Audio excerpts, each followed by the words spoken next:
Chapter 516. In the dark void, specks of starlight twinkled, and in the distance silvery white smoke was like ribbons, looking magnificent. A huge monster shook its head, and then its huge mouth, which was big enough to swallow a small mountain, quickly sucked the surrounding astral matter into its mouth. In just a few breaths, the surrounding astral matter was all swallowed up. Astral whale. Hathaway looked at the huge monster in the distance and exclaimed, "It seems that our luck is really good. Not only did we encounter a half-bit wall, but we also encountered an astral whale." "Let's go somewhere else," Sulin said, looking at the astral whale in front of him. The astral whale was very big, and its skin was rough and thick, but it was gentle and would not take the initiative to attack. Very few people would attack them because these guys were too big and difficult to kill. It was said that the astral whale was the descendant of Leviathan. Leviathan was a terrifying abomination that lived in the same era as the ancient gods of order. However, with the end of the era of the ancient gods of order, Leviathan also disappeared. Some myths said that Leviathan was killed by the gods, and there were also documents that recorded that it was sealed in a corner of the multiverse. In comparison, Sulin believed in myths more. The myths of this world were not fabricated. Many of the myths recorded things that had happened before. After leaving this area, Sulin and Hathaway continued to collect astral matter until the crystal bottles in their hands were full.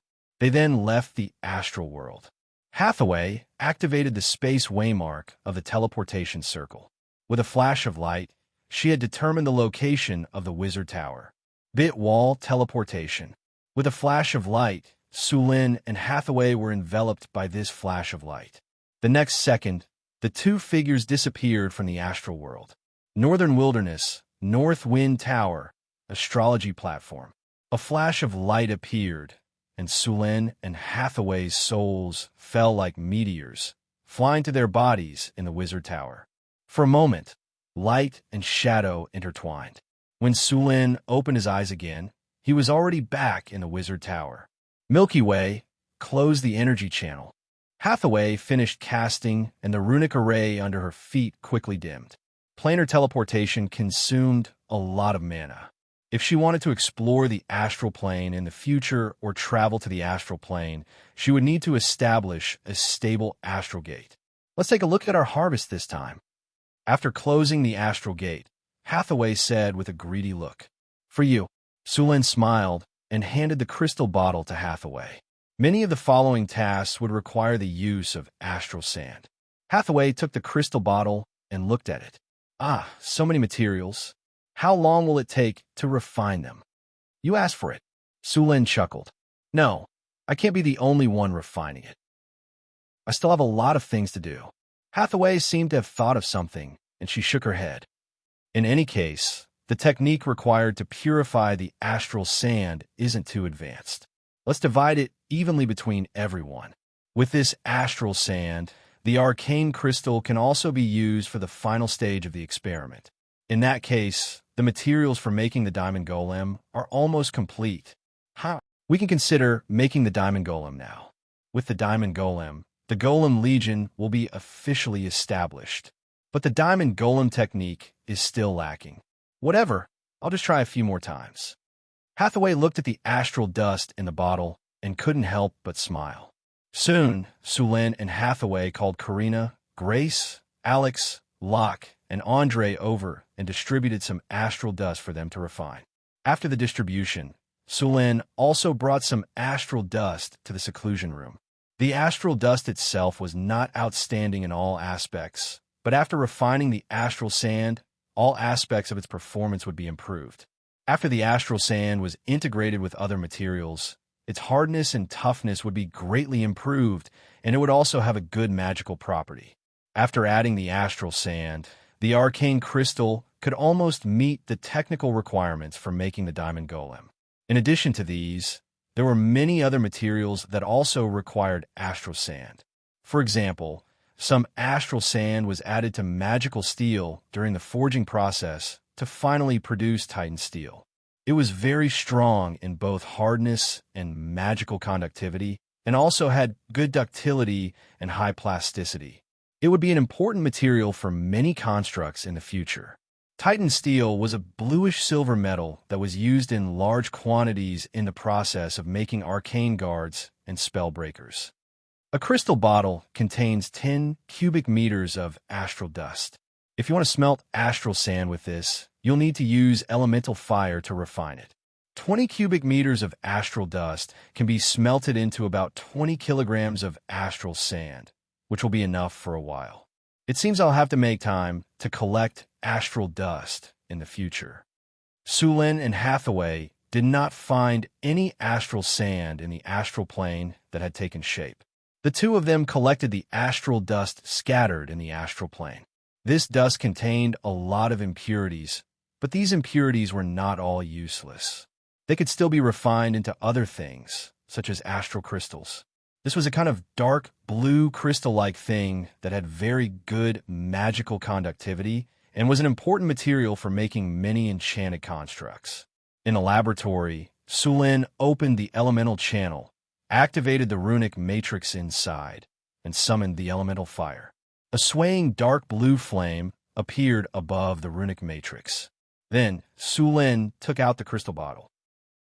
With a flash of light, wisps of silver smoke slowly flowed out of the bottle.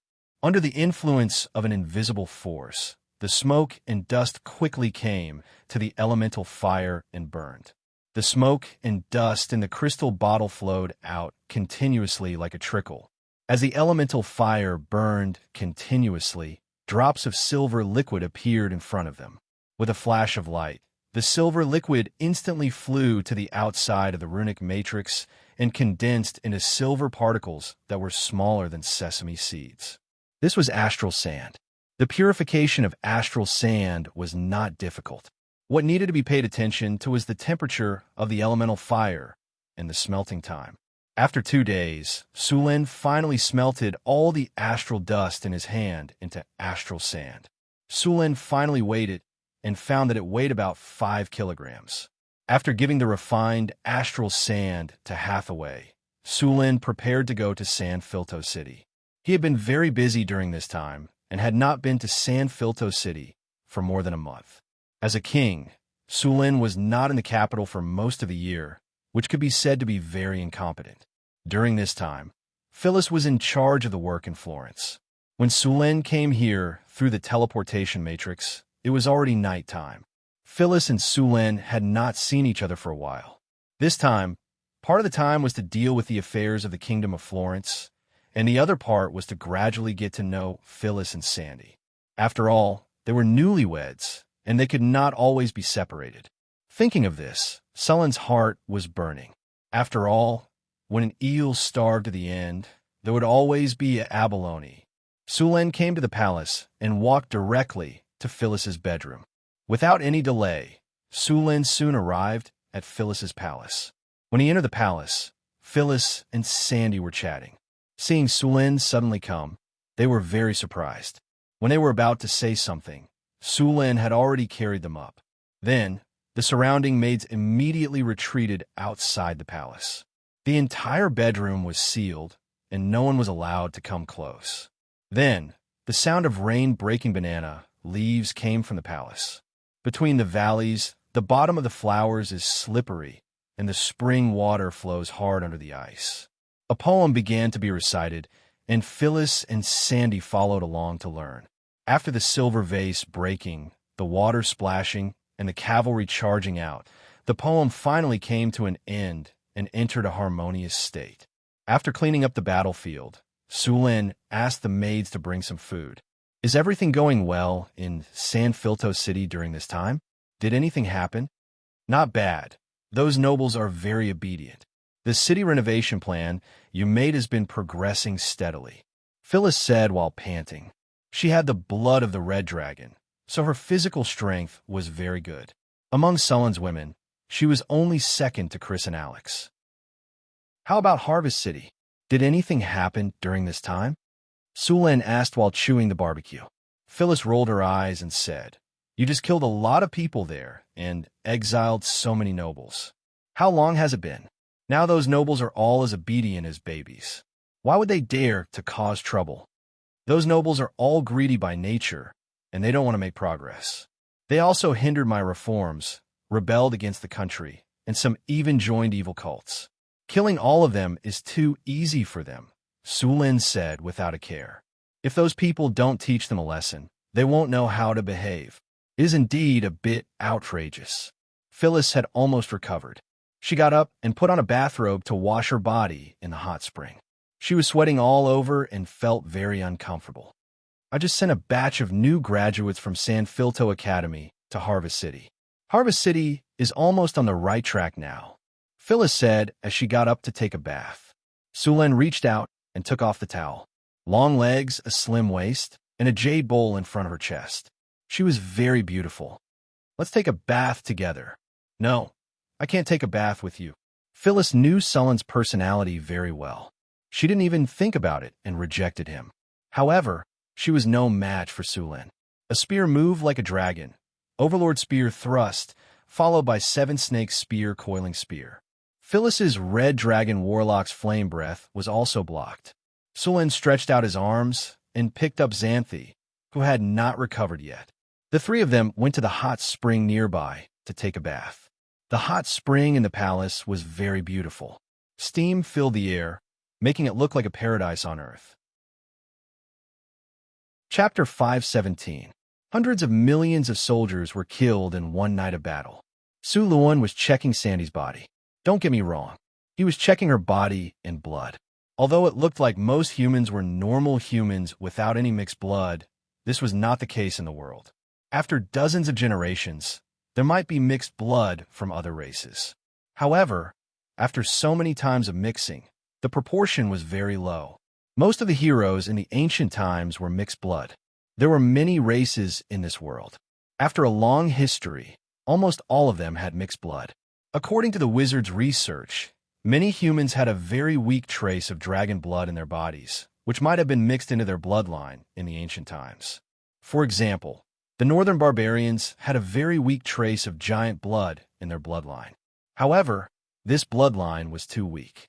Generally speaking, as long as there was more than 90% human blood in their body, they were considered pure humans. Sulin was checking the bloodline in Sandy's body. Among all of his women, only Sandy was still a normal human. This was not good. Normal humans would age too quickly, and they would not last long. Sulin liked the old, but he also liked the new. Therefore, in order to increase the lifespan and durability of Sandy, he decided to increase her power. The best way to increase power was to become a bloodline warlock. She did not need to study hard. Once awakened, she would have great power. Of course, if she wanted to go further, she would need to study hard and learn more. Sulin had just checked Sandy's potential. Her bones were a bit thin, which was very good for a girl's body. However, it was not good for a warrior. Therefore, Sandy was not suitable to be a warrior or other close combat professions. Sulin checked her power of the will with a crystal ball.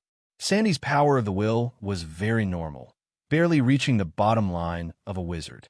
It would be difficult for her to become an official wizard. After thinking for a while, Sulin decided to let Sandy become a warlock. After becoming a warlock, her body would be improved, and she would awaken spells. She could try to become a wizard in the future. However, Sulin had not decided which bloodline to give her. There were many types of sorcerers, but the most powerful ones were the dragon blood sorcerers and the divine blood sorcerers. They had the blood of dragons and the blood of gods, respectively. Although their spellcasting abilities were weaker than wizards, their combat power was not much worse. Sulin couldn't get a god spirit blood pulse. After all, most of the divine-favored sorcerers were descendants of gods. He could try a dragon blood pulse, though. Suluin's mount, the little female dragon, was a red dragon. However, the consequences of extracting the bloodline were also quite serious. The little female dragon's strength would be greatly reduced.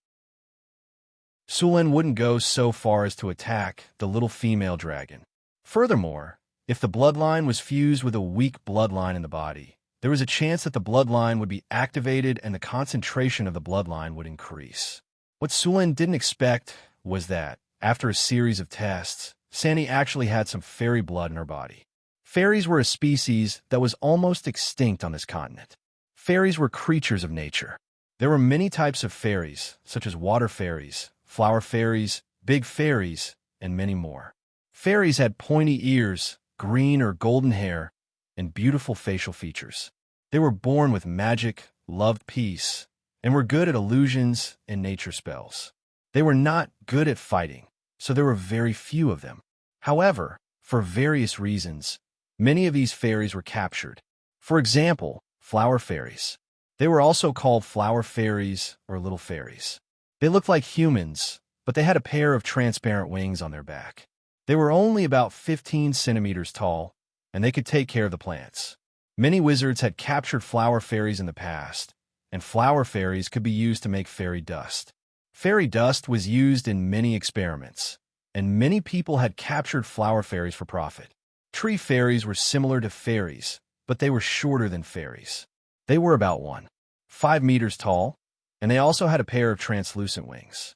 They lived in the forest, and they were good at nature spells and illusions. They were also good at growing plants, and they were good at herbology. The blood in Sandy's body should be the blood of the green fairy, but it was too weak.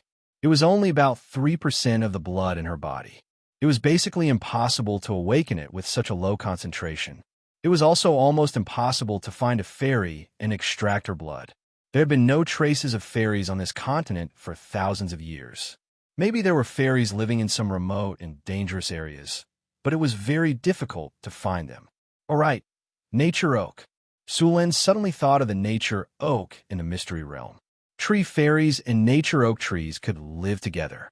At the same time, just like fairies, nature oak trees could activate fairy blood. Although Sandy's fairy blood was very thin, it could still be activated through nature oak trees. As long as she activated her fairy bloodline and became a fairy sorcerer, Suluan had many ways to improve Xanthi's fairy bloodline. The simplest way was divinity. By giving Xanthi a trace of divinity, she could increase the density of her fairy bloodline. It would take time for nature oak trees to activate Sandy's tree fairy blood. The main reason was that nature oak was still too young and had not fully grown. Although Sulen had given it 2 nature god crystals to evolve into an ancient tree, it still needed time.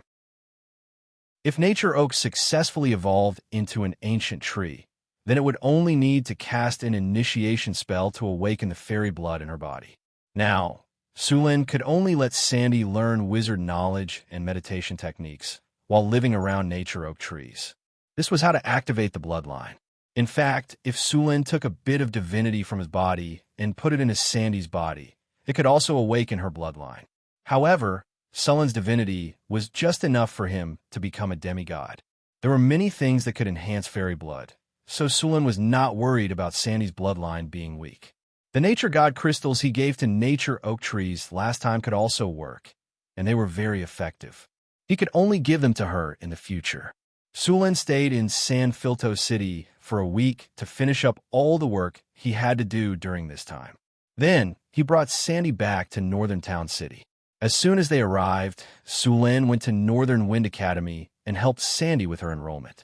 At the same time, he gave her access to the Mystery Realm and the Wizard Tower. At night, Sandy needed to return to the Mystery Realm to live. Sulen purposely built a tree house next to nature oak trees for her to live in. The nature energy from nature oak trees would constantly nourish her body. In the end, it would activate the fairy blood in her body. After making arrangements for Sandy, Sulen left the Mystery Realm. As soon as he arrived at the Wizard Tower, he heard Hathaway's voice calling for him. When Sulen came to the astrology platform, Hathaway excitedly rushed to him. "Look, the arcane crystal is made. Now we could try to make a diamond golem," Hathaway said excitedly as she hugged Sulen. She held a palm-sized crystal in her hand and asked Sulen for praise. Did the hardness and magic resistance meet the requirements? Sulen took the crystal and checked it. "You could try," Hathaway said. Sulen put more force into his palm. He was now stronger than a dragon. Such a strong force did not cause any obvious cracks on the arcane crystal. Of course, it would be different if he attacked with a weapon. "Not bad," Sulen said as he played with the arcane crystal. "So can we make a diamond golem now?" "We can try. We have some information about the diamond golem." Although it's not perfect, I've already repaired it. We can repair it as we make it, Hathaway said. By the way, the diamond golem needs a legendary soul crystal as its soul core. This must be prepared. A legendary soul crystal? I've already prepared it. Sulen took out a legendary soul crystal from his storage space. In fact, Sulen had an advanced legendary soul crystal. The quality of this soul crystal was very high. Sulen planned to use it to make a stronger construct. The soul core of the diamond golem was enough to use a legendary soul crystal. After the diamond golem is made, we could try to make mithril golems, adamantine golems, arcane guards, and magic breakers. Hathaway said excitedly. We don't have that many soul crystals. Sulen shrugged. Ordinary soul crystals were not difficult to get, but legendary soul crystals were very precious. The places with the most soul crystals were the bottomless abyss and Bator. Demons had more soul crystals, but the quality of the soul crystals in the hands of devils was much higher. If you wanted to get a large number of soul crystals, both the bottomless abyss and Bator could satisfy you, but you had to be able to come back alive. The challenge level of the bottomless abyss and Bator was level 16. This meant that only those above level 16 could try to enter these two planes. The environment in the bottomless abyss was very harsh. Volcanoes, heat, poisonous smoke, magma, dryness, negative energy, and so on. Ordinary humans could not survive at all. Only those above level 16 could move around here. It seems that we need to make an astral gate to travel between planes, Hathaway said as she got up from Sullen's arms. The souls of those demons can also be made into soul crystals. Also, they have divine power. Sulen blinked. It was obvious that Sulen had his eyes on those demons. They were at least at the legendary level. By the way, the Church of the Soul Snatchers has a way to summon demons. We can let them try. Sulen suddenly thought.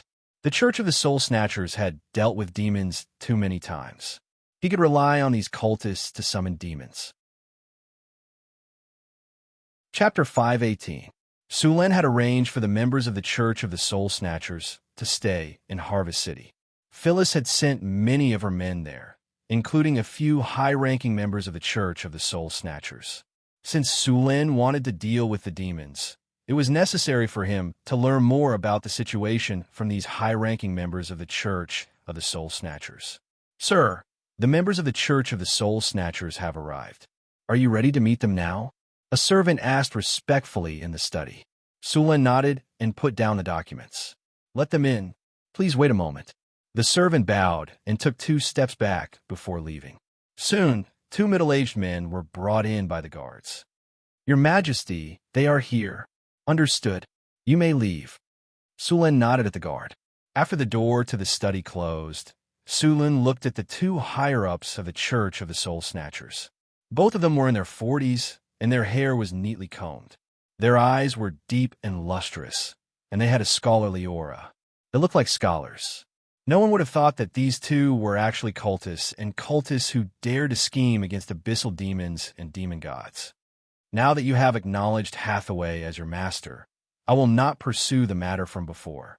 But without my orders, you are not to perform any sacrificial rituals for demons and demons, Sulen said in a low voice. Yes, Your Majesty. The 2 men did not hesitate. After all, Phyllis had already told them to do so. By the way, other than the method you used last time, do you have any other way to summon a demon? Sulen asked. You mean we don't have to perform a blood sacrifice to summon a demon? The tall, skinny middle-aged man asked. Yes. Sulen nodded. We do, but we need something else as a sacrifice. The man glanced at Sulen and said embarrassedly, Ordinary intermediate demons have to pay intermediate soul crystals, while higher demons have to pay advanced soul crystals. Also, we don't know which demon will be summoned. We need to see which demon responds to the summoning circle to summon it. This kind of summoning has a time limit. When the time is up, they will return to the abyss. As expected, Sulen was a little disappointed. These people used to be in the blood sacrifice business. They had never studied normal summoning spells. However, this was within his expectations. Next, Sulin asked about the Church of Soul Snatchers' methods of worshipping demons and evil gods. Then, he waved his hand and dismissed them. Sulin did not find a simpler way to summon demons. The price of using blood sacrifice was too high, and he did not intend to use this method. He could only put this problem aside for the time being. Maybe I can do it again, like how I trained the kobolds? Sulin thought to himself. I wonder if those demons are picky. If they don't like the flesh and soul of the kobolds, then this sacrifice would have been for nothing. After thinking about it for a long time, Sulin finally decided to give it a try on a small scale. It was better to leave it to the spirit snatchers. After all, they were professionals. If he could not rely on blood sacrifice to summon demons, he would have to go to the abyss himself if he wanted to obtain a large number of soul crystals. Sulin was very curious about the abyss. After all, although it was a dangerous place, it was also rich in resources. Many legendary wizards and other legendary powerhouses would travel to the abyss. The first layer of the abyss was the 10,000 abyss plane. It was the closest to the material plane and bordered the hell of Bador. Since ancient times, the war here had never stopped. Every once in a while, the demons would launch a bloody battle to attack the demon fortress. Many legendary demons have been honed in these bloody battles. Sulin was now an advanced legendary. It was not difficult to go to the abyss. As long as he did not provoke the demon lords, he would not be in any danger. After hesitating for a while, Sulin decided to go to the abyss. After all, he was preparing to build the steel golem production line. He needed a large number of high-grade soul crystals. If he wanted to obtain a large number of soul crystals, the abyss was the easiest place. In fact, soul crystals were the currency in interplane transactions. Small transactions would use gold and jewels, but large transactions would usually use soul crystals. There were many planar merchants in the multiverse. These merchants formed caravans and traded with each other in various planes. The basic currency they used was soul crystals. Of course, if they didn't have soul crystals, they could also use other precious materials to exchange for them. For example, high-quality magic gems, earth crystals, natural divine crystals, and other precious materials. The most valuable thing was divinity. Yes, divinity could also be traded, but basically they would only buy and not sell. Although there were many dimensional merchants, it wasn't easy to meet one. After all, there were too many dimensions in the astral plane. If it wasn't for the fact that your dimension was very prosperous and had a glorious arcane civilization, dimensional merchants were very rare.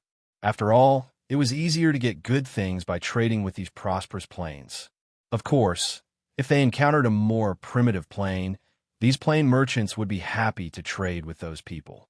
This primitive plane had not been developed, and it was very likely to produce some precious materials. They would often pay a small price to obtain a large number of precious materials. The arcane civilization of the plane Sulin was and could only be said to be average, and there were very few plane merchants coming to patronize. After patrolling around the secret realm and finding no problems, Sulin went to the wizard tower to look for Hathaway. He still had to be careful when going to the bottomless abyss. He planned to ask Hathaway to help him teleport there and set the return waymark at the same time. It was better to be careful when going to the bottomless abyss for the first time. You're going to the bottomless abyss? Hathaway looked at Sulin in surprise. Yes, Sulin nodded, then leaned on the sofa next to him. There are demons everywhere. It's very dangerous, Hathaway reminded him. I've already learned about the bottomless abyss before coming here. I know what's going on there. Sulin said seriously, many legendary masters will travel to the bottomless abyss. I'm now a high-level legend, so it's not very dangerous for me. Besides, if it's really dangerous, I'll teleport back directly. Okay, I'll help you teleport there. Hathaway shook her head helplessly. She knew that it was difficult to change Sulin's decision. She could only help him prepare. Keep a low profile when you go to the bottomless abyss. There are no rules there. The bigger fist is the law, Hathaway reminded him. Sulin got up and walked over. He stretched out his arm and hugged Hathaway directly. Don't worry, I'll be careful. Then I'll set up the teleportation circle for you. Hathaway kissed Sulen on the cheek, then got up and began to prepare. Entering the bottomless abyss required the use of plane teleportation, which was very simple for Hathaway. Before this, the two had already entered the astral plane and the fire elemental plane. Setting up this kind of plane teleportation was completed very quickly.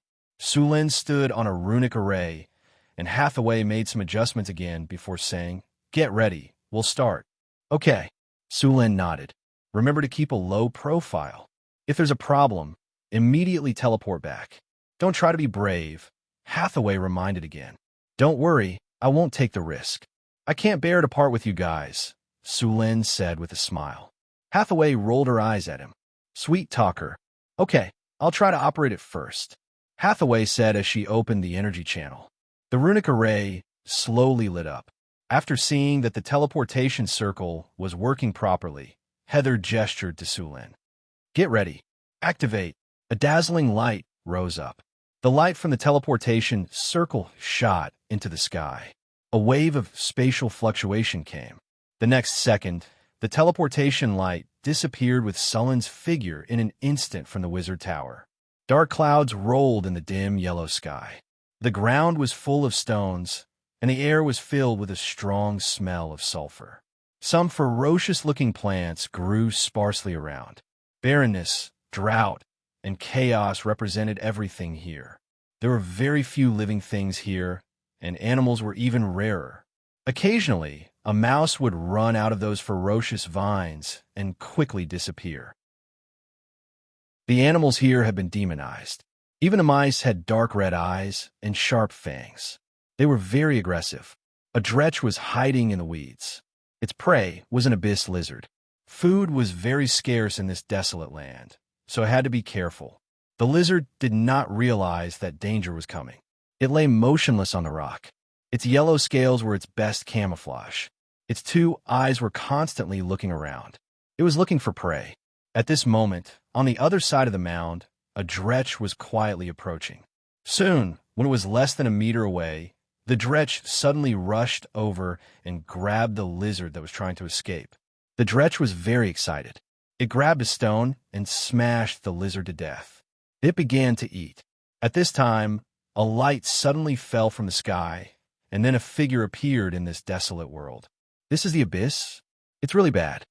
Sulen looked around and said.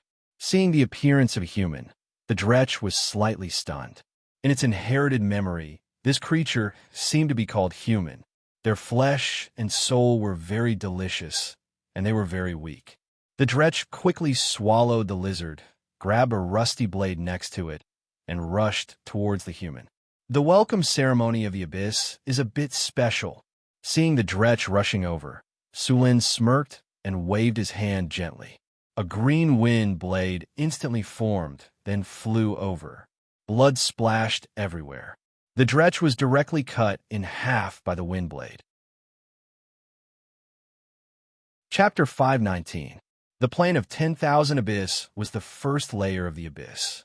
The area here was very vast, and the environment was harsh. Because of the frequent bloody battles, there were many cannon fodder here. Demons were not as orderly as demons. The Abyss Legion was chaotic. Every Abyss Legion would have a large number of cannon fodder. The dretches always liked to swarm around. They bullied the weak and feared the strong. They would only take the initiative to attack when they had an absolute advantage in numbers. They were afraid of strong enemies, but they liked to bully weak enemies. Finally, under the cruel law of survival of the fittest in the abyss, they gradually grew into cannon fodder that could set foot on the battlefield. Usually, dretches existed as coolies. Occasionally, they would be driven to the battlefield by high-grade demons to consume the enemy's magic. There were many dretches in the abyss, but less than 1% of them could evolve from dretches to quasits. As for the probability of evolving to a higher-grade flame demon, it was even lower.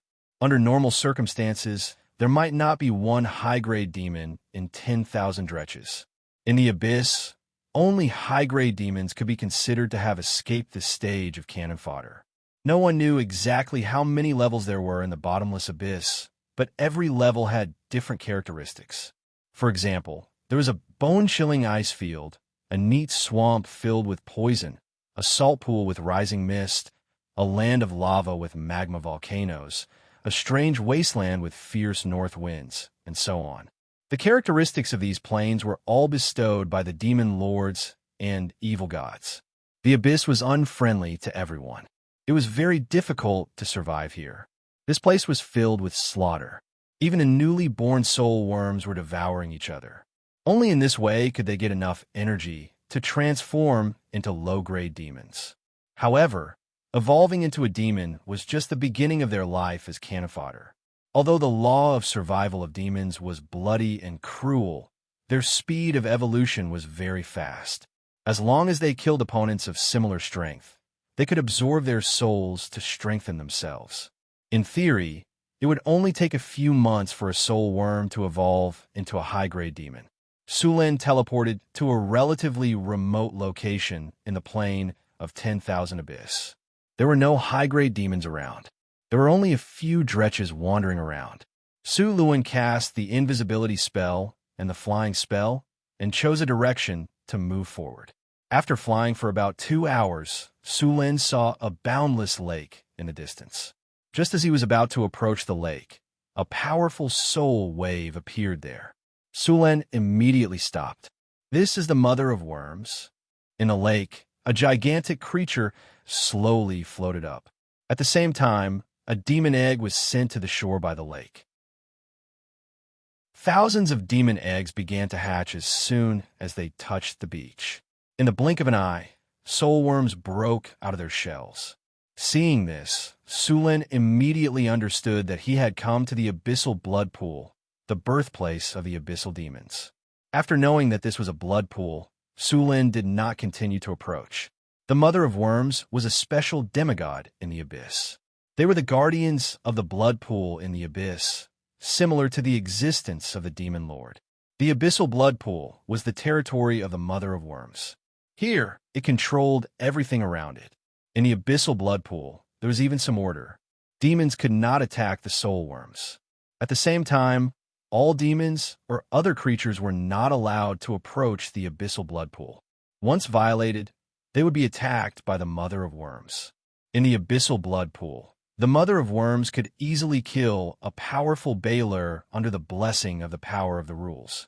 Even the demon lord was not willing to fight the mother of worms here. The law of the jungle was the law here. Being weak was the original sin here. After seeing the abyssal blood pool, Sulin did not continue to move forward. Instead, he changed direction. The plane of 10,000 Abyss could be said to be a mix of good and bad. Here, you could meet many humans, orcs, and elves from the material plane. At the same time, you could also meet creatures from other planes. It was not surprising to meet a plane merchant here. Trading here used souls, so killing and extracting souls was a legitimate job to make money. There were also towns in the plane of 10,000 Abyss. These towns were basically built by the demon lords. There was a set of rules in the towns.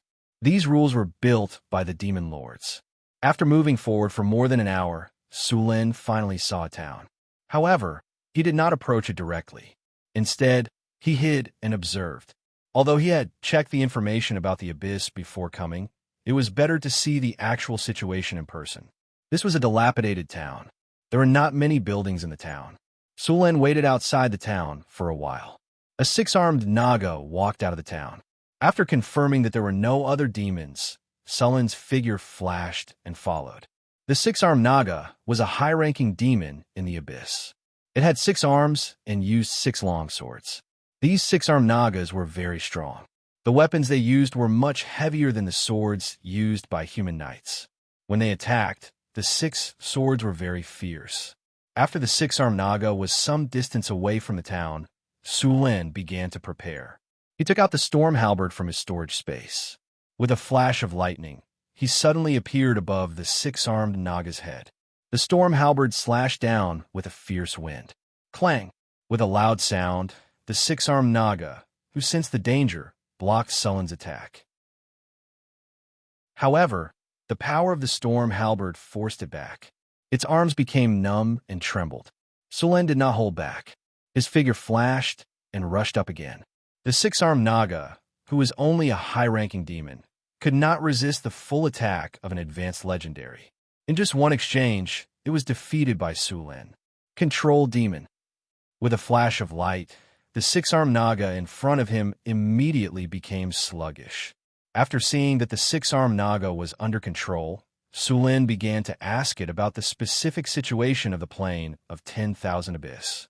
In the following time, through this six-armed Naga, Sulin finally had a clearer understanding of the plane of 10,000 Abyss.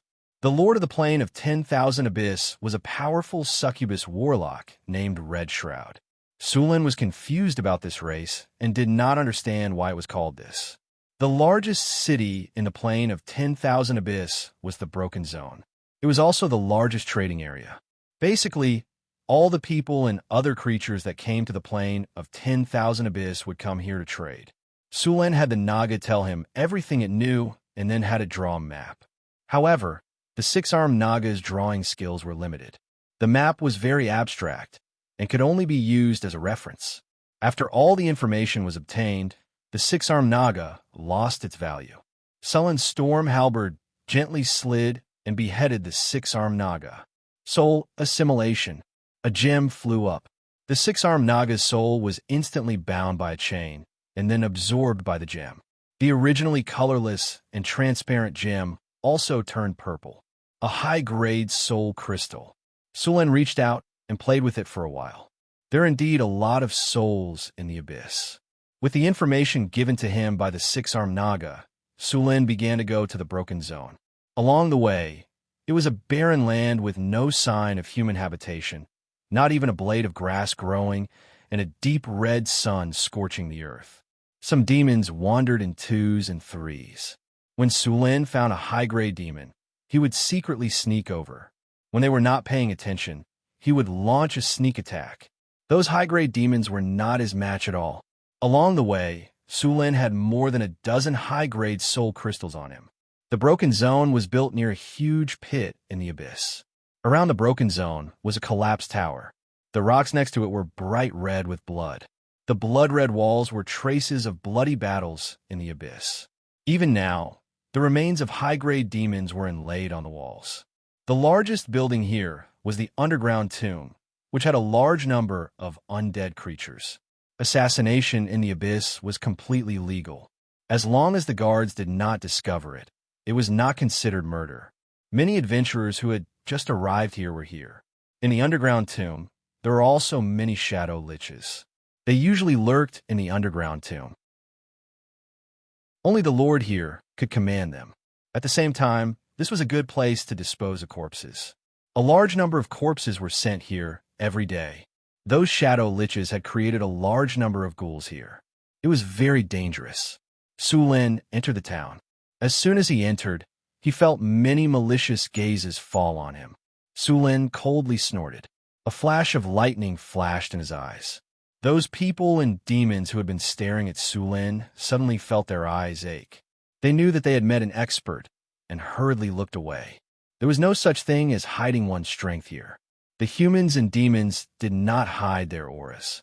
After observing the town for a while, Sulin walked toward a market. As soon as he entered the market, he saw many demons. The demons here were all merchants. Of course, as soon as they left the town, these demons would become bandits. In addition to these demons, Sulin also saw some orcs, gray dwarves, and many succubi. The succubi here were quite exposed. They barely covered 3 vital parts. The Rift Plane had the most succubi, except for the territory of the succubi queen. The main reason was that the lord here was also a succubi. One had to be careful when trading here. The merchants would cheat, and the transaction had to be settled in person. Once they left, they could only blame it on their bad luck if they were cheated. Of course, if they were discovered during the transaction, the consequences would be very serious. Even now, the corpses of those who dared to court death were still hanging outside the market to be air-dried. Sulin's eyes kept scanning the surrounding succubi. He had to admit that the succubi were really beautiful and full of temptation. After noticing Sulin's eyes, they kept throwing flirtatious glances at him. It seemed that if Sulin curled his finger, they would pounce on him.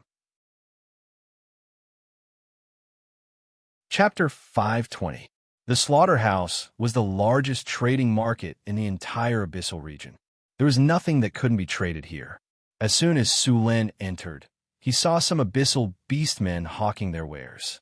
Although these abyssal beastmen's clothes were ragged, their ferocious aura hadn't weakened in the slightest. In addition to the beastman slaves in this market, Sulin also discovered a stall selling food. But from the looks of it, it seemed to be a kind of humanoid life form.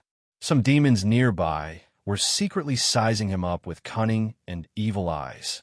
They seemed to be judging the strength of this human, wondering if they could eat this human in the wilderness. The demon lord's orders were only effective in the town. Outside the town, no one would care even if the sky and earth were turned upside down. The ugly and terrifying Anababas were looking at Sulin with their turbid eyes. They were playing with the white bone beads in their hands. If one looked closely, they would discover that these white bone beads were actually human skulls shrunk a dozen times. After seeing Sulin, a trace of greed flashed in the Anababa's eyes. One must know that humans were a popular commodity in the abyss.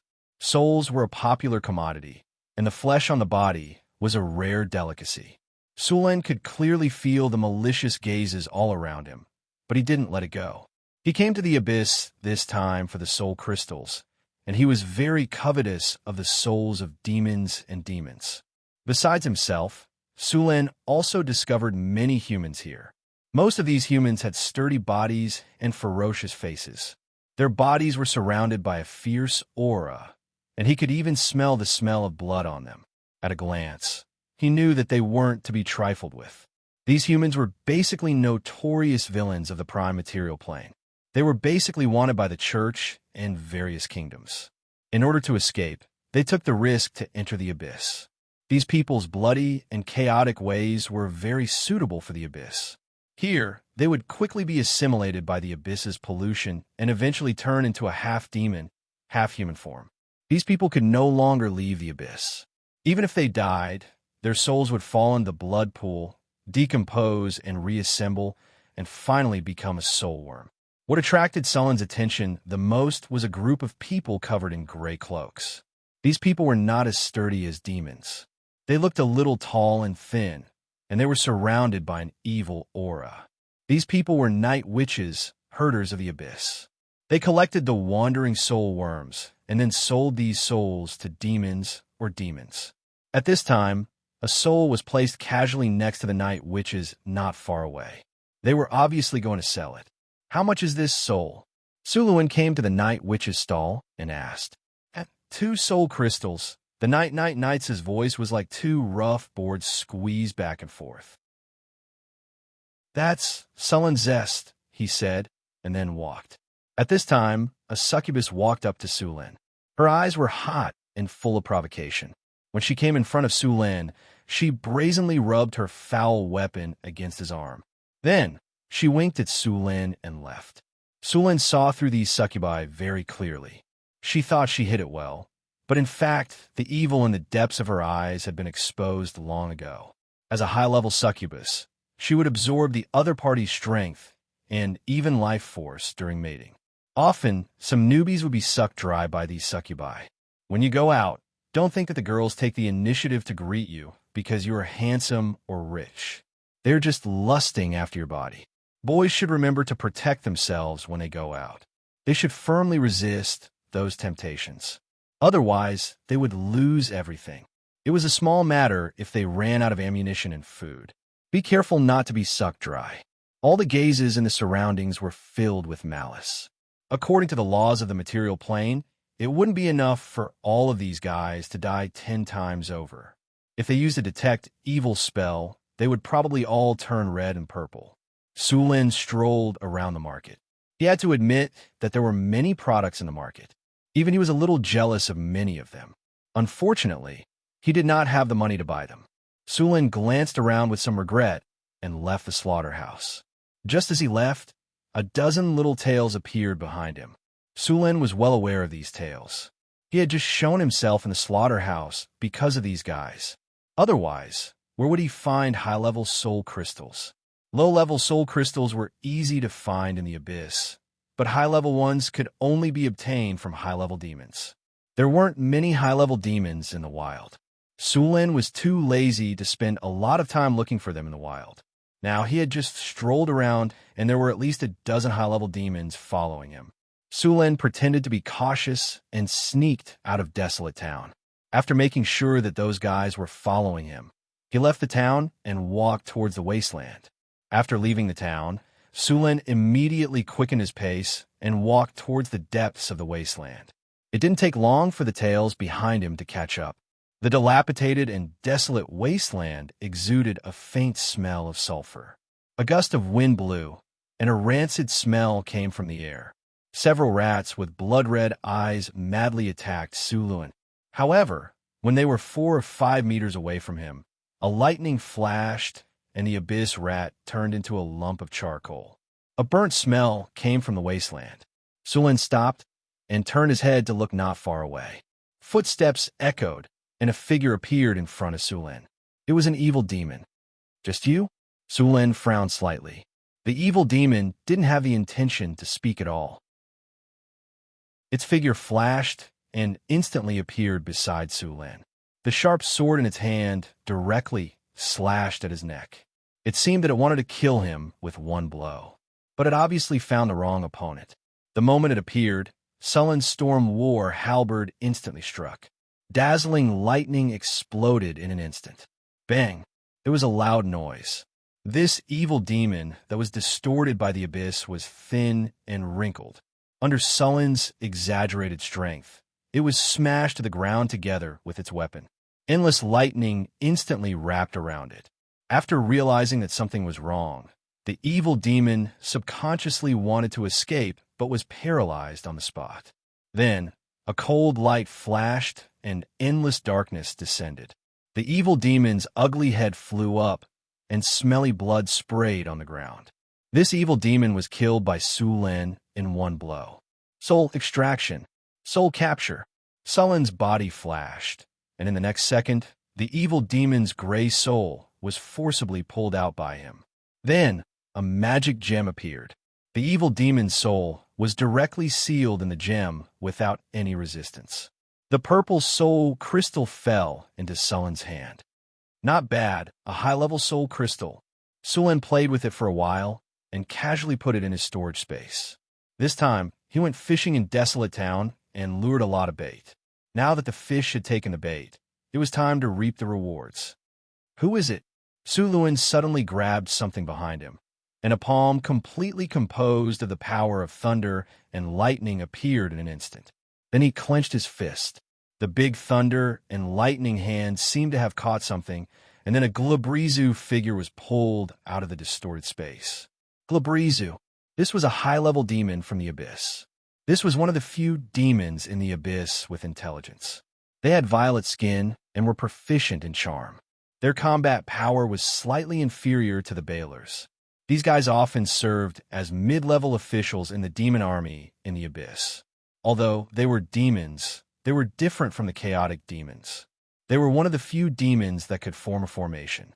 Although Glabrizu also had merchants, they would usually act as bandits. These merchants in the abyss did not have a clean background. In Desolate Town, they were always doing business. In the wild, once they met someone, as long as they felt that the other party was not as strong as them, they would decisively attack. This Glabrizu clearly had bad intentions towards Sulin. While Sulin was fighting with the evil demon, it prepared to sneak and attack. However, it did not expect Sulin to be so strong that the evil demon was defeated in one blow. At this time, it was caught by Sulin before it could get close. The lightning hand instantly grabbed it. Strong lightning continuously entered the Glabrizu's body and paralyzed it. The Glabrizu could not even struggle. At this time, even the stupid demon knew that it had provoked a powerful enemy this time. Sulin's hand tightened. The Glabrizu in front of him did not even have time to speak before it was squeezed into a ball of meat. Endless lightning flashed, and the Glabrizu's body instantly turned into a pile of charcoal. There was a bloody smell in the air. Soul extraction. Confinement. 2 flashes of light flashed. The Glabrizu's soul was skillfully extracted by Sulin and then sealed in a magic gem. A high-level soul crystal was obtained. Sure enough, fishing is the best way. In just a few minutes, he had obtained 2 high-level soul crystals. Sulin was very satisfied with this efficiency. Next, Sulin did not wait for the demons to attack. He had already made his move.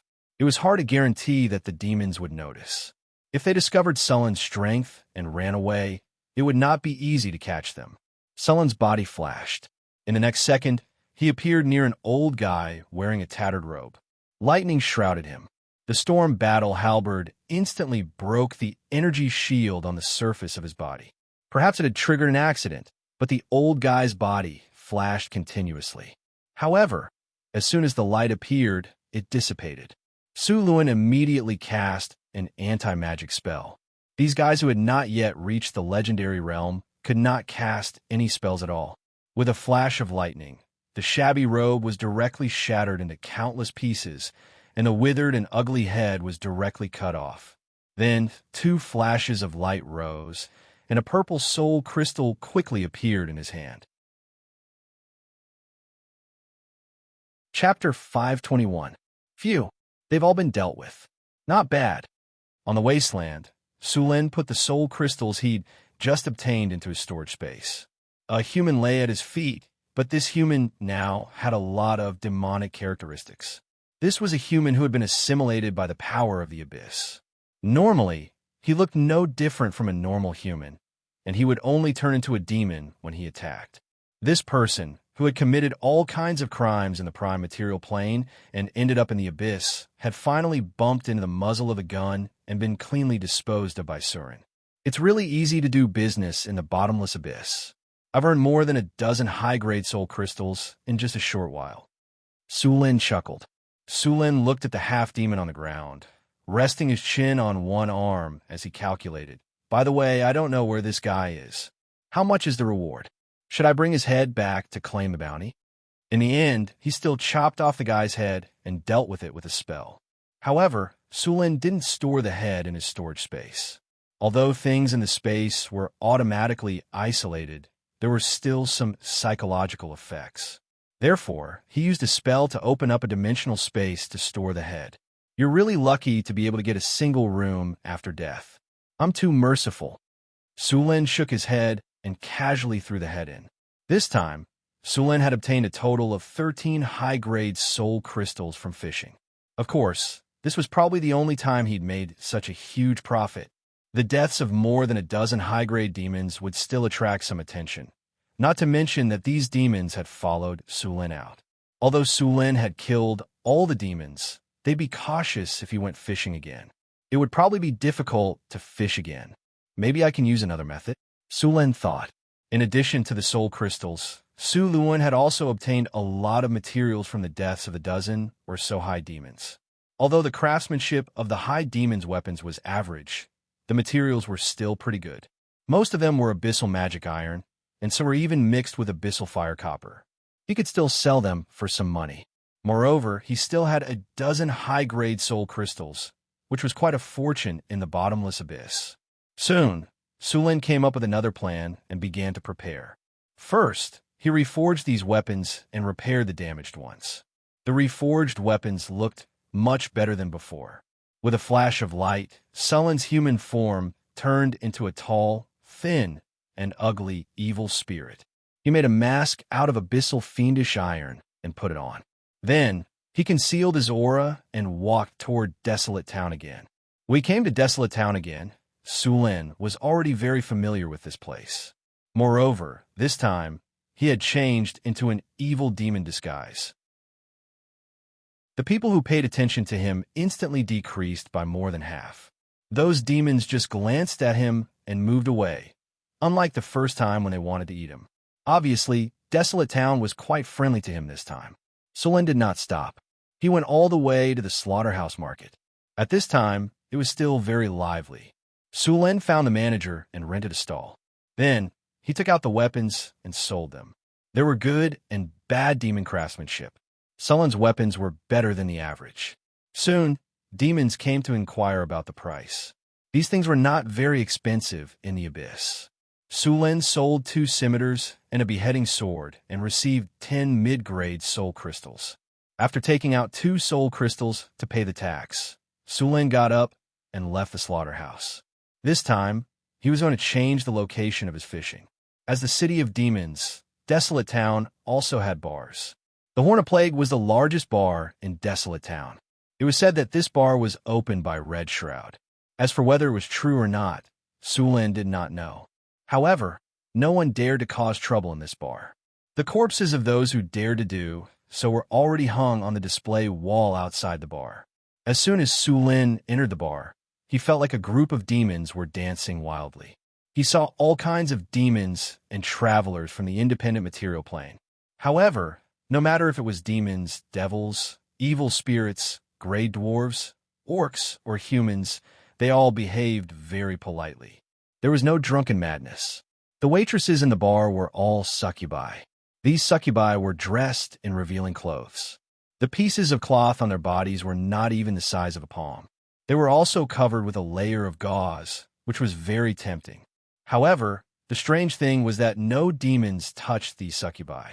There were also no guys who were fishing in troubled waters. Sulin raised his vigilance. According to the nature of these demons, the ones who could make them behave were definitely not simple. A cup of raging dragon blood, Sulin came to the bar and said to the succubi inside, "Shenghui, 1 mid-tier soul crystal." The succubus winked at Sulin, with her arms propped on the bar and her body slightly leaning forward. Her white breast swayed slightly, which made Sulin's mouth dry and tongue dry. He couldn't help but lower his body to salute. Sulin looked away in a panic. He took out a leather bag from his chest in a hurry and opened it. He seemed to be a little nervous. He tore the bag a little, and it fell on the table with a clang. The purple, glossy surface flashed under the light. It was a high-tier soul crystal. There were more than a dozen high-tier soul crystals shining with a purple brilliance in his bag. The originally noisy bar instantly quieted down.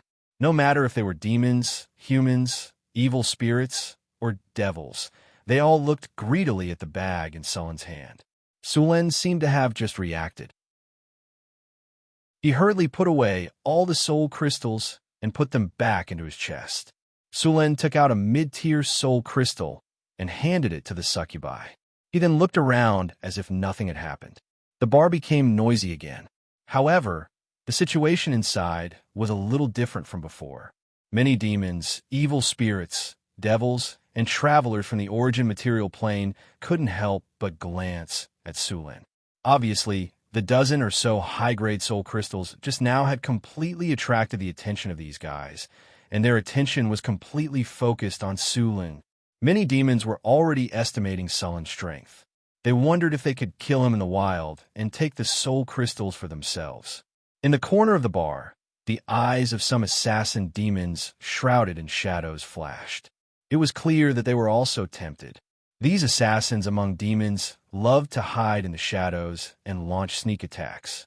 They were thin and weak, but their attacks were very strong. They were very good at hiding themselves. Even high-tier demons could be killed by them if they weren't careful. There was a clear distinction between these demons. It was clear that the surrounding demons didn't want to get close to them. Sulin clearly felt the eyes from around him. He purposely acted like he was sitting on pins and needles. The devils around him were also secretly discussing something. These devils who were good at scheming and plotting were also tempted. Although they had a lot of high-tier soul crystals, no one would complain about having too much money. However, they were cautious by nature and hadn't made a decision yet. "Your raging dragon blood." The succubi placed a flaming cup of scarlet wine in front of Sulin. Her curvaceous body turned slightly, and she sat directly in Sulin's arms. Her other hand directly touched Sulin's vital part. "Do you want this big sister to help you relax? It's free." The succubus's bouncy buttocks were pressed against Sulin's thighs today. Her original salute was suppressed. The succubus smiled slightly and deliberately moved her buttocks against his thighs. Her buttocks just happened to hit that gap. "Cough, cough. I don't need it for now." Sulin reluctantly rejected the succubi's good intentions. Sigh. He could only sacrifice it for the sake of fishing. Disappointing. After being pushed away by Sulin, the succubi was clearly unhappy. However, she didn't continue to pester him and left reluctantly. Sulin picked up the wine cup. This cup of dragon blood looked like burning magma. The temperature was very high, and the color of the wine was blood red. In addition to the rich wine fragrance, there was a faint smell of blood. After taking a light sniff of the wine, Sulin raised his head and drank the wine. A burning sensation came from his mouth. Sulin swallowed the wine. The strong wine that could ignite a normal person directly entered his body. The flaming wine churned. Sulin's entire body felt like it was burning. After a while, the feeling disappeared. A comfortable feeling spread from inside to outside. Comfortable, transparent. Seeing Sulin drink the wine, many demons around looked away. The raging dragon blood was a relatively dangerous wine in the tavern. Only high-level demons could taste it. Otherwise, they would be burned to death if they weren't careful. Not everyone could enjoy wine in the abyss. The wine here was completely poisonous to normal people. One cup could burn them to death. The cup of raging dragon blood that Sulin just drank was not wine at all. It was liquid fire elemental power. Then, some abyssal demon dragon blood and wine were added. It was blended with a special method. Even if normal people weren't burned to death, they would be corroded into a pool of blood. Not only did the abyssal demon dragon blood have the power of fire, but it was also highly toxic. Even mid-level demons would be poisoned to death. After Sulin drank the wine and put down the cup, he glanced around the bar as if nothing had happened. When he saw that everyone seemed to be paying attention to him, Sulin got up and left the bar. Just after Sulin left, the demons beside him couldn't help but get up and leave.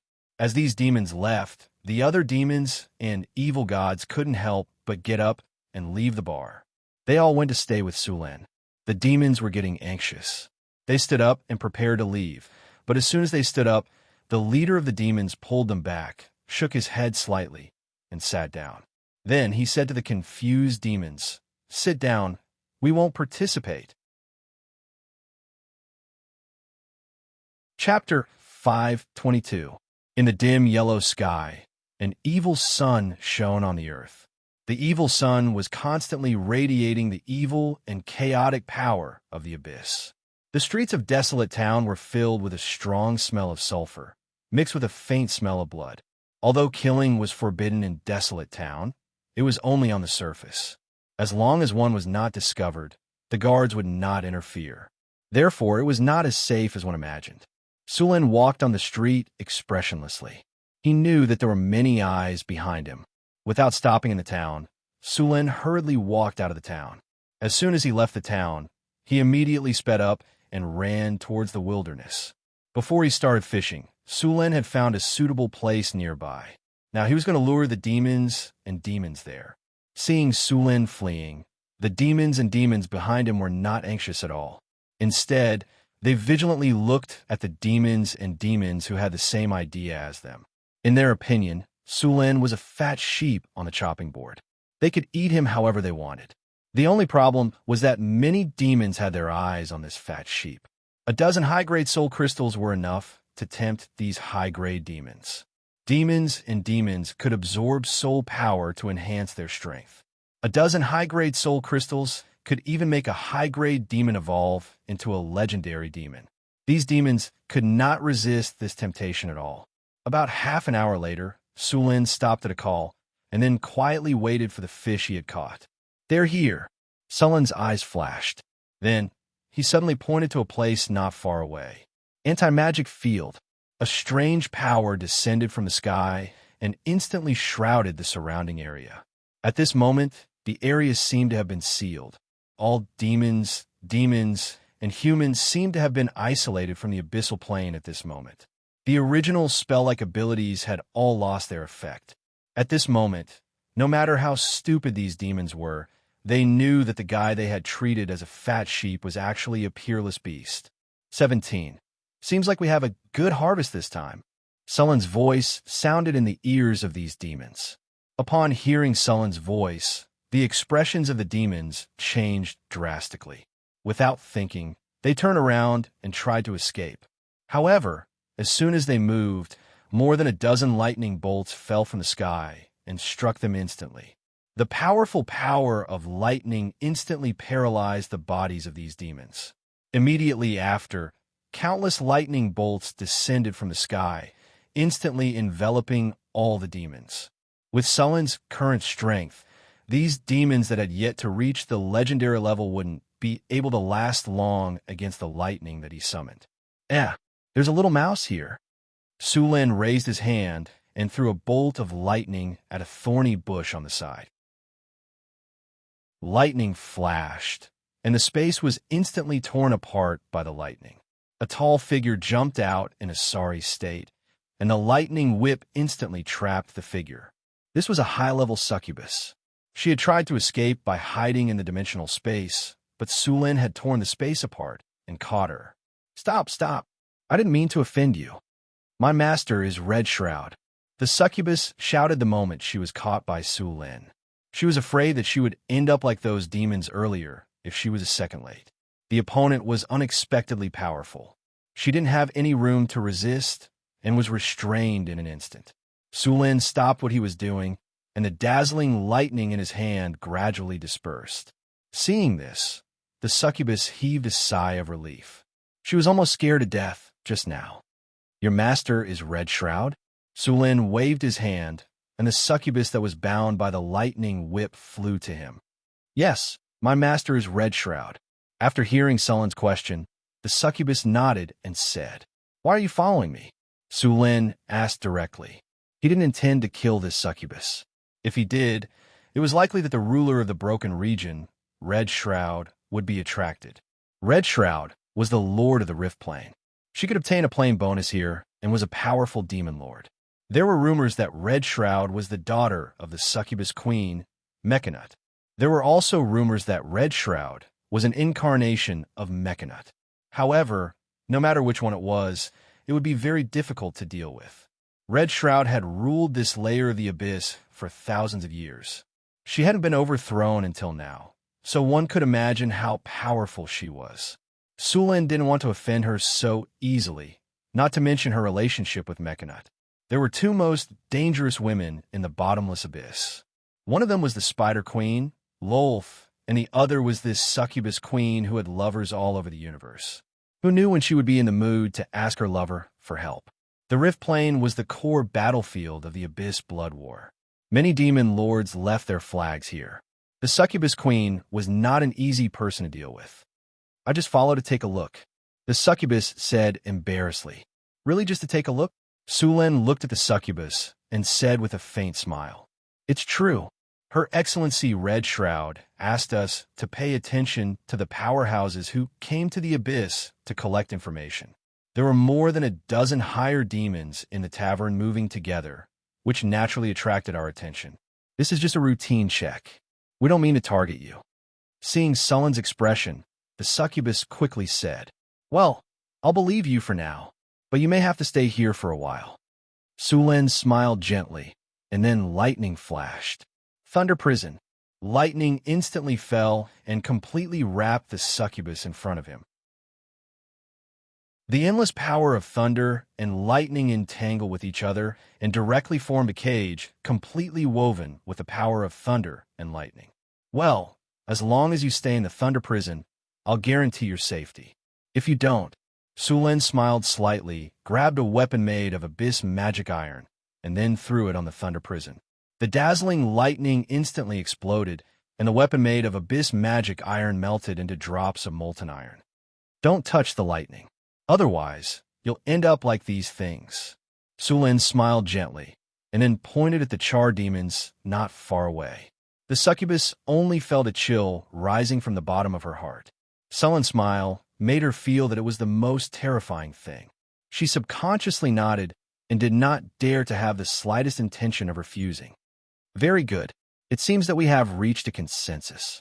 Sulin nodded and then said with a smile, Don't worry. This Thunder Prison can only exist for a day. After the time is up, it will automatically disappear. Of course, if you feel that you're strong enough, you can also try to leave from inside. The succubus's beautiful head shook like a rattle drum and repeatedly promised that she would not leave until the Thunder Prison completely disappeared. After locking up the succubus, Sulin continued to deal with a dozen or so demons and evil spirits. After the electrotherapy just now, the severely mentally ill patients had all been cured. Next, Sulin began to collect the rewards. Rays of light flashed, and the souls of these demons were sealed in magic gems by Sulin. Looking at the dozen or so high-grade soul crystals in his hand, this fishing operation was successfully completed. After cleaning up everything on the battlefield, Sulin began a new round of fishing operation. After changing into another alias, Sulin changed to another place this time. This was not the only trading market and bar in the Broken Zone. Soon, Sulin came online again. After changing to another market, Sulin again accidentally leaked a large number of soul crystals. Then, he left the trading market in a panic and hurriedly left the town. After that, there was no after. In a remote wasteland, Sulin once again harvested a dozen or so high-grade soul crystals. After changing into another alias, Sulin repeated the previous routine. At this time, Sulin had to rejoice. The chaotic, evil, and selfish nature of the Abyss demons was really too good. With such a simple fishing technique, those demons would easily take the bait without the slightest doubt. Those demons, for example, were not so easy to bait. After fishing a few times, Sulin still did not catch a single demon. Although the process of harvesting the demon's wool was very smooth, he could not harvest only one demon's wool. If there were too many of them, it would definitely attract the attention of others. Even the demons, who were naturally chaotic and evil, were not fools.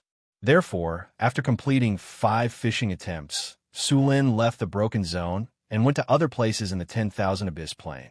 After these few fishing attempts, Sulin also obtained a lot of information about the Abyss, such as the Abyss Blood War. The demon lords of the Bottomless Abyss all had their demon legions join the Abyss Blood War. The Abyss Blood War was not only a battle between demons and demons, but also between demons and demons sometimes. Thousands of demons and demons fought in the vast abyss. When exactly did the Abyss Blood War start? No one could say for sure now. The Abyss Blood War had already broken out in the years before civilization was recorded. At first, the opponents of the Abyss Blood War were not demons, but the ancient gods of order. However, this battle lasted for too long. The number of demons seemed to be endless, and even the ancient gods of order were tired of it. Later, the ancient gods of order created a kind of intelligent life, which were warriors and servants with wings. The ancient gods of order gave them divine spells, and these glorious creatures were called angels. In the following time, these angels replaced the ancient gods of order to fight the endless demon legions. Among all the angels, Asmodeus was the bravest and most beautiful angel. She was also the archangel of all the angels. She killed more demons than the other angels, and even the gods were not as many as she killed. But after endless years, as the angels on the front line, they were also infected with some of the enemy's characteristics. Chapter 5:23. After fighting with the demons for a long time, these angels began to be infected with some of the characteristics of the demons. Their beautiful appearance began to become ugly, and their strength became more powerful. The gods of order and other angels were also afraid of them. In the end, under the request of the residents of heaven, the gods of order expelled Asmodeus, and Asmodeus was asked to be judged in front of the god of valor. Asmodeus gladly accepted the accusation, and then he found provisions from the Book of Order that were helpful to him, and he used these provisions to defend himself. In the end, he succeeded in getting what he wanted with his own cleverness, and the gods of order could only accept it. From then on, this former archangel, the bravest warrior of the gods of order, became the master of the 9 hells of Bator, the archdevil. Of course, as a condition, the demons led by Asmodeus had to stop the demons. This was also the origin of the Abyss Blood War. Every day, there were countless demons fighting on the battlefield of the Abyss Blood War.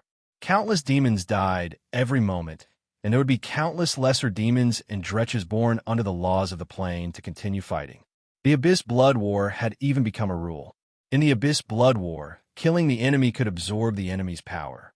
For those who wanted to level up or those who wanted to rely on the Abyss Blood War to become stronger, this was the fastest place to become stronger. A low-level Dretch could directly advance into a Hezru after a blood war. If he could survive a few blood wars, he could even advance into a 6-armed Marillion, Assassin, Baylor, and other high-grade demons. There were even rumors that there were gods who fell in the Abyss Blood War, but what was frightening was that the gods who died in the Abyss Blood War could no longer be resurrected. So basically, all the gods chose to withdraw from the Abyss Blood War, and at most, they would only send some believers to participate. This strange rule made many powerful beings cautious. Even the demon lords and the archdevils of hell rarely took the risk to go into battle. The Abyss Blood War was the place with the most high-grade demons and high-grade devils. But Sulin did not even have the slightest idea of getting close to the Abyss Blood War. Although his strength was not bad, he was still far from the gods. Even the gods could fall, so he did not feel that he was stronger than those gods. Of course, after the bloody battle, a large number of high-ranked demons were born, and even legendary demons were born. This place became a training ground for abyssal lords and archdevils. Sulin didn't care about the bloody battle in the abyss.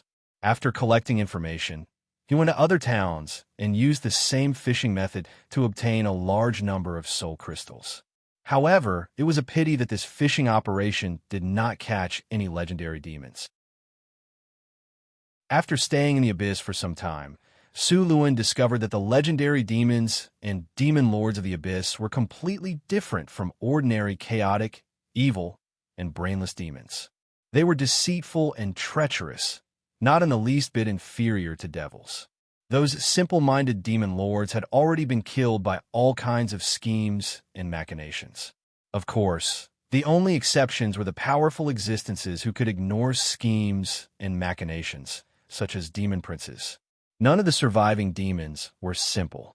Finally, after another fishing operation, Sulin had accumulated about 500 high-grade soul crystals in his hands. After this period of fishing, even the chaotic demons finally realized that there was not much left to do. Next, Sulin went fishing again, but the profits were obviously much lower. He knew that this fishing operation was about to end. After leaving his coordinates in the abyss, Sulin activated the teleportation coordinates that Hathaway had left for him. A teleportation light soared into the sky, and in the next second, Sullin's figure disappeared from the bottomless abyss. Northern Wilderness, Northtown City, North Wind Tower, astrology platform. A beam of light descended from the sky, and Sullin's figure appeared on the astrology platform. Phew, I'm finally back. Sulin let out a long sigh of relief. Welcome back. Hathaway, who had hurried over, said with a smile, "Looking at you, you must have had a good harvest. I've asked someone to prepare food, and it will be sent over soon. Also, do you want to take a bath and rest first?" Sulin looked at his body.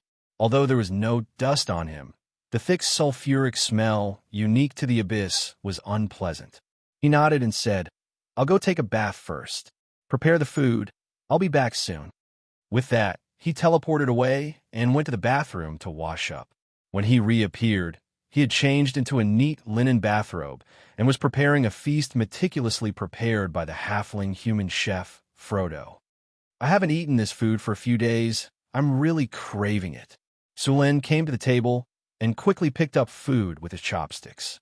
During this time in the abyss, he had only eaten some dry rations. There was very little food in the abyss, and how could you expect a demon to have good cooking skills? There were also those strange ingredients. Sulin had no appetite at all. Once, he saw their top-notch delicacies in a tavern in a town. A pot of soup cooked with eyeballs made Sulin's scalp tingle, but those demons ate very happily. Since then, Sulin had a psychological shadow of the so-called abyss delicacies. This thing was really not something that ordinary people could enjoy.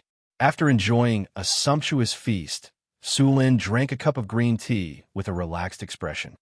This time, we have obtained a total of more than 500 high-grade soul crystals, which is enough for the time being. I think we can try to build the steel golem production line. More than 500 high-grade soul crystals. As expected of the Abyss, the souls are really rich. Hathaway was surprised by Sullen's harvest this time.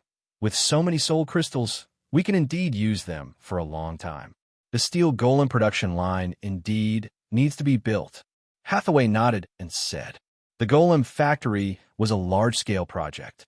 In fact, all kinds of golems were produced independently by different production lines in the golem factory.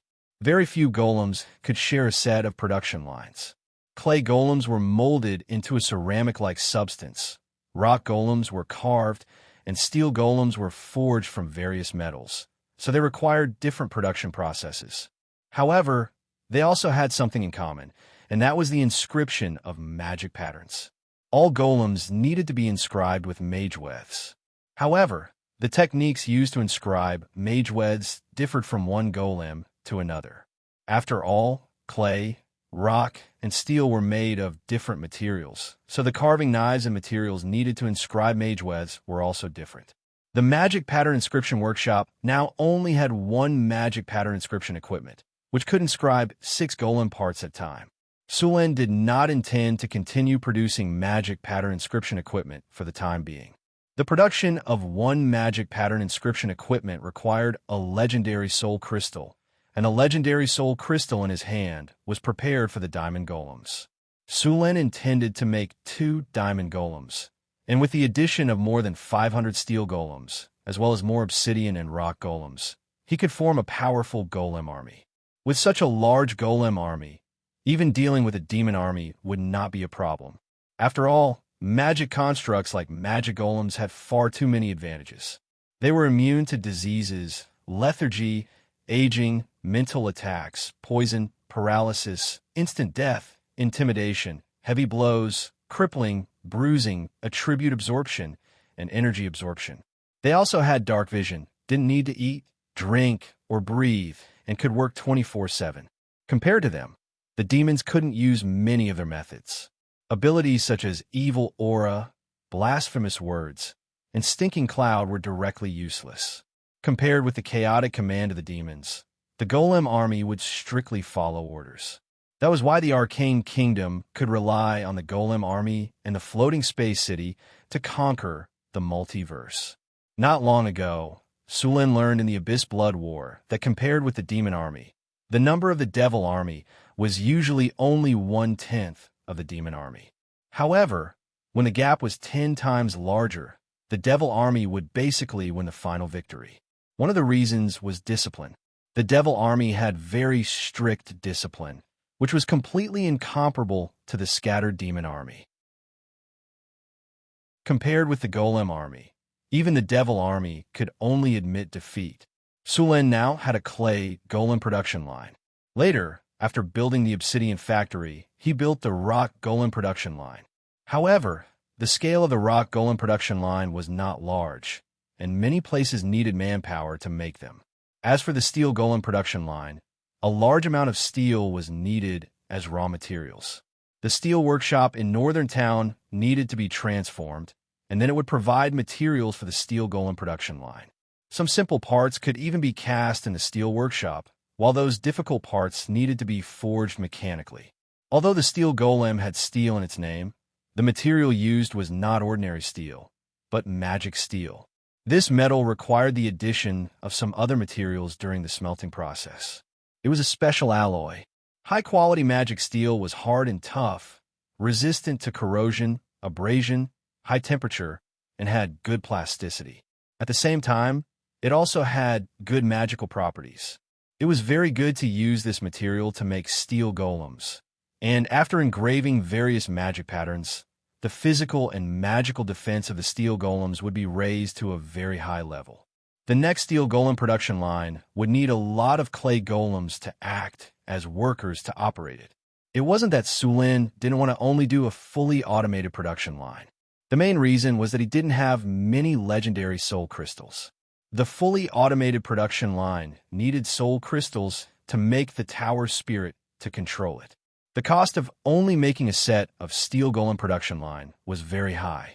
The initial estimate was at the level of 1,000,000 kinner. In the future, the production of steel golems would also require a lot of money. This was a big money burner. The cost of a steel golem, excluding the soul core, was 70,000 to 80,000 kinner. The golem army of the floating space city was completely piled up with countless kinner. One couldn't afford it without money.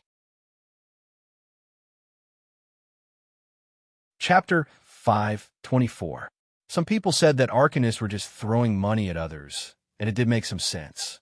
Whether it was the floating city or the golem army, they were all built with money. A steel golem cost 80,000 kinner, and a diamond golem cost more than 1,000,000. According to the standard of the golem army, each of the 500 steel golems cost 80,000 gold coins, which would add up to 40 million gold coins. 2 steel golems would cost around 2 million to 3 million gold coins. The remaining 1,500 stone golems cost around 30,000 gold coins each, which would add up to a total of 45 million gold coins. In total, the entire golem army would cost an astonishing 100 million gold coins. The Florentine kingdom's annual revenue was barely 8 million gold nars. It would take the Florentine kingdom 13 years of tax revenue to barely reach 100 million gold nars. Among these, high-grade and legendary great soul crystals were things that couldn't be bought with money. The materials needed to build a floating city cost at least 100 billion kinnar. It could be said that if it weren't for the minerals found in Sullen's territory and the rich resources of the underground world, he wouldn't even be able to build a wizard tower, let alone a golem army. Although the golem production line cost a lot, most of the materials were produced in the northern city, so it didn't really cost that much. Similarly, the materials used to build the golem army were basically provided by the northern city. The obsidian golem's main materials were provided by the obsidian workshop, which directly reduced the cost of the obsidian golems by half.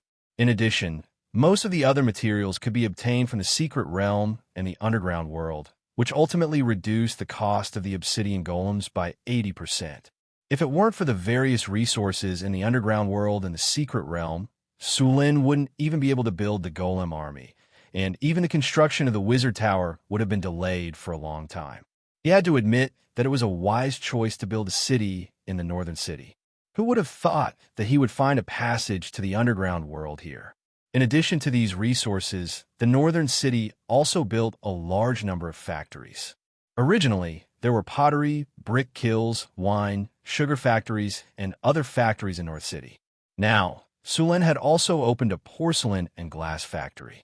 Now, the goods in North City were very popular in several kingdoms around Florence.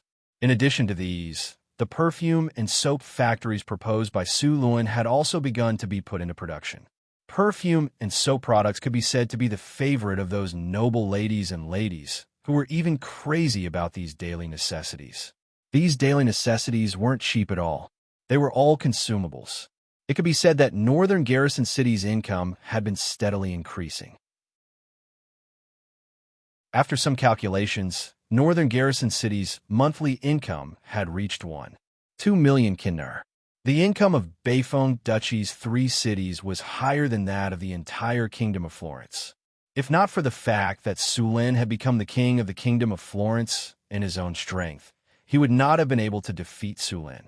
The nobles and kings would never let go of such a lucrative opportunity. But even so, the caravan in the northern garrison city continued to expand. Putting everything else aside, just the caravan guards already numbered in the thousands. Sulin first went to the secret realm to see the crystal beasts. At present, the crystal beasts had multiplied to more than 200. Every month, they would provide a batch of high-quality magical crystals to North City. Some of these magical crystals were used to repair the secret realm, and some were used to build the wizard tower. In the future, these magical crystals would also be used to build the floating space city. The mining area in the underground world was still the same. All kinds of mines were being mined in an orderly manner. Among them, the iron ore output was the highest. There were also copper, zinc, lead, silver, tungsten, gold, and so on. The mining of mithril was still very slow. There were only about 20 pounds of mithril in the warehouse, 25 pounds of adamantine, and 20 pounds of orichalcum. These precious metals were far from enough to build the floating space city, but they were barely enough to build the floating space tower. In addition, There were 130 pounds of various magic gems. Among them, there were about 30 pounds of high-quality magic gems. These magic gems could be used as materials for magic experiments and could also be used to make magic equipment. Sulan even considered equipping the students of Northwind Academy with some magic equipment in the future. There were also many miscellaneous things that Sulan handed over to others to take care of. As a king and a wizard, he did not have the time and energy to pay attention to these trivial matters. After dealing with the matters here, Sulan and Hathaway set off for the obsidian factory together. He went there this time, on the one hand, to transport the obsidian back. On the other hand, he needed to start a large-scale construction of the iron golem production line. The iron golem production line consumed a lot of energy. He had to find a way to build an energy transmission pipeline. The clay golem production line could be used in this way. When the iron golem production line was built in the future, an independent elemental pool would have to be built in the iron golem production line to provide energy. Tower Spirit number 1. Show me the design of the iron golem production line that I drew last time. Hathaway looked at the iron golem production line and the obsidian factory in front of her, then frowned slightly. I always feel that these places that were designed and built last time are not beautiful enough, and the planning is a bit messy. I think this iron golem production line can be adjusted again. Tower Spirit. List out all the problems that have occurred in the production line during this period. Soon, the factory Tower Spirit showed all the problems that had occurred in the production line and the obsidian factory during this period of time. Soon, a lot of text and images appeared on the display screen. Hathaway began to solve these problems one by one, and at the same time, upgrade the production line. Everything in the obsidian factory was normal. This area was directly isolated by Sulan, and no one was allowed to enter. In the deepest part of the volcano, in the huge magma pool, 2 large lava elementals were still working hard.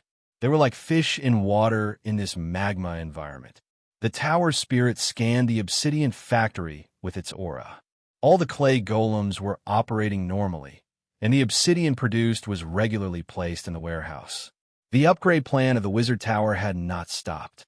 Hathaway was ready to upgrade the Wizard Tower into a floating space tower, but there was still a shortage of materials, and obsidian was one of the materials that she lacked the most. Hathaway wanted to use obsidian to cover the entire foundation. Because obsidian itself had the ability to conduct magic, simple runes could become a carrier of magic power, and at the same time, its hardness was very high. This was an important energy channel for the construction of the Enigma in the floating space tower in the future. The construction of the Enigma could enhance the defensive power of the Northern Citadel and the Wizard Tower, and at the same time, it could greatly reduce the difficulty of casting spells, so that the wizard apprentices in the floating space tower could also rely on the Enigma to obtain simple casting abilities. If the Enigma could continue to be upgraded into an artificial magic net, then it would be more useful, and even ordinary people could cast spells. According to different talents, ordinary people could cast a lot of zero-level tricks. If they were slightly more talented, then they could also learn some low-level spells. Of course, this ability was only useful within the coverage of the artificial magic net of the floating space city. If they were out of the coverage of the artificial magic net, then ordinary people who obtained the ability to cast spells would be instantly beaten back to their original state. After checking the design drawings of the factory, Hathaway began to upgrade and transform the place because this upgrade and transformation required a lot of adjustments. Fortunately, the factory Tower Spirit was there to assist, or the two of them would have taken a long time to complete the work. After the adjustments, the production efficiency of the golem production line had obviously improved, and all kinds of small problems were basically solved. However, after the upgrade and transformation, the golem puppets on the production line also needed to be reinstilled with work skills. Next, Hathaway first sorted out the operation technology of the upgraded golem production line, and then transmitted it to the Tower Spirit, so that it could master the various technology of the upgraded golem factory. As a light rose from Hathaway's body, a strong soul power gushed out from her body and then instantly connected to the tower spirit. The faintly discernible balls of light entered the tower spirit, and after a while, these spiritual lights disappeared. Tower spirit. Optimize and upgrade the production technology of these clay golems. Yes, master. Following Hathaway's order, the tower genie slowly raised a ball of aura. This ball of aura absorbed a large amount of energy. Soon, this ball of aura shot out a beam of aura and landed on the clay golems. The tower genie was the terminal auxiliary tower genie of the golem factory. It could directly add new functions to the golems, but doing so consumed energy. Under normal circumstances, Hathaway would not waste energy on this. Start loading program. Loading progress. 20%, 40%, 60%, 80%, 100%. Loading complete. Activating the craftsmanship related to the golem factory. The factory tower spirit's loading ability was limited, and the soul core of these clay golems was also limited, so it could not add too many craftsmanship skills. Therefore, these clay golems were only loaded with 1 or 2 craftsmanship skills, such as carving, smelting, forging, and so on related to the production of golem puppets. At most, it could only load up to expert-level craftsmanship skills, and it was basically impossible to load up to master-level craftsmanship skills. Of course, Sulen would not be so extravagant to add such high-level craftsmanship skills to these clay golems. Basically, high-level craftsmanship was enough, because the higher the level of craftsmanship, the more energy it would consume, and it would require higher quality soul crystals as the core. This was the same as loading work programs on robots. The higher the level, the greater the amount of data needed. At the same time, there was also a greater demand in terms of hardware. You could not only ask an artificial intelligence like AlphaGo to use a Pentium 256 CPU.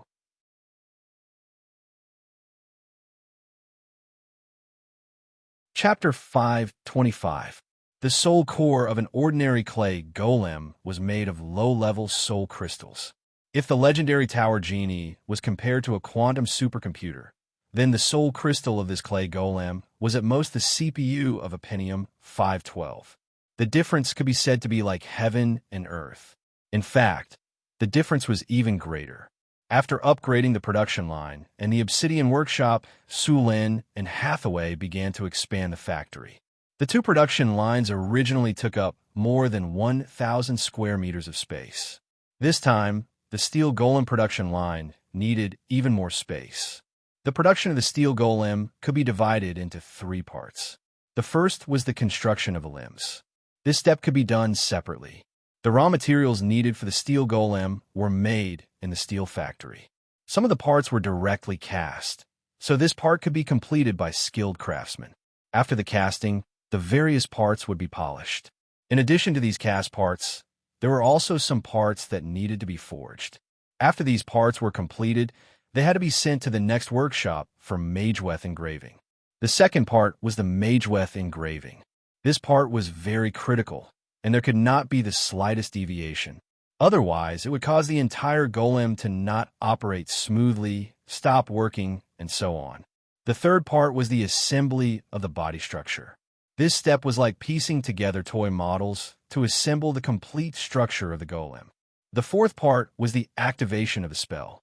This part could not be automated at the moment, so Hathaway had to do it herself.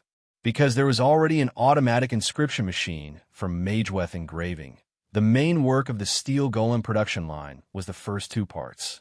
A steel golem required about 10 tons of steel.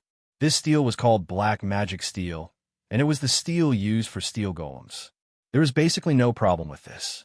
With the construction of the steel factory in Northtown, there were now 4 50-ton furnaces in Northtown.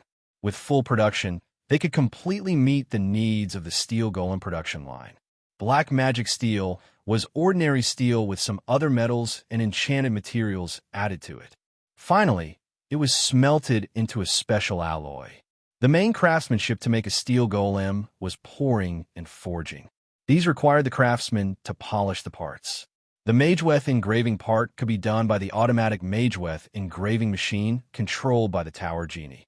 Mechanical constructs mainly used forging equipment quenching equipment, and assembly equipment. Hathaway could easily take care of these.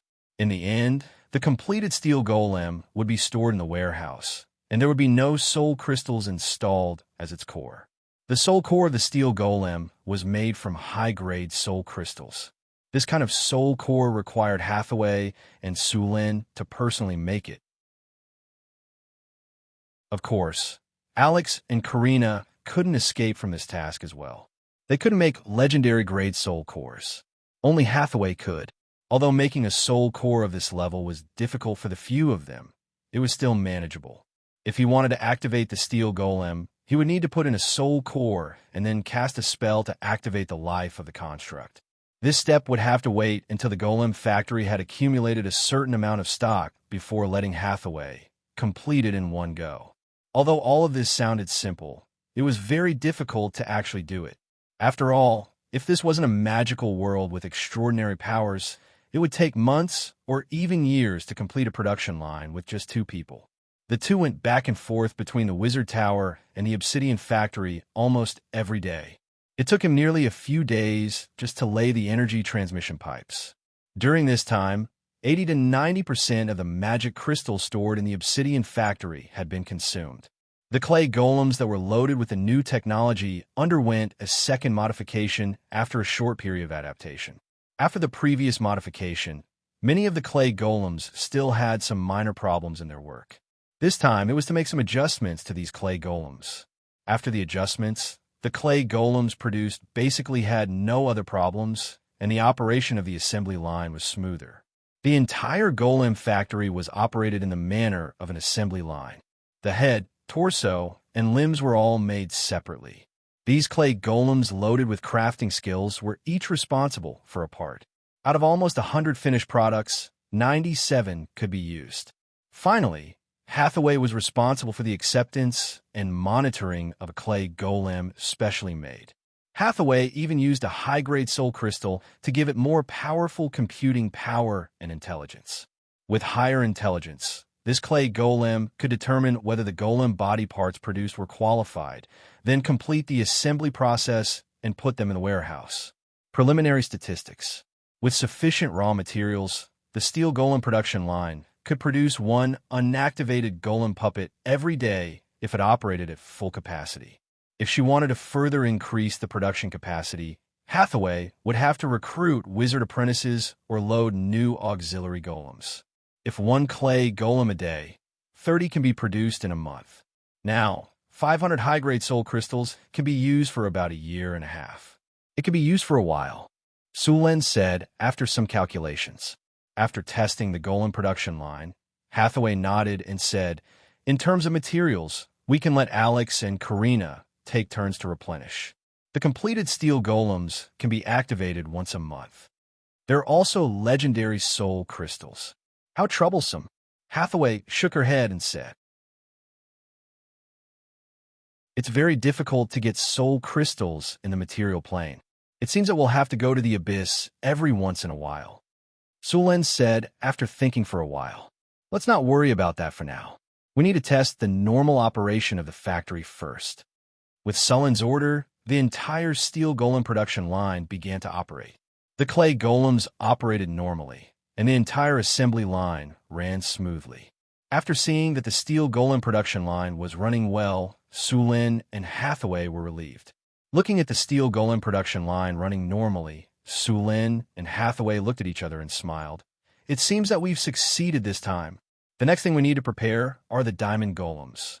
Some time ago, the arcane crystal was successfully refined, and the method of making the diamond golems is almost done. "It's just right for us to try it out," Hathaway said with a smile. "Be careful. Try a few more times. It doesn't matter even if you fail. We don't have any enemies that are a big threat to us now. There's no hurry."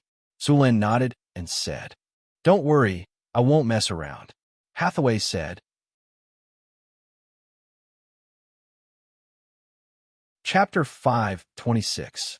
When Hathaway went to make the diamond golems, Sulin couldn't help. Besides, he had other things to do now. After adding a steel golem production line, the golem factory in front of him was basically completed. However, there was a problem that had to be solved. Insufficient energy. There is only one energy source in the entire arcanum, the elemental pool in the center of the arcanum. Originally, the energy of this elemental pool was more than enough to supply the entire arcanum.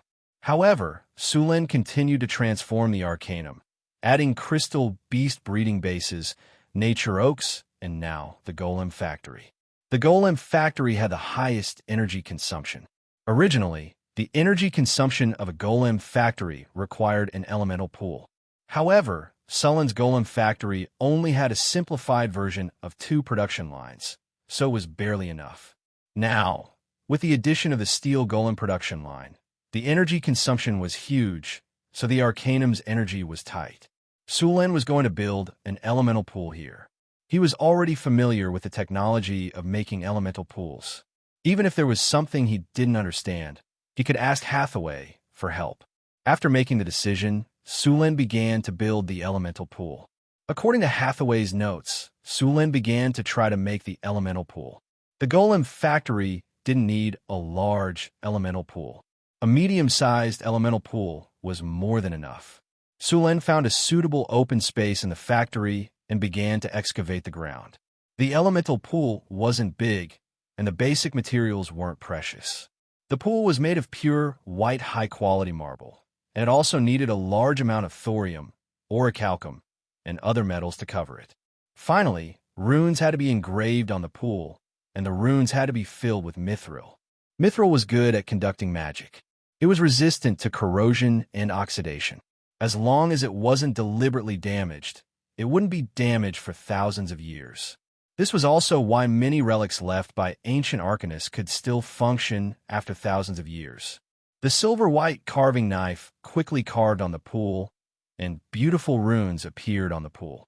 Soon, when all the runes were engraved, Sulin took out 4 high-quality magic gems and began to sacrifice them to the elemental plane, opening up 4 energy channels connecting the 4 major elemental planes. A powerful magic energy quickly gathered, and then the void was torn apart under Sulin's control. The energy of the 4 major elements slowly poured out of the energy channels, and then turned into light blue elemental water under the transformation of the runic circle. After the elemental water appeared, the concentration of elements in the entire space instantly increased by several levels. As a powerful spatial energy flashed, the 4 elemental channels slowly stabilized, and then these elemental channels began to merge with the 4 runic magic circles of the elemental pool and finally disappeared.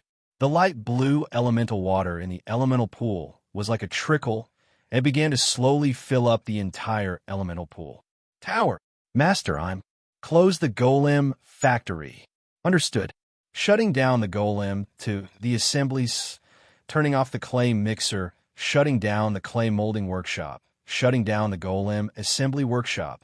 The rock Golem assembly line is shutting down the stone Golem carving workshop, shutting down the rock Golem grinding workshop, shutting down rock Golem assembly workshop.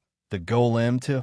As the Tower Genie's cold mechanical voice continued to ring, the originally brightly lit and mechanically roaring Golem Factory slowly quieted down.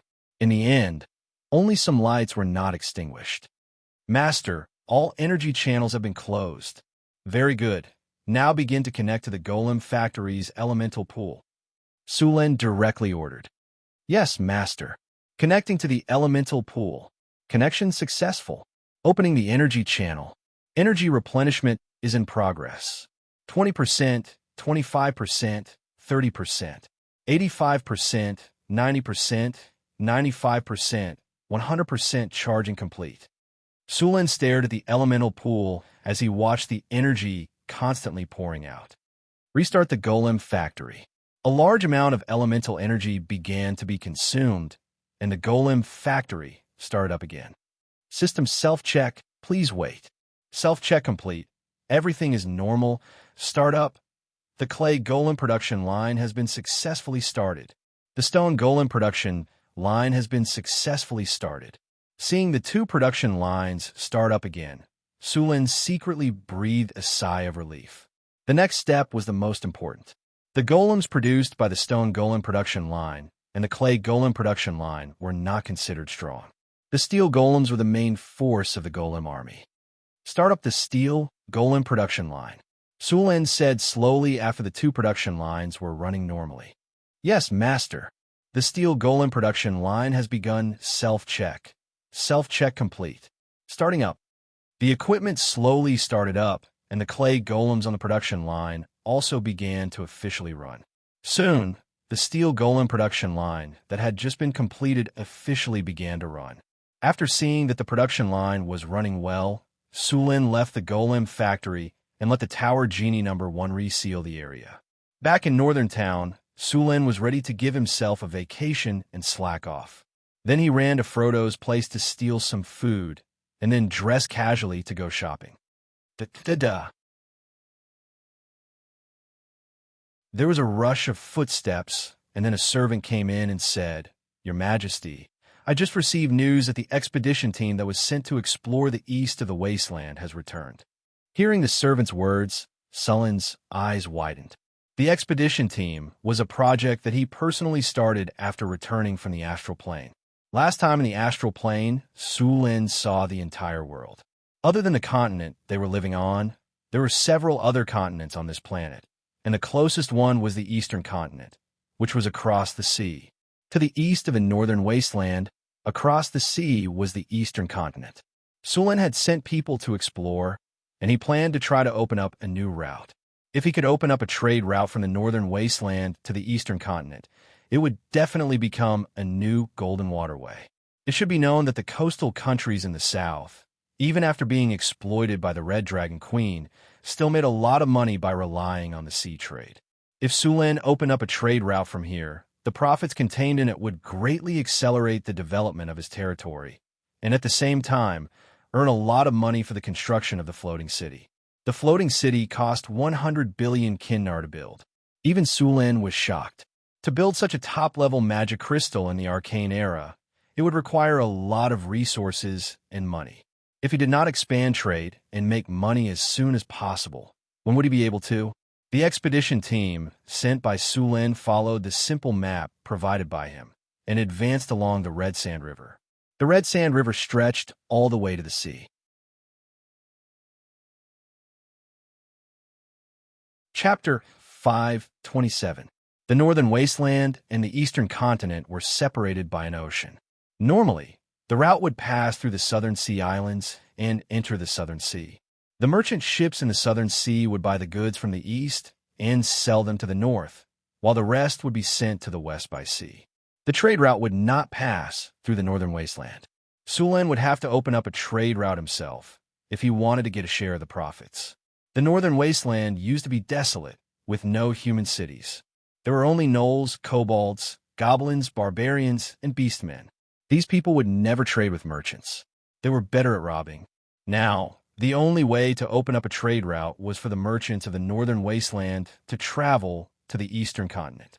The distance from the northern wasteland to the eastern continent was quite far, and there were no human cities along the way. If Sulen wanted to open up a trade route, he would have to build a city here. The people he sent to scout the route had returned. Where are they now?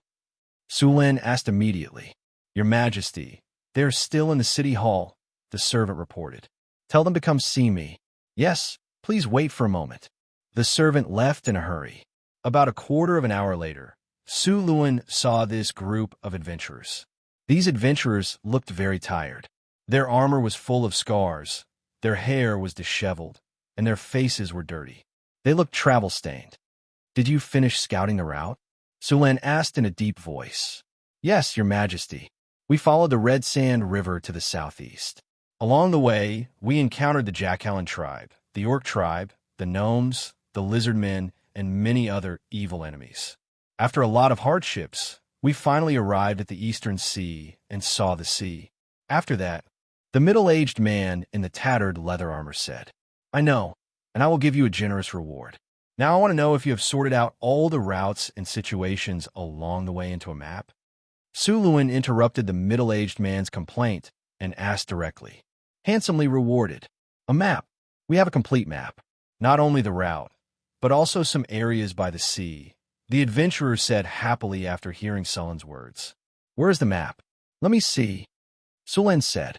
That adventurer subconsciously took out a sheepskin map from his chest and handed it to Sulen. When Sulen took it, he seemed to realize that he didn't have the courage to take the map and could only look at Sulen with a conflicted expression. Sulen ignored the adventurers and opened the map. The map was very simple. After all, these people had never learned how to draw a map. The map looked like an abstract drawing. Luckily, the terrain of a northern wasteland was not complicated. They had already marked out the location of Northern Town and the Redwater River. They had also recorded the other routes. Some areas were even described with words. Although the map was simple, it was still acceptable for the station. Moreover, when he compared it with the northern wasteland that he saw in the astral boundary, the difference wasn't too big. Very good. Your map has met the requirements of this mission. Sulen put down the map and said with a smile, the reward promised by the city hall will not be small. The reward of 10,000 kinnur will not be less. This is the proof of mission completion. You can take it to receive your reward. Of course, after receiving your reward, you'll have to lead the army of Northern Town through this route again. Thank you for your generosity, Your Majesty. Your reputation is as bright as gold. We are willing to lead the army again. After hearing the reward, these people's eyes were bloodshot, and they couldn't help but show excitement on their faces. Your Majesty, At this moment, the adventurer suddenly became a little hesitant. Sulen was a little confused. Do you have something to say? The adventurer gritted his teeth and finally seemed to make up his mind. Your Majesty, we want to change the reward. Change the reward? You think 10,000 kinnur is too little? Sulen said calmly. What reward do you want? Your Majesty, we don't think your reward is too little. Hearing Sulen's words, the adventurer quickly explained, we want to change the 10,000 kinnur to become citizens of Northern Town and distribute houses and land to us. Sulen smiled. You want to become citizens of Northern Town? Of course. That's 10,000 gold nars we're talking about. Even if the 5 of you split it evenly, you'll still get 2,000 gold nars each. That's enough for you to buy a manor in the Kingdom of Florence and live a wealthy life. Are you sure you want to exchange it for the citizens and land in Northtown City? The adventurers looked at each other and nodded heavily. Yes, Your Majesty. We are willing to become citizens of Northern Town. Very good. Then I announce that you can all become citizens of Northern Town. The people from the City Hall will come and help you with the household registration procedures. At the same time, your houses and land will also be distributed. However, you won't get the 10,000 kinnur, Sulen said in a deep voice. Thank you for your generosity. The adventurers bowed to Sulen and said respectfully. Sulen was a little emotional. These adventurers had been living in Northern Town for a year or two. After getting familiar with the city, they really wanted to become citizens of Northern Town. However, Northern Town had high requirements for citizens. Many of these adventurers couldn't pass the inspection. These people were willing to give up the 10,000 kinnur reward to become citizens of Northern Town, which surprised Sulen. He didn't expect the citizenship of Northern Town to be so precious. Sulen asked the guards to take the adventurers away. He then began to look at the map carefully. At the same time, he asked the army to form an advance party to clear all the obstacles on the road and prepare to build a city on the East Coast. Sulen had to build a bridgehead on the East Coast if he wanted to trade with the Eastern continent. In addition, he had to clear the 15-kilometer area along both sides of the Red Sand River. Sulen planned to transport the goods by water. The caravans would also carry the goods from the Red Sand River to the ocean. It was faster and more efficient than land transportation. It would also save a lot of manpower and resources. This time, Sulen planned to arrange 2 ships for the advance party to record the hydrology of the Red Sand River. At the same time, he planned to build a large dock outside Northern Town to produce ships. There were a lot of trees in the northern wilderness, so it would not be a problem to build a ship. However, it would take some time to learn how to build a ship. In addition, he also needed to recruit enough sailors and navigators. Following Sulen's order, the army soon gathered. The 2 inland riverboats were also ready.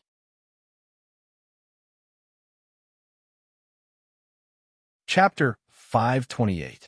There were more than 200 people in the expedition team. Among them, 50 were half-elf and half-human archers, 10 were drow scouts, 10 were half-elf rangers, 10 were dwarf defenders, 30 were barbarian warriors, 30 were centaur rangers, and the rest were all spear guards. Sulen had also arranged for some winged spellcasters to follow the expedition team. With the addition of transport personnel and construction workers, the total number of the expedition team was close to 1,000. Luckily, there were plenty of horses in Northtown City, so they could carry a lot of supplies. Otherwise, the expedition team would be even bigger. The expedition team's mission was to build a stronghold on the eastern coast. At the same time, they had to clear the surrounding wasteland monsters. Not only did they have to build a stronghold, but they also had to open up the entire Red Sand River. After all, water transportation was much better than land transportation. Even in the 21st century of his past life, sea transportation was still the cheapest way to transport large quantities of goods. If Sulen wanted to trade with the countries of the eastern continent, the Red Sand River had to be unobstructed. According to the map given by the adventurers, Northtown City was about 1,500 kilometers away from the estuary of the Red Sand River. With such a long distance, they had to set up some strongholds and transit stations along the way. Monsters were everywhere in the wasteland. Without a safe place to rest, the trade route would become very dangerous. At the same time, they had to set up transit stations to replenish all kinds of food supplies. A distance of 1,500 kilometers would require at least 5 stronghold transit stations. If this trade route was successfully opened, these stronghold transit stations along the way would soon become new towns and cities on this trade route. However, in order to accomplish all this, Sulen had to face a very difficult problem. Population. The population of Northtown City was too small. The entire Duchy of North Wind's population did not exceed 400,000. They had to migrate from the Kingdom of Florence. In the end, they had to spend a lot of money. Fortunately, Sulen had been reforming the Florentine kingdom bit by bit during this period of time. There were a lot of poor people in many areas. Under Phyllis's arrangement, these poor people would be forcibly sent to Northtown to supplement the population of Northwind Principality. Sulen planned to make the Duchy of North Wind's population exceed 1 million in 2 to 3 years. Northtown City's population would reach 300,000 to 400,000. Mirror Lake City's population would reach 100,000. The new city would also have a population of 100,000. Because of the maple trees planted around the new city, Sulen named it Maple City. Of the remaining population, 200,000 would be arranged in the vast plains outside the city. Sulen planned to build a dozen or so large towns there, while the rest would be arranged in the strongholds to be built on the Red River. According to the weather conditions in the northern wasteland, Sulen would stop after 100 kilometers. The further north they went, the colder the weather would get, and the stronger the monsters in the wasteland would become. Sulen planned to use this 100 kilometers as a buffer zone for Northtown City. In this way, the Duchy of North Wind's territory would become very strange. It would be long from east to west and narrow from north to south. However, this was only temporary.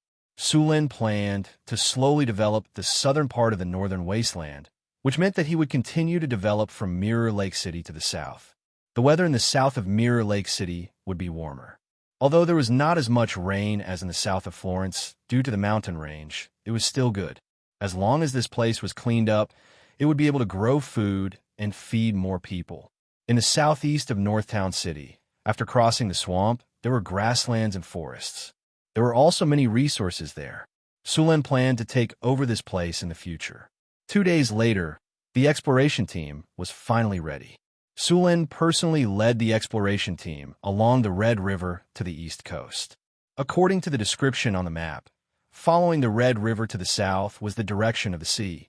Sulen and the others took a boat down the river, while the army marched on the shore. Since the centaurs raised livestock, there were a lot of horses in Northtown City. The team in front of them had 2 horses per person. Even the workers were riding horses. The Red River meandered for 300 kilometers before turning into a plain. It would also pass through the swamp and eventually merge into the sea. This area was considered an uncivilized area. Many tribes lived in the wasteland. One of them was a tribe of over 300 barbarians. When the exploration team from Northtown City arrived, they volunteered to join them. Although Sulin did not expand his territory here, his reputation in the wasteland was growing as Northtown City rose. The monsters that Northtown City defeated had spread the name of the city. These barbarians admired Sulin's reputation, so they came to join him. Of course, part of the reason was that these barbarians were too poor. When Sulin saw them, most of them were wearing tattered animal hides, and their weapons were very simple. The leading barbarian chief's iron axe was covered in rust. There were even bubbles and iron slag that had not melted yet. Many of them were holding thick wooden sticks and bone weapons. Although they were poor, they were still quite strong. Sulin left 2 barbarians who were familiar with the area. The rest of them were led back to Northtown City by 2 barbarian warriors. According to the barbarians, this plain was called the Nidorian Plains. The most powerful tribe was the Centaurs, followed by the Orcs. However, they weren't large in scale. The Centaurs only had 5,000 people, the Orcs had 4,000, and the rest were small tribes. Sulin did not touch these tribes for the time being. He was trying to build a stronghold. As long as these tribes did not provoke him, he would not touch them. Moreover, Northtown City did not have enough manpower. Even if they defeated these tribes, they would not be able to take over the plain. In the end, new tribes and monsters would take over the plain. It was a thankless task. Strictly speaking, the distance between Northtown City and the sea was not as far as 1,500 kilometers. This distance was mainly due to the winding Red Sand River. If they were to calculate the distance in a straight line, Northtown City would be around 1,000 kilometers from the sea.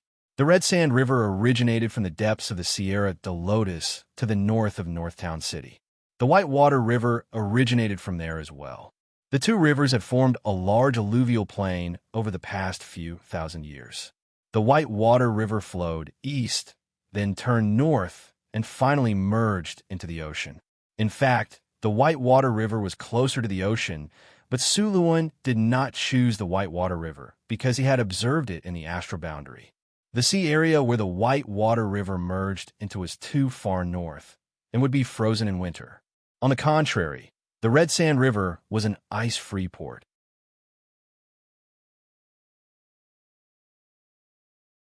Chapter 529. The Red Sand River meandered to the southeast. The further it went to the southeast, the smoother it became. The surface of the river also became wider. The speed of the boats had slowed down a lot. The boats in Northern Town City were just ordinary inland sailing boats. Most of the time, they had to use oars to row the boats, so the quality of the boats was limited. Sulin had already sent people to the coastal countries in the south to recruit more people before he came here. The inland sailing boats were still acceptable, but the boats used for ocean trade were not suitable. The environment of the ocean was too different from inland rivers. The wind and waves alone were incomparable to the ocean. Take Sulin's boat, for example. If they went out to sea, not to mention running into a storm, a single wave could smash their boat into pieces. A powerful boat was necessary to carry out ocean trade. Northern Town City did not have many talented people who could build boats, and they did not even have a single boat worker. When the time came, they would have to recruit people from the south to build the boats. However, Sulin did have some blueprints for the boats. If they followed the normal way to build a qualified boat with the technology of Northern Town City, it would take them at least 2 years to build one. However, this was a world of magic. Sulin could build a magical boat with the power of magic. Compared to ordinary boats, a magical boat was a deadly weapon.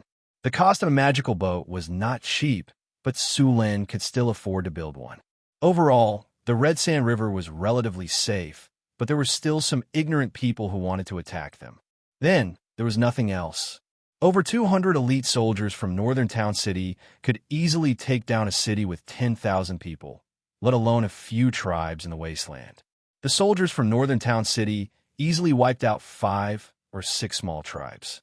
The surrounding tribes were all trembling in fear. Some of them even started to migrate. As for the lizard men in the swamp, they even ran away when they saw the soldiers from Northern Town City. The lizard men still remembered when Sulin wiped out the lizard men on a large scale. They were scared out of their wits when they saw the flag of Northern Town City. If it weren't for the fact that Sulin wasn't interested in the swamp, these lizard men would have been wiped out long ago. They continued to travel southeast along the river. Not far from the southern swamp was a lush forest. There was a group of half-elves living there. This group of half-elves was quite large, about 1,000 people. This was the data left behind by the adventurers last time. Sulin wanted to recruit this half-elf tribe. These half-elves were born archers, and there were even druid rangers among them. They were quite strong, and they were quite pleasing to the eye, but they did not join Northtown City. The gnomes were the masters of the forest. The best way for Sulin to subdue them was to rely on the nature oak. As long as Sulin took out the nature oak tree, the half-elves would most likely choose to join Northern Fortress City. However, the half-elves refused to interact with him for now. Sulin had to find a way to get to know them better. He planned to let the half-elves in his territory interact with the half-elves. The Red Sand River was already 300 meters wide. There were many tributaries that extended from the main river. This area had plenty of water, and there were many lakes around. The environment was quite good. However, there were some water monsters living in these lakes. They looked very similar to the ones in Northtown City, but they were a bit bigger. If other ships encountered these water monsters, there was a high chance that they would sink into the river. However, Sulin was the unlucky ones. In fact, Sulin didn't even need to do anything. The half-elf magic archers had already made their move. Frost arrows were fired, and the water monsters in the river were instantly frozen. Then, the barbarian warriors jumped up and broke the ice with their sharp battle axes. The army of Northtown City began to clear out the water monsters in the area. They could let the other monsters go, but they had to clear out the water monsters. These things were too dangerous for ships. Normal ships would be destroyed if they ran into them. Sulin wanted to open up a trade route, so he had to clear out the water monsters. Most water monsters had their own areas of activity. Any creature that entered their territory would be attacked by the water monsters. If a ship wanted to enter the sea, they had to pass through the area. The water monsters wouldn't care about that. They would surely attack. The army of Northtown City was very familiar with their teamwork. They soon killed the water monsters one by one. Apart from the useful materials on the monsters, they simply discarded the rest. Your Majesty, we will see an island in the middle of the river not far ahead. Once we see the island, we will reach the estuary, the adventurer who was acting as a guide said. Sulin nodded. He took out a telescope and looked around. When they reached the estuary, the river widened dramatically. The estuary was a huge trumpet-shaped channel. The deeper they went into the sea, the bigger the channel became. The island in the middle of the trumpet-shaped channel was the center of the channel. The island wasn't big. It was about 2 kilometers wide and 4 to 5 kilometers long. The island was covered in weeds and trees. It was perfect for building a shipyard. The ship passed by the island in the middle of the river. After passing through the estuary, they could see the boundless sea. Seeing the sea for the first time in his life, Sulin also felt a surge of excitement. Those soldiers and craftsmen who had never seen the sea before were even more astonished. These inland people couldn't imagine the vastness of the sea at all. Now seeing it with their own eyes, they were naturally shocked. Sulin ordered the ship to dock. Everyone went ashore and prepared to set up a camp. At the same time, they had to unload the things they were carrying. Sulin was planning to build a city by the sea to trade with the eastern continent. If it was successful, the city would become the most prosperous city in Northwind Principality for a while. After arriving at the beach, Sulin immediately sent people to cut down trees and set up a camp. At the same time, he sent the army to search the area. Since they were planning to build a city, they had to clear out the dangers around. A large number of soldiers and workers were sent out. Soon, the workers began to cut down trees. Sulin chose a flat area not far from the sea to set up a camp. The soldiers of Northtown City patrolled the area. They didn't find any monsters, but Sulin didn't let his guard down. The workers of Northtown City were very experienced. It didn't take long for them to set up a simple camp.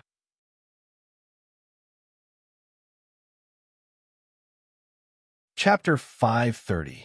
The sun gradually dimmed, and the Lady of Silver Moon slowly rose into the sky. The night had darkened. The craftsmen had gone to rest after a long day of hard work. The sound of waves hitting the beach came from a distance.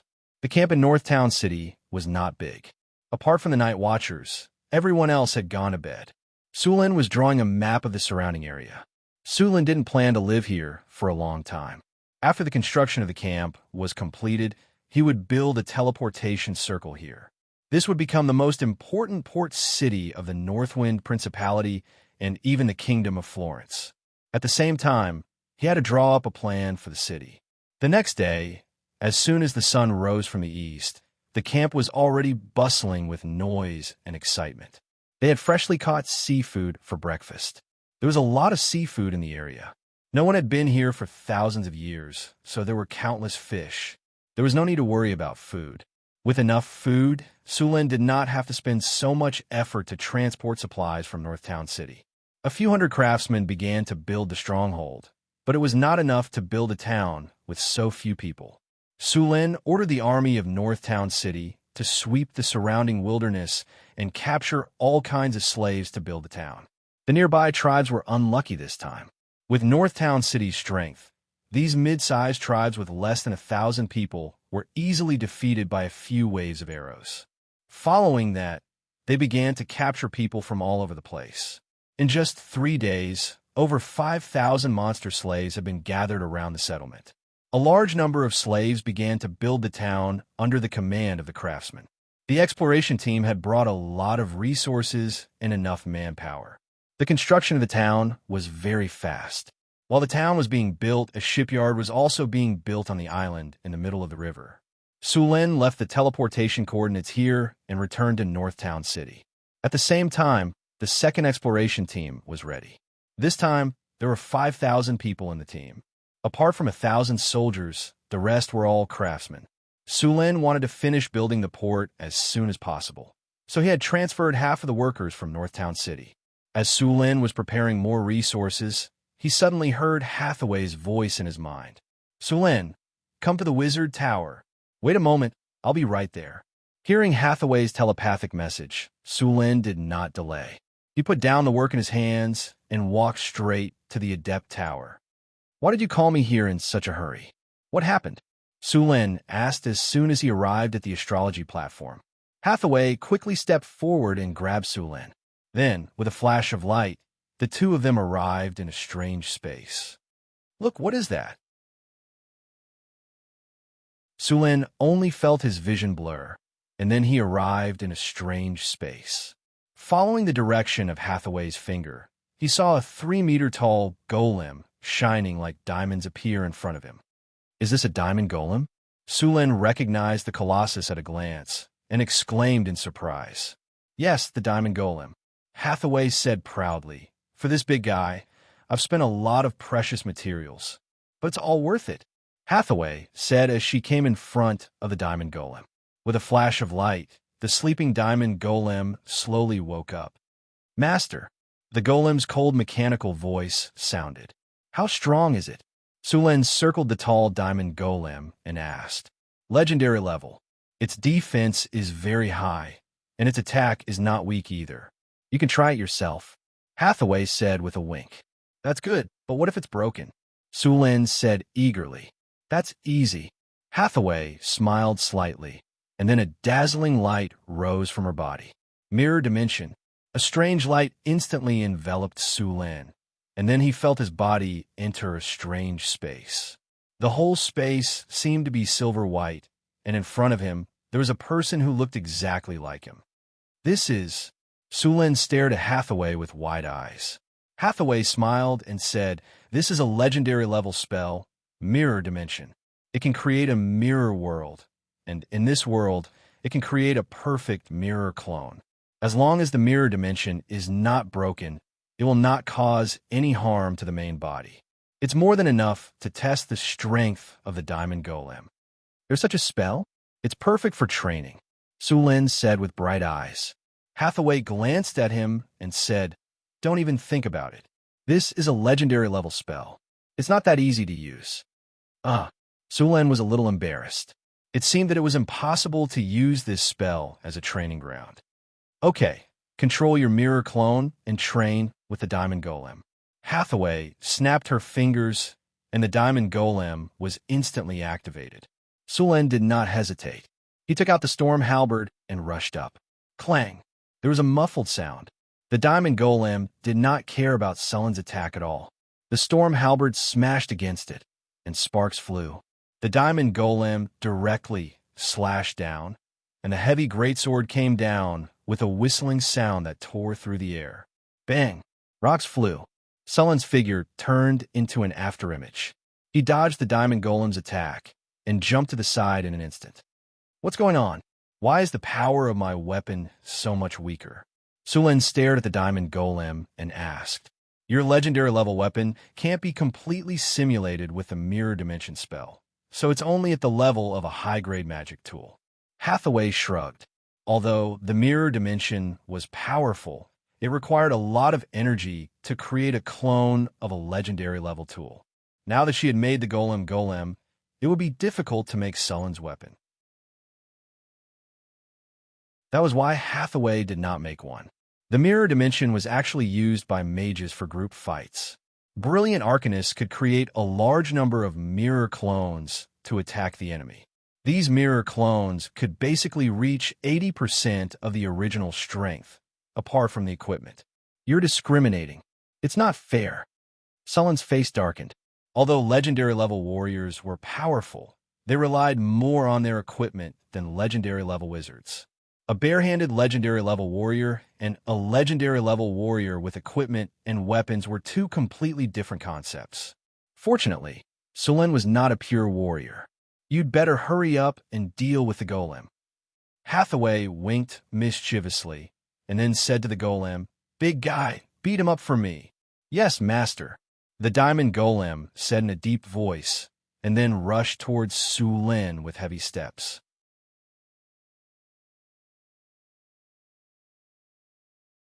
Chapter 531. Asterisk Rumble. Sulen's body burst out with dazzling lightning, instantly enveloping the Storm Battle Halberd. The Storm Battle Halberd once again swept across with endless lightning, smashing heavily on the Diamond Golem. Lightning flashed, and a clear wound finally appeared on the Diamond Golem. "So F*** King hard." Seeing the scratch, Sulen cursed, then hurriedly dodged the Diamond Golem's sweep. His footsteps flashed, and he tried to circle to the side. Under normal circumstances, the Diamond Golem had 100 points of physical resistance and was immune to most physical attacks with 100 points of strength. At the same time, it also had 100 points of resistance to cold, strong acid, lightning, and fire. It also had 100 points of magic resistance. In simple terms, any elemental damage below 100 points and magic damage below 100 points would have no effect on them. Sulen's attack could naturally break through the Golem's defense, but it felt like using an axe to chop a rock. Greater haste, greater mage armor, greater deflection, force field, greater slow. At this moment, rays of light suddenly rose from Hathaway's body, instantly enveloping the Diamond Golem. The Golem's speed instantly doubled. At the same time, an earthy yellow light appeared on Sulen's body. Sulen's body seemed to sink into mud, and his speed suddenly decreased. A strong wind blew, and the Diamond Golem wielding its heavy sword instantly appeared in front of him. Sulen only had time to block with the Storm Battle Halberd. With a muffled clang, Sulen's body was directly sent flying a few meters away. "You're cheating." Sulen exerted force on his feet and said as he steadied himself, "The Diamond Golem is a wizard's trump card. It's normal for it to be buffed with spells." Hathaway squinted her eyes and said with a smile, looking like a little fox. Sulen was speechless. Sulen did not have time to refute. The Diamond Golem rushed up again, swinging its greatsword quickly. "You really think you could defeat me like this?" Sulen's Storm Battle Halberd swept across, and the powerful force made the Diamond Golem retreat slightly. Lightning Spear. The dazzling lightning burst out in an instant. The storm halberd in Su Luan's hand had completely turned into a weapon composed of lightning. Superior cat's elegance, high-level barbaric bull's strength, advanced insight, greater haste. In an instant, Sullen's figure disappeared from where he stood. In the next second, he appeared on the other side of the diamond golem and slashed down with his storm halberd. Bang! Endless lightning erupted from his body, and Surin's power was completely unleashed. The astonishing power tore through the air, accompanied by a bolt of lightning that seemed to tear through space. The storm war halberd viciously slashed towards the diamond golem in front of him. Crack! A crisp sound rang out as a crack appeared on the diamond golem's originally hard and smooth body. This crack gradually expanded, and then, with a bang, a palm-sized hole appeared on the diamond golem's body. It's really hard, but I still smashed it. Sullen's figure disappeared again. At the same time, the giant sword in the diamond golem's hand suddenly swept across, and the strong wind all hit Sullen's position just now. After using his full strength, Sullen's figure accelerated again, and with the help of Blink, he completely disappeared in a flash. Sulen continued to attack, and afterimages appeared around him. The diamond golem kept attacking, but it had no effect. This kind of fighting style was something that even legendary rogues who were proficient in shadow travel could not do. Although they could escape into the shadows, they could not completely disappear. Even shadow travel had limitations. The number of times a rogue could use shadow travel was limited, and it could not be used in places without shadows. After using his full strength, Sulen fought to his heart's content. In a short period of time, a large number of scars appeared on the diamond golem's body. The originally crystal-like body became bumpy and full of cracks. Thunder Fury Slash. A bolt of lightning appeared, and the powerful lightning power turned into a blue chain, instantly blocking the diamond golem's movement. It's over, Sulen shouted and slashed the storm battle halberd at the diamond golem's head.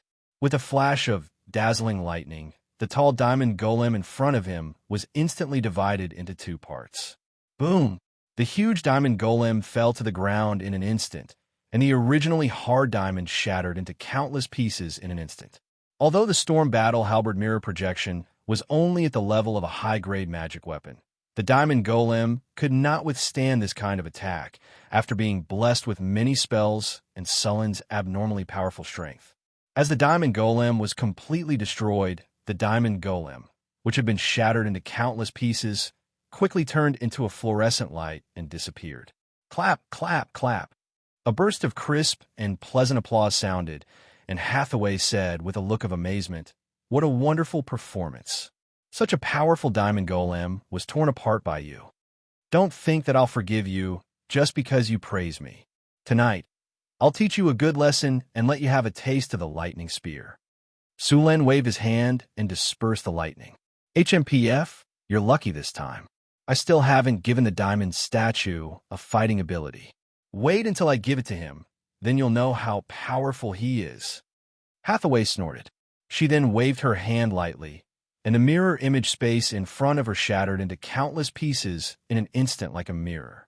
Sulen and Hathaway's figures instantly appeared on the astrology platform, and the diamond golem also appeared beside Hathaway. Looking at the tall and burly diamond golem, Sulen nodded slightly.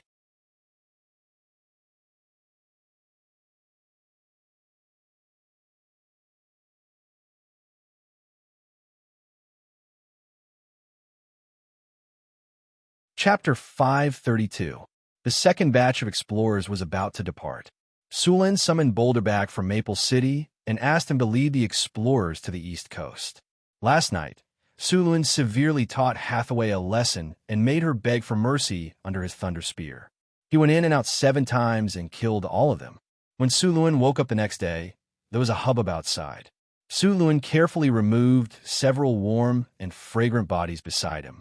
He simply washed and went out. Outside, Sulen saw Boulder and the caravan of Northtown coming back with him.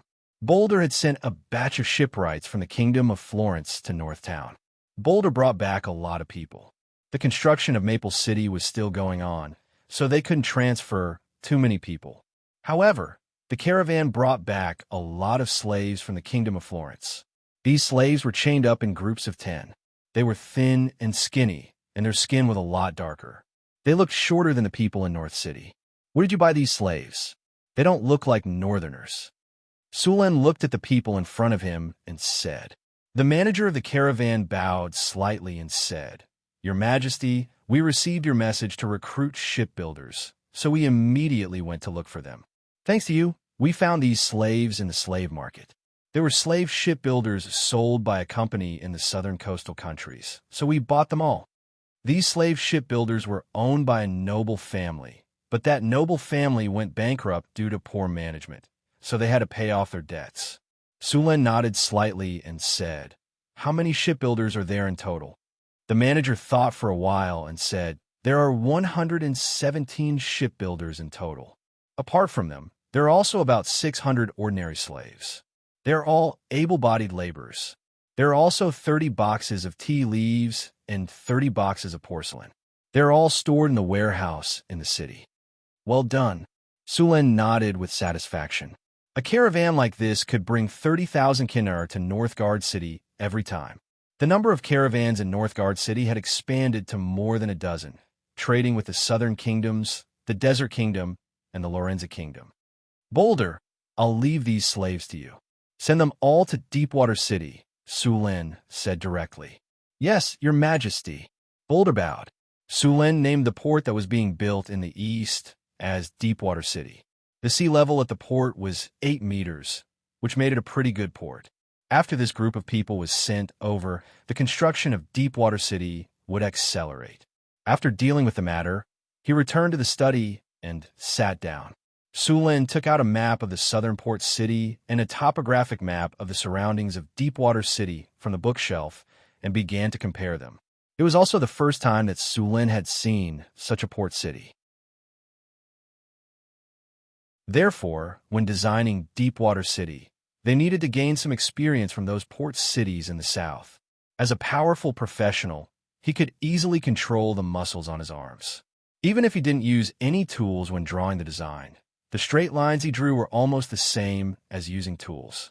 10 minutes later, a blueprint was completed. Sulen followed the layout of the southern port city and combined it with the topography of the east coast. The basic structure of the city was drawn on the blueprint, including the roads, residential areas, trade areas, warehouses, sentry towers, military camps, and so on. The most important part of the city was the port and shipyard. Trade was the most important thing in a port city, so the docks and warehouses were the most important. A large number of warehouses were built near the docks to make it convenient to store goods. The port had to be large, and they had to pay attention to the wind and waves. In fact, Sulen was considering whether to build a breakwater. Some things in this world were better than in his previous one, such as transforming nature, moving mountains, and filling the sea. It was not too difficult for wizards. Even if the hydrology of Deepwater City was not good, he could still build a deepwater port. Deepwater City was located on the southeast coast, so it had a lot of rain. The roads and sewers in the city had to be specially marked, especially the sewers. If they were to follow the standards of Northtown City, they would easily cause water to accumulate. The distribution of toilets and sanitation also needed to be paid attention to. The problem with the sewers was simple. As long as the layout was reasonable and the sewers were dug deep, it would be fine. The main problem was the hardening of the roads. Port cities had a lot of rain, and if the roads were not hardened, they would become muddy, which would greatly affect the transportation of goods. Therefore, the roads in Deepwater City needed to be paved with stone slabs or mud to stone spells. Because of the trade problem, port cities had a lot of people. Caravans from all over the world would come here to trade, which put a lot of pressure on the sanitation of the city. At the same time, there was another problem: infectious diseases. Infectious diseases were frequent in this world, such as plague, cholera, and plagues. Once these diseases broke out, they would quickly spread. The soldiers in Northtown City were fine because they were healthy and had strong immune systems. However, ordinary people were not. If an infectious disease broke out, it would definitely be a disaster. Although there were wizards in this world, they did not have a way to treat a large-scale plague. They could only quarantine it. Sulin clearly remembered that a plague broke out in the Sadran kingdom in the south a few decades ago. In just 2 months, it spread to the Genoa port in the west of the continent and then to the kingdom of Kerbal. In just a few months, it had swept across half of the continent. It was said that some small cities were turned into ghost towns. After designing the roads, Sulin began to design the other areas in the city. In addition to the roads in the city, they also needed to design a road that led directly to the port. This road would need at least 8 carriages to transport goods. At the same time, the land in the port area needed to be leveled, and the warehouses and berth for the ships needed to be designed. Sulin designed the port, the warehouses, and the berths according to the southern port cities. After all, they had been a port city for hundreds of years. The design of the port and the berths were very perfect. After the design was completed, he began to think about the wizards that would be sent to Deepwater City. A trading city like Deepwater City would not be safe if there were no wizards to guard it. Sulin planned to send Andre and some wizard apprentices. Andre had the blood of a water demon, so his fighting power in the sea would be enhanced. Of course, Sulin also needed to arrange a laboratory for him. There was no need to think about a wizard tower. Perhaps he could build a small wizard tower about 30 meters tall without a tower spirit. It would be equivalent to a high-grade laboratory.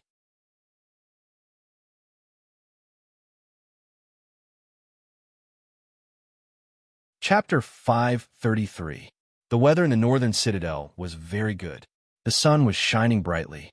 Unknowingly, it was already the month of May. The gentle sunlight was very comfortable on the ground. Sulin had nothing to do today, so he took Hathaway, Alex, Karina, Chrissy, Phyllis, Xanthi, and his 2 personal maids for a picnic. Alex and Chrissy were barbecuing on the grass. Hathaway was chatting with Xanthi and Phyllis. Sulin was lying on Xanthi's soft thighs, taking a nap and enjoying the massage from her soft little hands. Karina was setting up the tableware, and the 2 maids were assisting everyone. Master, I'm done. Do you want to try it? It's delicious, Chrissy said, waving her arms. Sulin waved his hand. He didn't want to be a guinea pig. The barbecue smelled delicious, mainly because of the seasonings made by Frodo. Speaking of which, Frodo's seasonings were getting richer and richer. Even Sulin hadn't seen many of them before. It had to be said that when it came to enjoying life, if the halflings were second, they would be first. Sulin had made all the seasonings he knew in his previous life. Even if he couldn't find the same ones, he would find some that tasted similar. Master, do you want to try it? It's delicious. Chrissy didn't give up. She took the barbecue directly to Sulin. She looked at Sulin with her big eyes. After all, what bad intentions could a succubus have? Among the women in the northern citadel, Hathaway liked to study magic. When she had nothing to do, she would sit on the balcony and make a cup of tea and enjoy the sunshine. Chrissy liked to raise pets. Her 3-headed dog was now the size of a calf. Alex liked to read books, not magic books, but fairy tales and travel books. Phyllis liked to make some snacks. Xanthi liked to follow Phyllis. Perhaps because they were both nobles, the 2 of them liked to have afternoon tea together. Karina often taught the drows all kinds of tricks. The 2 maids liked to eat sweets. Of course, they also liked to make delicious food. Sulin basically didn't care about their little hobbies. As the king of Bayfong Principality and the owner of this place, he was very easy to talk to. The aroma of barbecued meat filled the air. The little succubus happily raised the meat and handed it to Sulin, looking at him expectantly. Looking at Chris's expression, Sulin couldn't refuse it directly, so he took it and took a bite. It tastes good. Hee. It seems that I have a talent for cooking. The little succubus said happily. So you're using me as a guinea pig. Sulin pretended to be angry. He then reached out and knocked on Chris's head. Not bad. Let me try it too. Hathaway stretched and grabbed a skewer of barbecued meat to taste. It's a little overcooked. It's totally the seasoning for roasted Frodo. But it's the first time I can roast it like this. It's worth encouraging. A huge black shadow suddenly fell from the sky.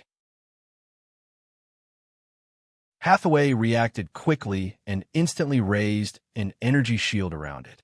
As soon as the shield was raised, a large cloud of dust and grass rushed over and was blocked by the shield. Onyxvia, you did it on purpose. Be careful, or I'll hang you up and beat you. Sulen looked at the huge creature that fell from the sky with disgust. It was the Red Dragon Girl. With a flash of light, the Red Dragon's huge body disappeared in an instant and was replaced by a red-haired girl. It was Onyxvia. Master, I didn't do it on purpose. The little red dragon firmly refused to admit it and ran to Chris to ask for food. This red dragon only knew how to sleep all day long. Often, she would sleep for several days at a time. When she woke up, she would look for food everywhere. Usually, she was nowhere to be seen, so Sulen didn't even have time to ride her. As a mount, you sleep all day long and don't even care your master. Don't you think that's very dereliction of duty? Sulen said to the little female dragon. At this time, Onyxvia bit the skewer of barbecued meat and gently stroked it in her mouth. The shiny skewer was pulled out. Her movements were very practiced, and she didn't care about her image at all. Master, I'm close to adulthood now. I need to rest and sleep to grow. How can you bear to let a young dragon like me work? Onyxvia said as she ate the skewer. Close to adulthood? Sulen was slightly taken aback. A dragon's adulthood didn't have to be 100 years. In fact, this was just a rough number. It depended on the dragon's nutrition and development. If they lived in an area with abundant elements and abundant food for a long time, they would enter adulthood a few years earlier. Yes. Master, I'm about to reach adulthood. Are you going to prepare a gift for me? Onyxvia said shamelessly. Sulen glanced at her and didn't say anything. Master, as a dragon who is about to reach adulthood, and the most powerful red dragon among the Penishade dragons, if I go out and meet other people, how can I have the nerve to say hello to them? Besides, this will weaken your reputation, won't it? Onyxvia said with a flattering face. But if she could hide the glimmer of gold coins in her eyes, the effect would be better. Huh. Sulen smiled and didn't say anything. Little female dragon, I'm afraid you don't know how much money you owe. The number of treasures in the floating space tower's treasury doesn't match up. Looking at Sulen's eyes, Onyxvia was quickly defeated, and then whispered, so stingy. You're so rich, but you're not willing to help a poor dragon like me. I'm so sad. After the picnic, Sulen returned to the study, and a guard hurried over. Your Majesty, according to the adventurer's report, something suddenly happened outside North City. What happened? Sulen's heart skipped a beat. The guard hesitated and said slowly, recently, adventurers often report that some strange magic beasts have appeared in the north of North City. They look a bit like ordinary beasts, but there are some changes in their appearance. Their eyes are red and they are very aggressive. They don't just attack humans, they don't even let their own kind go. At first, we didn't pay attention to this. We just thought it was a magic beast that had evolved and transformed. But later, we found that many adventurers reported that they had encountered such monsters, and then we discovered the abnormality. The number of these mutant monsters is no less than that of ordinary beasts. This is normal. The number of magic beasts is far less than that of ordinary beasts, but there's a large-scale transformation of beasts here. After discovering this situation, we sent people to investigate, and the data has been collected. Please take a look.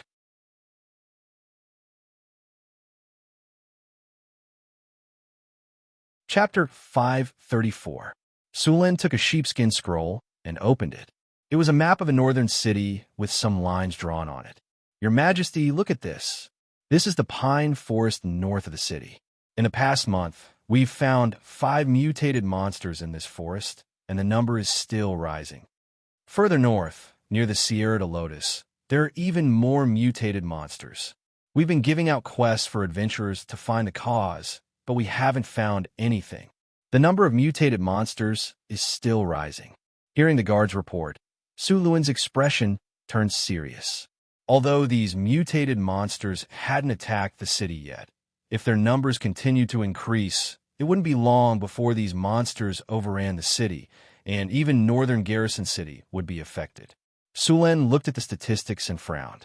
In just a month or two, the number of mutated monsters had reached 300.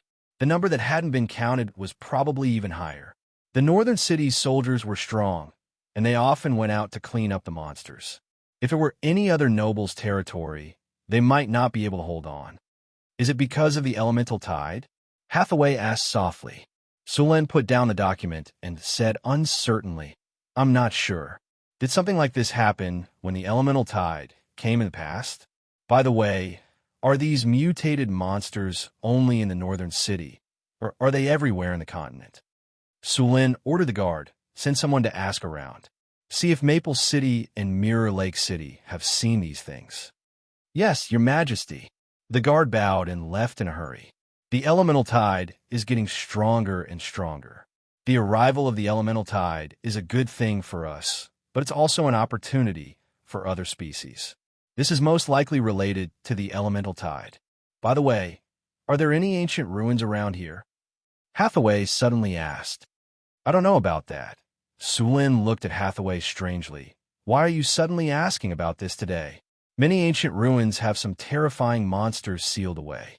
Some were used by the ancient arcana masters for research purposes, while others were sealed away because they were too dangerous and difficult to kill. Normally, these things don't have much of an effect. With the passage of time, many creatures will die of exhaustion in the seal. However, there are also some long-lived creatures or monsters with abilities similar to life hiding that will become active again due to the arrival of the elemental tide. If the ancient seal is damaged, it might not be able to suppress the monsters. If the monster's power leaks out, it might lead to a situation like this, Hathaway said as she adjusted her gold-rimmed glasses. Sulen looked rather awful. I think it's very likely. After all, we've inherited a mysterious realm left by the ancient arcanists. Since there's a mysterious realm here, it's very likely that there's an ancient ruin here. All right, Adept Locke and I also reinforced an ancient seal together. Sulen's face changed slightly.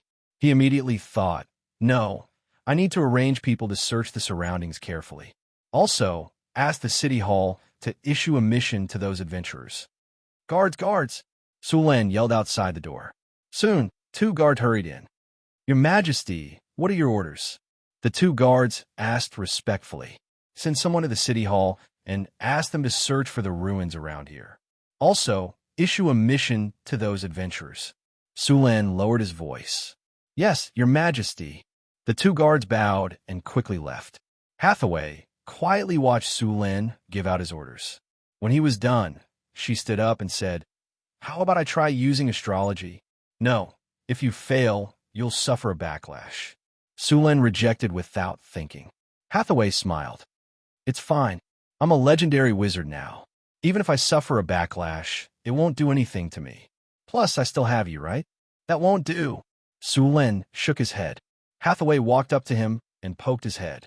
If we don't use astrology, how long will it take for those adventurers and soldiers to find it? Also, I've just done some research. The number of mutated monsters is constantly increasing. If we don't get rid of them as soon as possible, we'll be in big trouble. Big trouble? What big trouble? Let's see how I'll deal with them. Sulen snorted. If you don't agree, I'll use it secretly. You'll be sad if I get hurt. Hathaway said when she saw Sulen's reaction. You. Sulen glared at Hathaway. He knew he had to agree, so he nodded. All right, you can use astrology, but I have to be by your side. If there's any danger, you have to stop the spell immediately. Okay. Hathaway agreed and pulled Sulen to the astrology platform. I've made a divination crystal on the astrology platform. It can reduce the damage caused by the backlash. Basically, there won't be any problems. Hathaway said as she tidied up her things. As a northern witch, she had mastered divination spells. The northern witches were proficient in divination spells, but Sulen didn't let her use them because he was worried about Hathaway. Fate was a very strange thing, and so was the future. Although the divination spells could see some fragments of the future was not always the same. Using this kind of spell often would cause the line of fate to become chaotic. Just like a good swimmer who was addicted to cheating, Using the divination spells recklessly would eventually lead to the fetters of fate. Then it would be troublesome. At the top of the astrology platform, Hathaway's figure was quietly suspended in the air.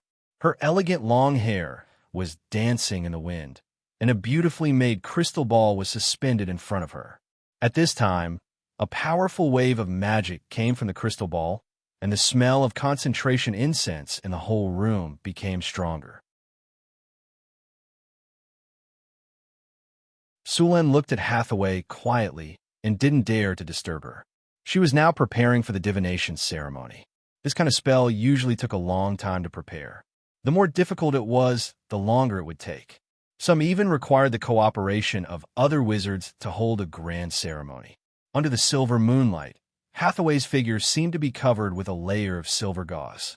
The Lady of Silver Moon also mastered part of the divination priesthood, and many divination spells were performed with the help of the Lady of Silver Moon. At this time, Hathaway's figure suddenly trembled, and then she suddenly opened her eyes. There was a trace of blood at the corner of her mouth.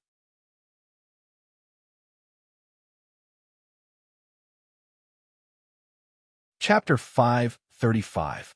Asterisk crack. Asterisk a light sound was heard, and a crack appeared on the crystal ball that was floating in front of her. Then, with a bang, this high-grade magic item that was worth tens of thousands of gold coins was shattered into countless pieces. Following the shattering of the crystal ball, a strange and cold aura instantly appeared on the astrology platform. Indistinct howls echoed in the surroundings, and countless shadows appeared. The surrounding space distorted, and a powerful evil intent instantly appeared, pouncing towards Hathaway.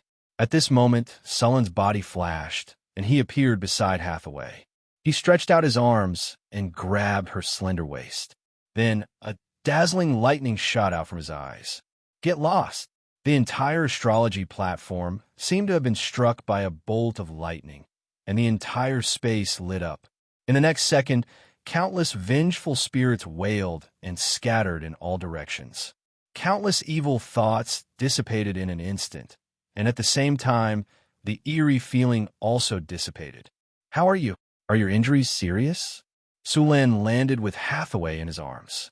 With a flash of light, a green energy full of life appeared in his hand, and it instantly merged with Hathaway's body. Physical healing. As the green energy merged with her body, Hathaway's injuries began to improve. This time, Hathaway's injuries were not serious. The main thing was that her spirit was damaged, and she looked a little sluggish. Fortunately, she was now a legendary wizard, and her soul was strong, so her injuries were not serious. Sulen let out a sigh of relief. I shouldn't have let you use this astrology spell. I didn't expect you to be injured. I'm fine. Hathaway shook her head. The spell had healed her injuries, but her spirit still needed to recover. She shook her head and said, I used the astrology spell to find the source of the mutated monsters. It was a little troublesome, but I still found it. I saw a ruin in the astrology spell. It should be an ancient ruin. Also a world shrouded in blood and evil aura. That should be the spiritual light of the sealed monster. It didn't die. Instead, it used the power of the elemental tide to revive itself. The ancient formation that originally sealed it has been severely damaged. According to the predictions of astrology, it will completely break the seal in 2 months at most and come out again. We have to deal with it as soon as possible. Otherwise, the entire northern garrison city will be contaminated by this evil energy, and all our efforts will be in vain. A world shrouded in bloody light and evil aura? Could it be the evil god? Sulen was a little confused. Prophecy spells were very annoying. Sometimes, they wouldn't tell you the answer. Instead, they would give you some hints and let you guess. Therefore, wizards who were good at prophecy spells were also very good at solving puzzles. I remember the location of the ruins. It's about 30 miles northeast of the city, Hathaway continued. You should rest and recuperate first. I'll send someone to investigate the ruins, Sulen said directly. When the time comes, I'll need your help to deal with that thing. Don't worry. My injuries aren't serious this time. It just looks a little scary. In reality, more than 90% of the backlash was blocked by the crystal ball. Hathaway said, smiling, "You still need to rest and recover." Sulin glared at her. "All right, don't be in a hurry to take action once you find the location. The energy of this monster is very radioactive. Those mutated beasts are actually ordinary beasts. They've only mutated after being contaminated by this monster's energy," Hathaway said. "Also, don't let anyone below Tier 3 get close. Otherwise, they'll be infected by the monster's energy." "I'll tell them to be careful," Sulin said, nodding. My injuries will recover in about 2 days. When the time comes, we'll work together and get rid of this monster once and for all," Hathaway said, nodding. "Okay." Sulin nodded in agreement. After learning the truth, Sulin was no longer in a hurry. However, he still needed to get rid of those mutated beasts first. The sun shone brightly as Sulin led a group of soldiers to the outskirts of northern Garrison City. Very quickly, he discovered a strange aura. Sulin had already cleared out the outskirts of northern Garrison City many times. It was a forbidden area for monsters. Normally, no monster would be willing to approach it. The strange aura that appeared now was most likely the work of a mutated beast. A flash of light enveloped Sulin's body. A second later, he appeared in a forest. A monster that looked like a ferocious wolf appeared before him. However, this ferocious wolf had some disgusting tumors on its back. One of the tumors even had a tentacle. Its originally ferocious fangs had become even more frightening. The ferocious wolf's eyes were blood red, and its aura became violent and chaotic. Moreover, there was also an aura of madness and death mixed in with its aura. Upon seeing Sulin, the ferocious wolf became even more violent. With a furious roar, it pounced on Sulin. It seems that this aura has completely affected its mind. Even its instincts have been distorted. Looking at the ferocious wolf that pounced on him, Sulin did not take it to heart. With his strength, even if he released a little bit of his aura, it would still be very dangerous to wild beasts, ferocious beasts, and even demonic beasts. As long as they sensed danger, they would avoid it from afar. Why would they take the initiative to attack? Now that this ferocious wolf dared to attack him, it seemed that it had completely lost its mind. Before the ferocious wolf could get close to Sulin, it let out a shrill scream. Then, a bolt of lightning instantly struck the ferocious wolf. As the lightning flashed, the ferocious wolf fell directly to the ground. Then, it was turned into charcoal by the powerful lightning power. After the ferocious wolf died, the aura that originally surrounded the ferocious wolf was also swept away by the lightning. Sulin seemed to have discovered something. His figure suddenly disappeared, more than 10 kilometers away. The thick smell of blood filled the air. In the dark forest, a massacre seemed to have just ended. When Sulin's figure suddenly appeared here, a gust of wind suddenly blew. Then, a black shadow pounced on him. Bang! As soon as the black shadow got close to Sulin, it was kicked away. Its body flew backward at a faster speed than before. The huge force caused a crack to appear on the stone. However, the next moment, the black shadow in front of him pounced on him again. Its sharp claws drew a cold light. However, before it could attack Sulin, it was instantly hit by a bolt of lightning from the sky. Its entire body was paralyzed by the lightning and could not move. Clawed demon. Sulin's eyes narrowed. He instantly recognized that the monster in front of him was a kind of abyssal demon.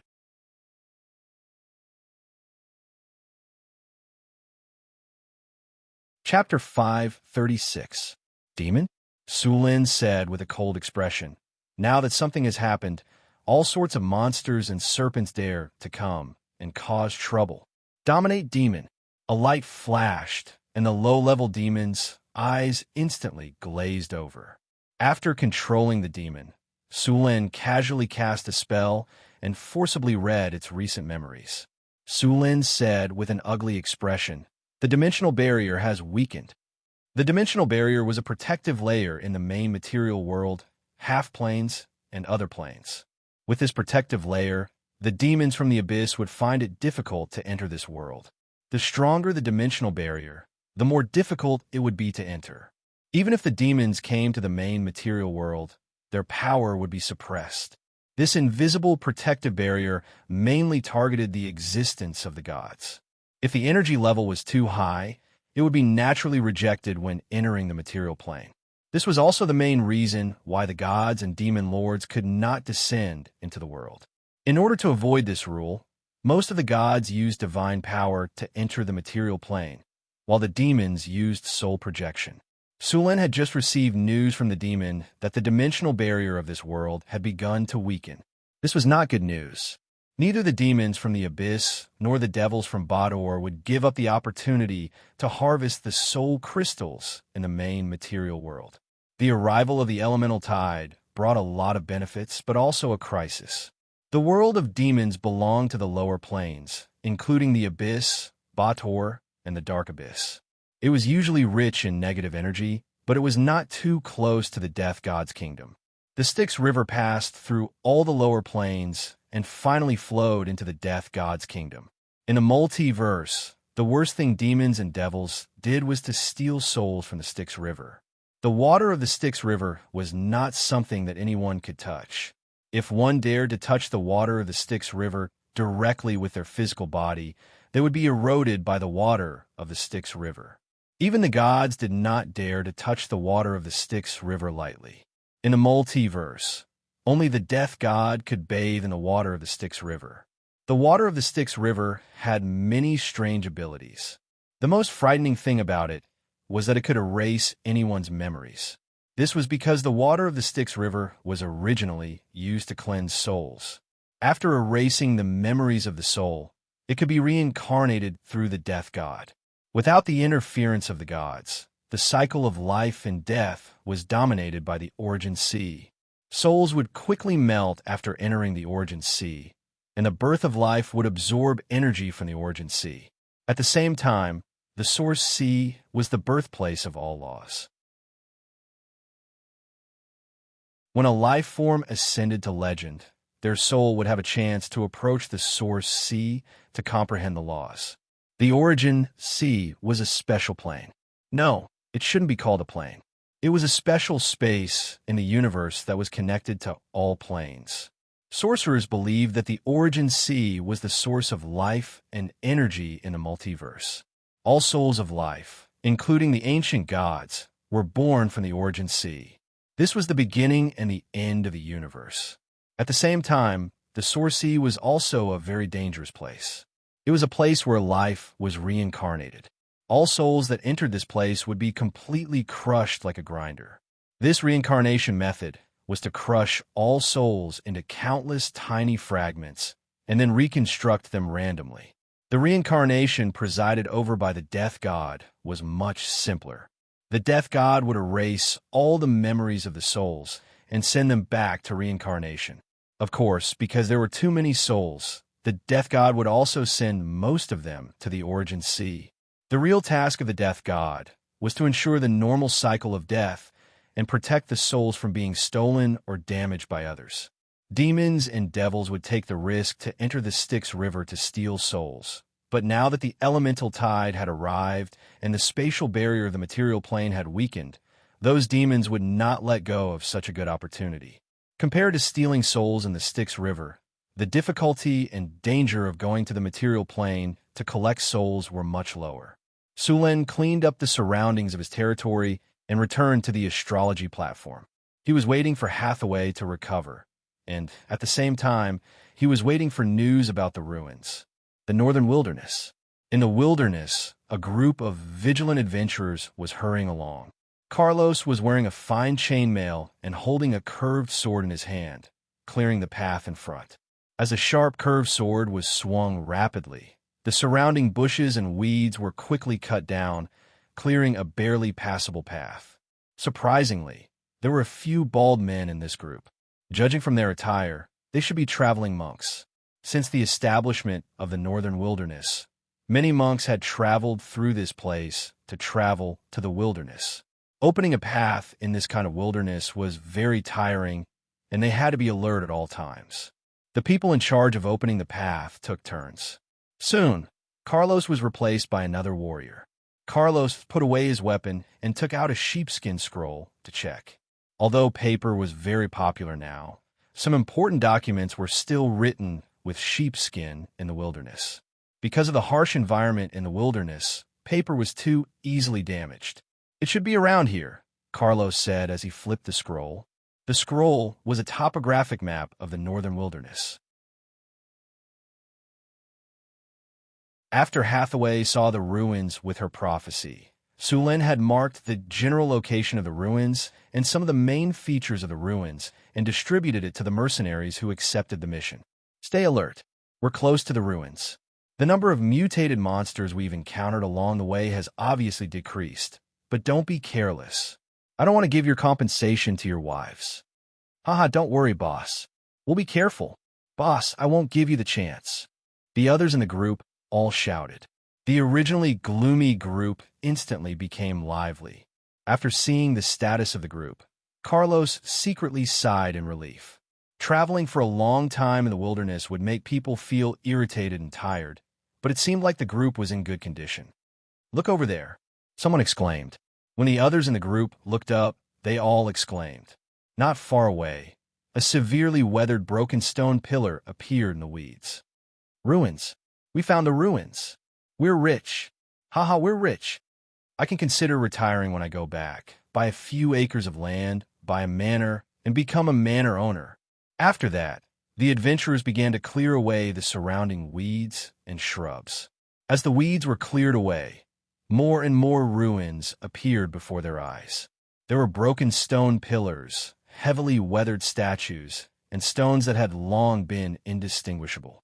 Everything here showed that this was a ruin that had existed for a long time.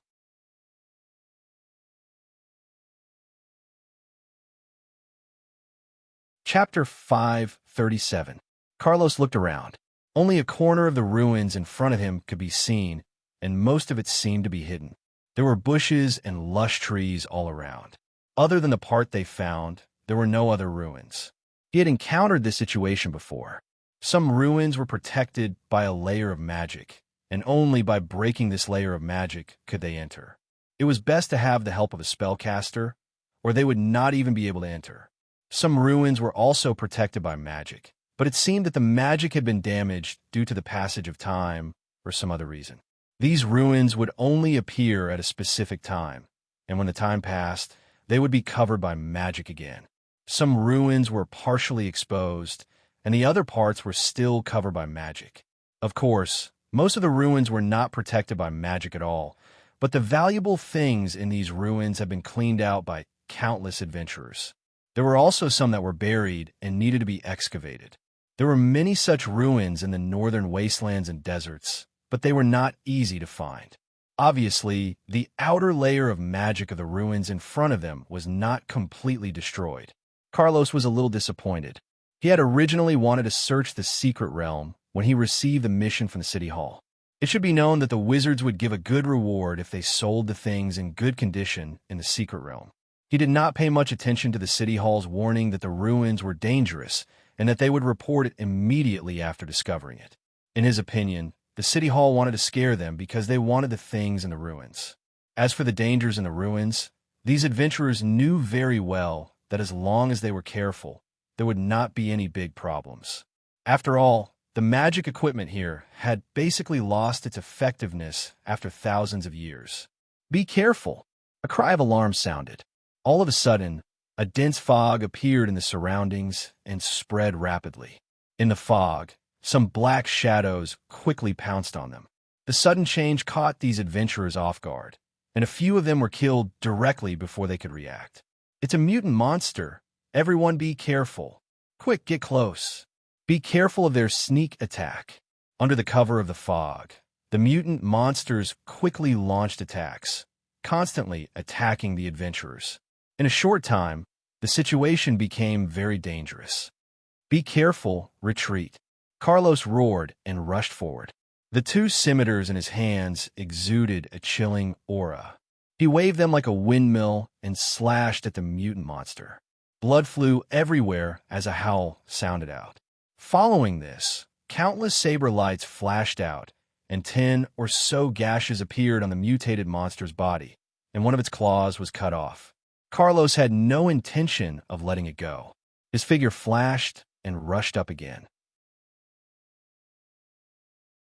A sharp blade light flashed, and the mutated monster's huge head was chopped off. Only then did Carlos breathe a sigh of relief.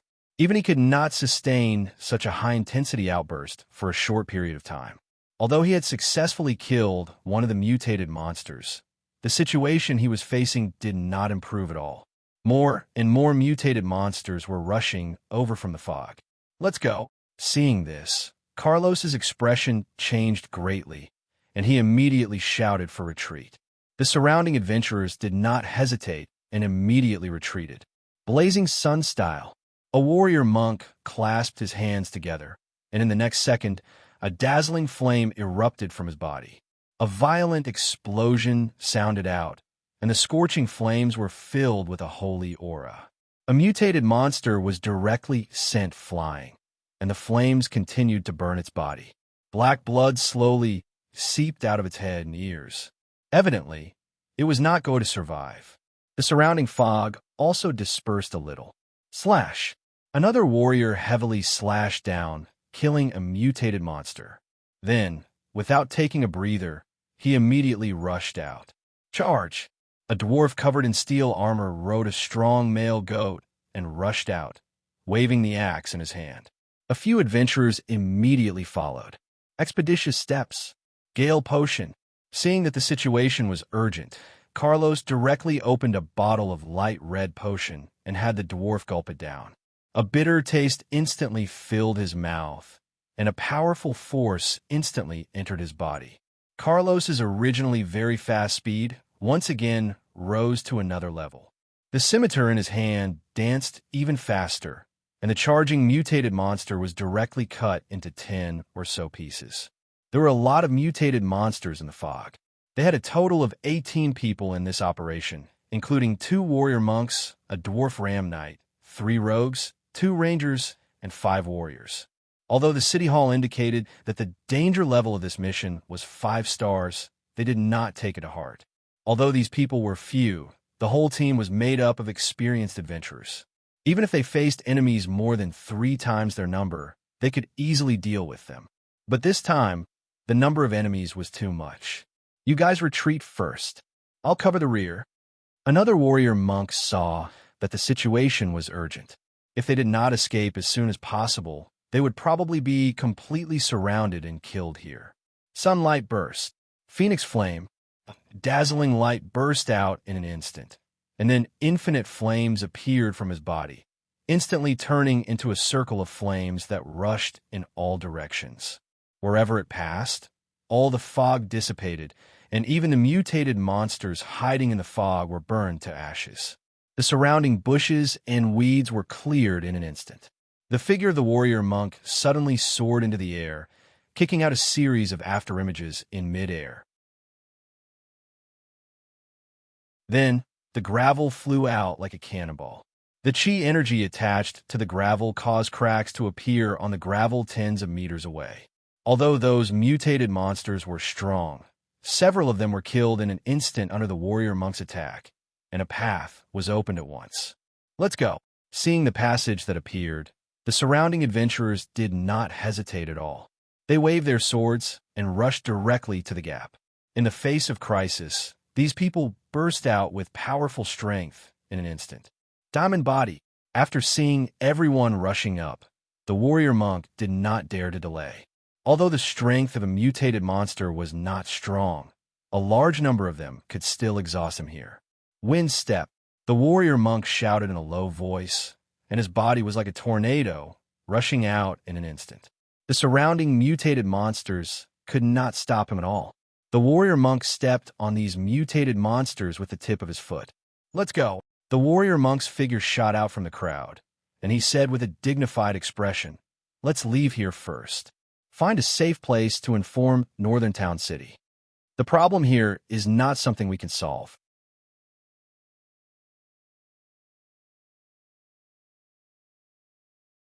Chapter 538. Carlos was very excited. Although the battle was short, They had suffered a lot of casualties. He had no time to regret it. He had to send the news back as soon as possible. His brothers had suffered a lot of casualties, and they needed a lot of money as compensation. The battle just now had caused quite a commotion. It was very likely that other adventurers would notice them. Whoever completed the quest first would get all the rewards. If they were late, they might not even get a single copper coin. We need to hurry. We can't let others get ahead of us, Carlos said as he rubbed his head. No matter what, we have to be the first to send the news back. We have suffered a lot this time. Many of our brothers have died. We need this money to send them back as compensation. This is the only thing we can do to help them. Boss, we know what to do, a warrior said. I won't say anything else. Let's go, Carlos said as he ran towards the northern city. The others looked at each other and followed closely behind. North Wind Tower. Sulen had resumed his daily routine. He would patrol the city or Maple City every day and draw some blueprints for the city.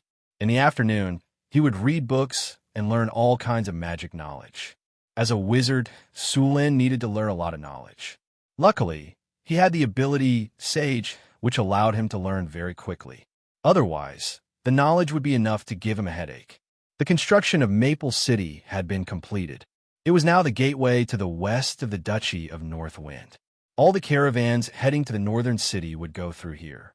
It was a lot safer for caravans to go through Maple City. With the existence of Maple City, the number of bandits and monsters in the wilderness had decreased a lot.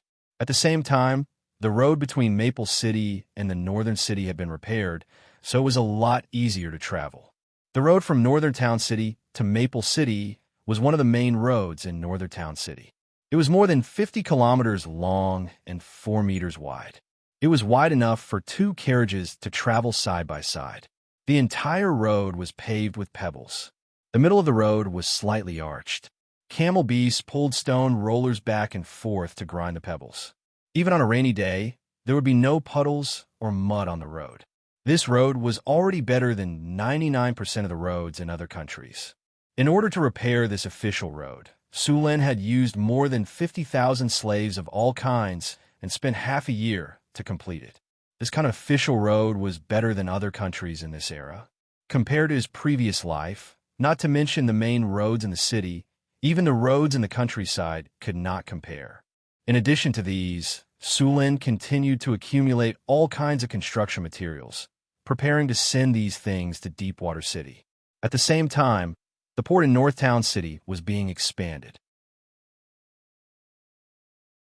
If the trade channel was opened, the small port in Northtown City would not be enough. Sulen had people expand the port by 10 times and added several docks for loading and unloading goods. At the same time, the road leading to the port was being widened and repaired. Sulen attached great importance to this new city. It was likely to be another important source of income for Northtown City. In addition to the docks at the port, the shipyard in Northtown City also needed to be expanded. Sulen had moved part of the shipyard to Deepwater City, but there also needed to be a shipyard in Northtown City. The shipyard in Deepwater City built seagoing ships. The requirements for the ships were very high, and the keel had to be strong. The shipyard in Northtown City mainly built inland ships. There was a big difference between inland ships and seagoing ships. The most important thing was that inland ships had flat bottoms, while seagoing ships had V-shaped bottoms. Inland ships could carry more goods because of the flat bottoms, but they were less stable and could easily capsize in big waves. Of course, it was impossible for ships to encounter big waves like the ones in the sea. Seagoing ships had to sail in the sea, and the waves in the sea were completely incomparable to those in inland rivers. The mountain-like waves could easily overturn and smash inland ships. Therefore, in order to stabilize the ship, seagoing ships had to use V-shaped bottoms. At the same time, the ship had to be very strong. Otherwise, it would fall apart when the waves came. Under normal circumstances, seagoing ships would not enter inland rivers. Seagoing ships were too deep in the water, and inland rivers were too shallow. They could easily hit rocks if they were not careful. Northtown City had been recruiting workers from Florence during this time, and they had a lot of craftsmen. Although a group was sent to Deepwater City, it was not difficult for the rest to build shipyard. In addition to these things in Northtown City, Sulin also needed to deal with things in the secret plane. Now, the secret plane had the obsidian factory, the golem factory, the ecological park, the plantation area, the crystal beast breeding area, the central square under repair, the residential area, the botanical garden with natural oaks, and so on. It would definitely need to be built in the future, and the location of the secret plane had to be planned.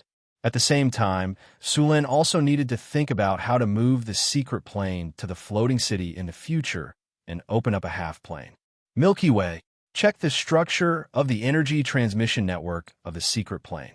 See if it meets the requirements, and if there are any areas that can be optimized. Sulin put down the pen in his hand and looked at the dense underground energy transmission network in front of him. He fell into deep thought. The energy source of the secret plane was in the central area.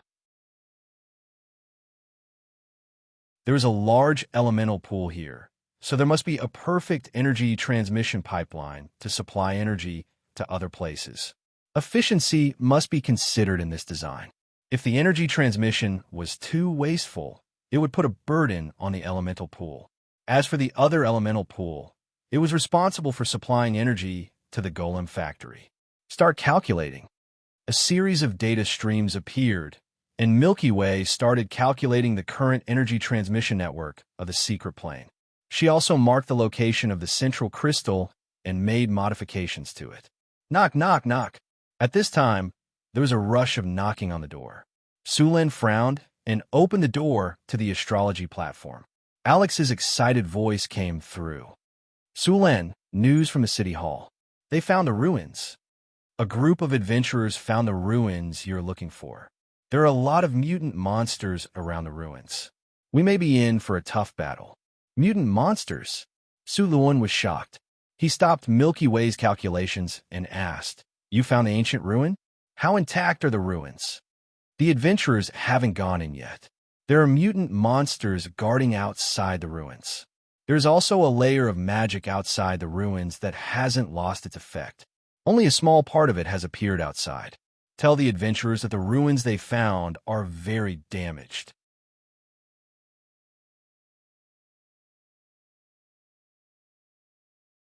Chapter 539. There's also magic protection. No wonder it hasn't been discovered for so long. It seems that there's still something in this ancient ruin. Sulin's eyes lit up when he heard that there was magic protection. If there was magic protection, it meant that no one had entered the ruin for thousands of years. It was likely that there were many things left behind by the ancient arcanists. If they could find some precious information, it would be a big gain. I don't need to tell you how valuable an undamaged ruin is. Let's go, Alex said impatiently. We still have to be careful. There's a powerful monster in there. Sulin waved his hand. He wasn't impulsive. Besides, many things in the unexcavated ancient ruins could be traced back to the era of the Arcane Empire.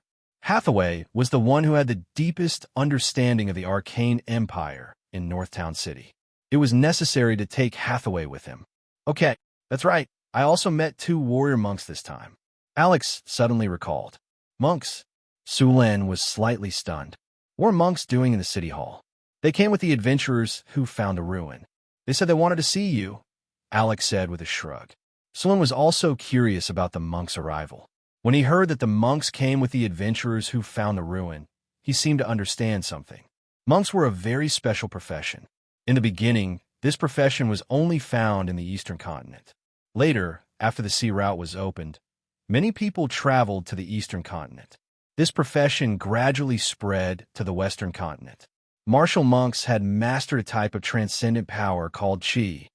Although this power was not as powerful as magic, it had a deep impact on other professions. For example, the advanced professions of warriors, weapon masters, and sword masters were all influenced by monks. Among them, the sword master's signature move, Qi Chop, was a special application of Qi. Wizards were very interested in the meditation methods of the monks.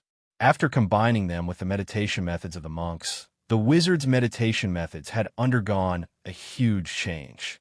Druids were very interested in the monks' philosophy of the unity of man and nature, so they derived a kind of nature's heart. However, This was not the reason why Sulin paid special attention to monks. It was because they often suppressed powerful, evil creatures. Monks had a special kind of power. Their spirit power was very strong. Usually, they would suppress ancient monsters in the monastery. Ancient evil creatures were very difficult to kill. Many of them were sealed, and martial monks were responsible for suppressing these monsters. It was said that if all of the ancient evil creatures suppressed by the monk were released, their power could possibly destroy the entire continent.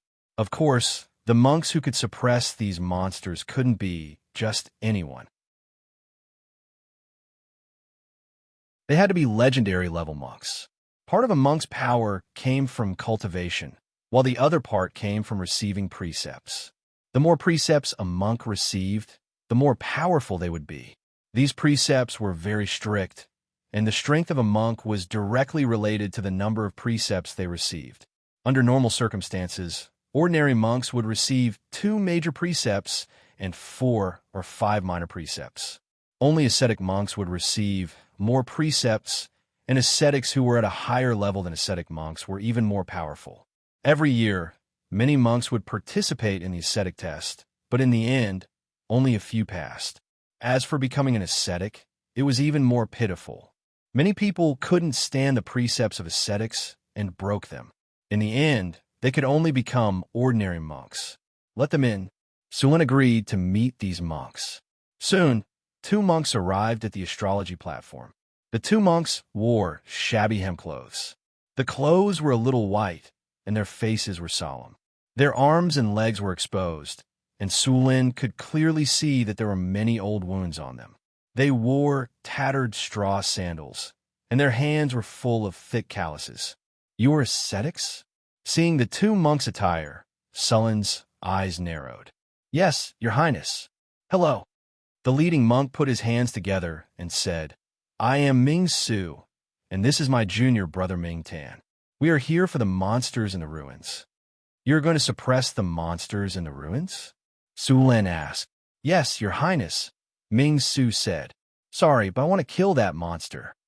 Sulin shook his head and said, "Kill that monster." Ming Su was stunned for a moment, then said, "Your highness, you should know that those monsters are difficult to deal with. They can't be killed by normal means." "I'm going to try. If it doesn't work, then we will talk about it." Sulin shook his head and said, "How could he let go of such a monster?" This place was too close to the northern citadel, and he didn't feel safe sealing them here. Although Sulin rejected the 2 ascetics' request, he still invited them to go with him to the hidden realm. After all, they were 2 high-grade monks, and their combat strength was quite strong. When Hathaway recovered from her injuries, Sulin had been waiting for a long time. After Hathaway came out of seclusion, he immediately prepared to leave with his people. This time, the people of the northern citadel set off in groups. Sulin, Hathaway, Alex, Karina, and the 2 monks went directly to the astrology platform. With a flash of light, everyone came to a wasteland very close to the ruins. After coming here, Sulin clearly felt that something was different. Not far ahead, there was an area that was somewhat different from the real world. Although it looked similar, in his perception, it was like a layer of illusion. According to the external factors and the interference of the distorted energy, this should be a magic barrier. What he saw now should be the camouflage of a magic barrier. In Sulin's eyes, this camouflage was about 80% similar to the real world. Basically, many buildings were projected here. This barrier simulated the terrain and environment closest to the real world, which was more than 95% similar. There was also a layer of fog in the surroundings. With this layer of fog, this area looked even more real. After coming here, Sulin saw many monsters hiding in the fog. These were ordinary beasts and violent beasts that had mutated under the power of the hidden realm and became a new kind of monster. Mutated monster, challenge rating 7. Sulin even felt that there were many more powerful mutated monsters in the fog. These mutated monsters must have mutated under the power of the hidden realm and become stronger.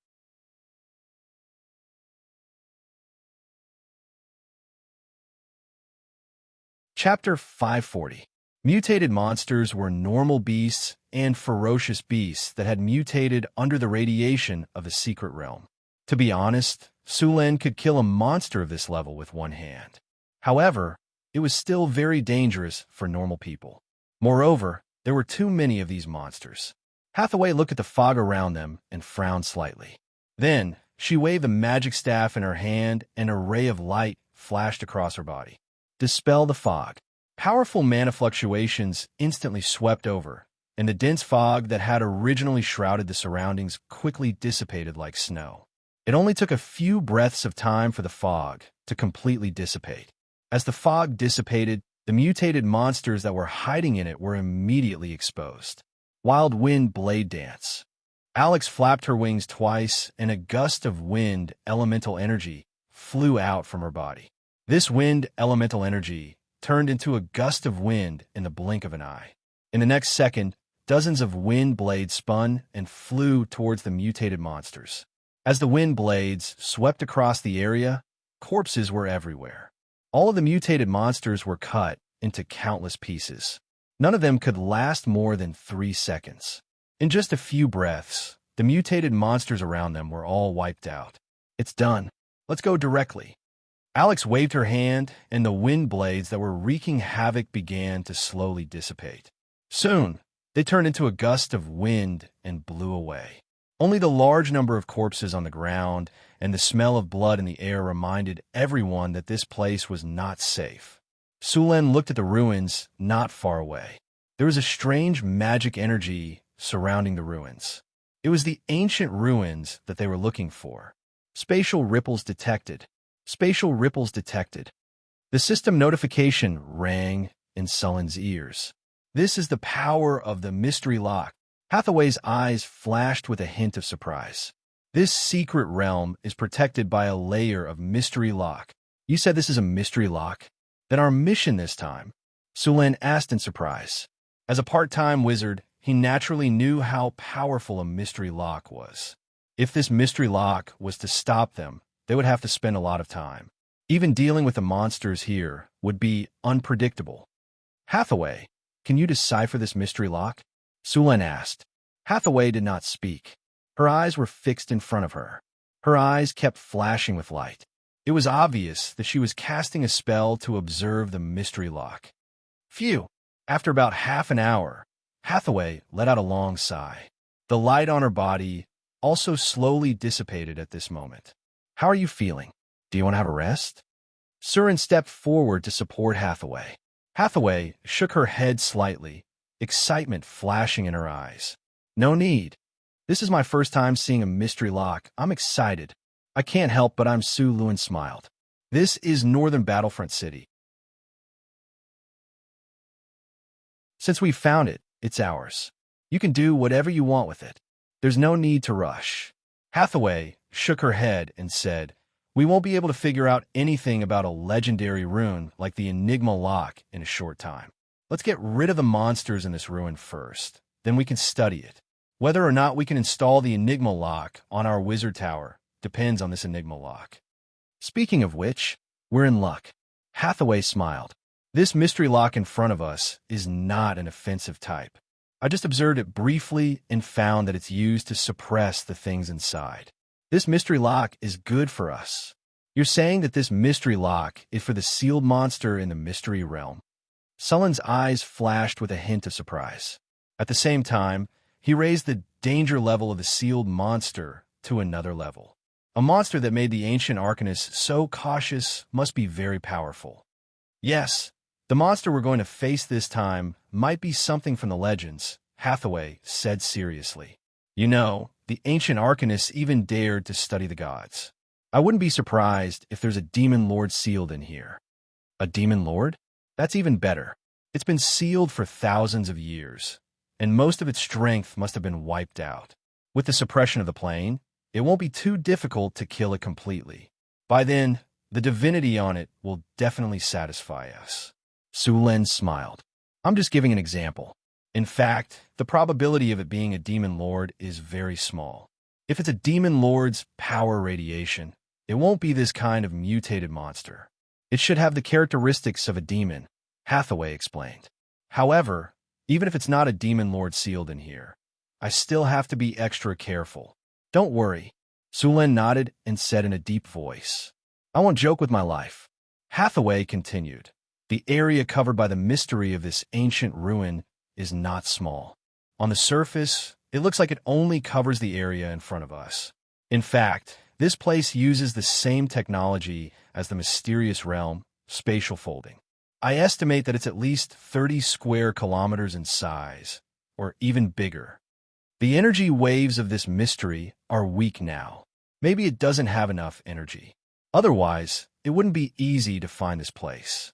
This ruin is probably exposed because the mystery doesn't have enough energy and can't cover it completely. But that's still necessary. If it has enough energy, it won't be easy for us to get in, Hathaway said as they came to the ruins. I've observed it carefully just now. This mystery doesn't have any super long-range attack ability, nor does it have the ability to fight in the air. Its main ability is to suppress the sealed monster, and its secondary ability is to protect, as well as some spatial folding and camouflage. Now that this mystery doesn't have enough energy, even its defense and camouflage effects are about to disappear.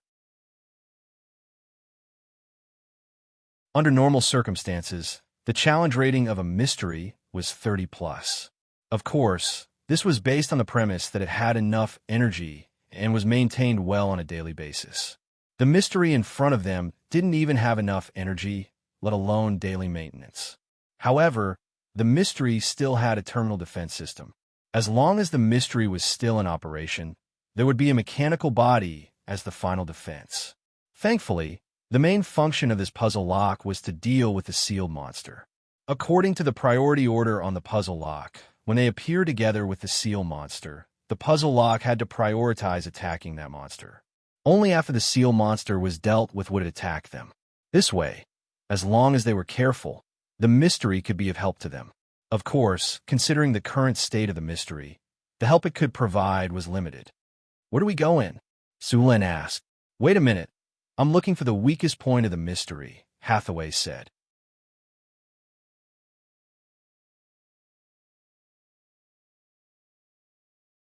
Chapter 541. Hathaway took out her wand and chanted a spell. A powerful magic energy slowly appeared. Sulen, Alex, and Karina stood not far away and waited quietly. The magic energy around them quickly gathered.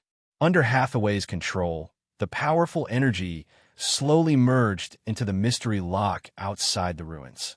A dazzling light flashed, and a spatial crack slowly appeared and expanded. Soon, an exit was forcibly opened in the area around the mystery lock. A cold wind blew, and the negative energy in the surroundings instantly became several times denser. Obviously, the radiation of the monster's power was very serious. Such dense negative energy. There won't be any undead, right? I don't know, but let's go in first, Hathaway said as she stabilized the spatial gate. Sulen stepped into the spatial gate first, and the others followed closely behind. After everyone entered, Hathaway dispersed the spell, and the spatial gate quickly shrank. In the blink of an eye, the mystery lock returned to its original state. After entering the ruins, the surroundings were in ruins.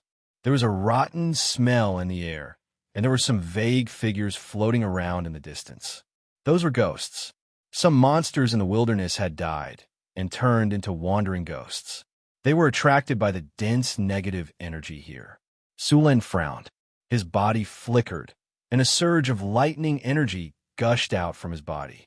A series of crackling sounds rang out, and the negative energy in the surroundings was instantly swept away.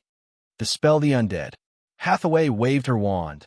An array of light instantly spread out from her body. Wherever it passed, the negative energy was quickly dispelled. Even the ghosts screamed and disappeared, leaving behind a thumb-sized soul crystal. After dispelling the surrounding undead and fog, a strange building with an ancient style appeared before them. This was a building complex with a completely different style from the current one. All of the buildings were tall and majestic, looking extraordinary.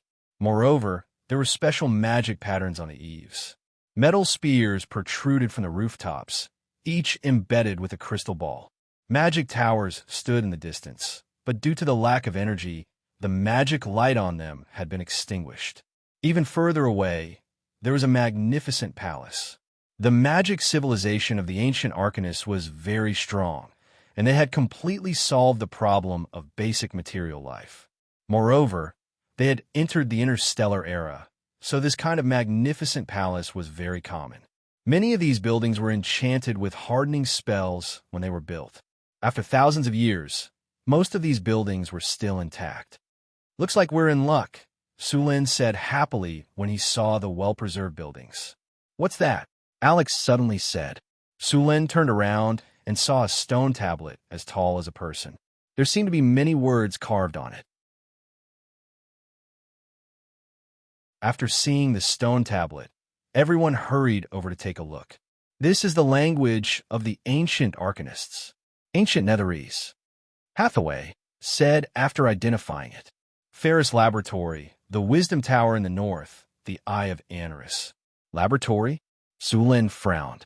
This didn't seem to be an ordinary ruin. Sulin and Hathaway didn't delay and continued to walk into the ruin. Crack! Sulin immediately stopped and looked around. Soon, there was a continuous cracking sound. Sulin found the source of the sound. It was coming from under the soil in front of them. Under the soil? Sulin, who was rich in battle experience, immediately knew what it was.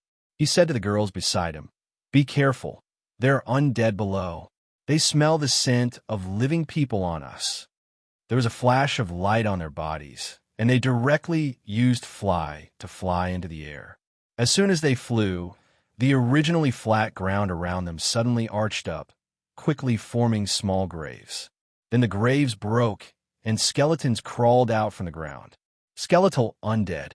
These skeletal undead were different from ordinary undead. They were about 2 meters tall, and their bones had changed from the pale white of ordinary skeletons to gray. There was also a metallic luster on them. The bones in their arms had been twisted and mutated, turning into sharp bone blades. At a glance, one could tell that these were dangerous monsters. Skeletal Undead Challenge Level 11 Inch Undead Intimidate. Flaming Storm. The skeletal undead that had just appeared suddenly became stiff and couldn't move. Then, a powerful fire element rose up, and countless flames like a storm engulfed all the skeletal undead. The flames burned, and the undead's aura constantly emitted from the skeletal undead, which then sizzled with the surrounding flames. Soon, the raging flame storm dissipated, and all the skeletal undead disappeared, leaving behind a pile of ash on the ground. All the skeletal undead had been thoroughly purified. After a simple sweep of the battlefield, the skeletal undead were poor. It could be said that more than 90% of the undead were poor. Sulin only found some soul crystals among the ashes. After cleaning up the battlefield, Sulin and the others walked into the ruins again. Soon, they arrived near a dilapidated building.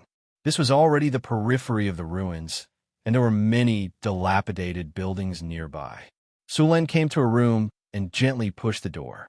As soon as he touched the door, it turned into ashes. Cough, cough. Sulin's body flashed, and a protective shield rose, blocking all the dust. When the dust dissipated, he entered the room, but he was soon disappointed. This was not an important place. There was no magic protection around, and the things inside had long decayed after thousands of years. There was nothing valuable. The group spread out and searched these rooms. Only Alex was lucky enough to find a few magic gems, and then nothing else. After confirming that there was nothing else, the group continued to search the ruins. This ruin was very dilapidated, and most of the things had completely decayed. Only a few things were still preserved. As they continued to go deeper, Sulin came to the wizard tower at the outermost edge. Seeing the wizard tower in front of him, Sulin's heart was burning. These wizard towers should be auxiliary towers of the central wizard tower, about 50 meters tall. This was a common method used by ancient Arcanists. After building a main tower, they would build auxiliary towers around it. The auxiliary towers were usually used as energy nodes. They did not have an independent energy network, and they were attached to the energy network of the main tower. Under normal circumstances, they were the residences of Arcanist's apprentices, disciples, and followers, and areas where they did experiments. They had part of the function of the main wizard tower.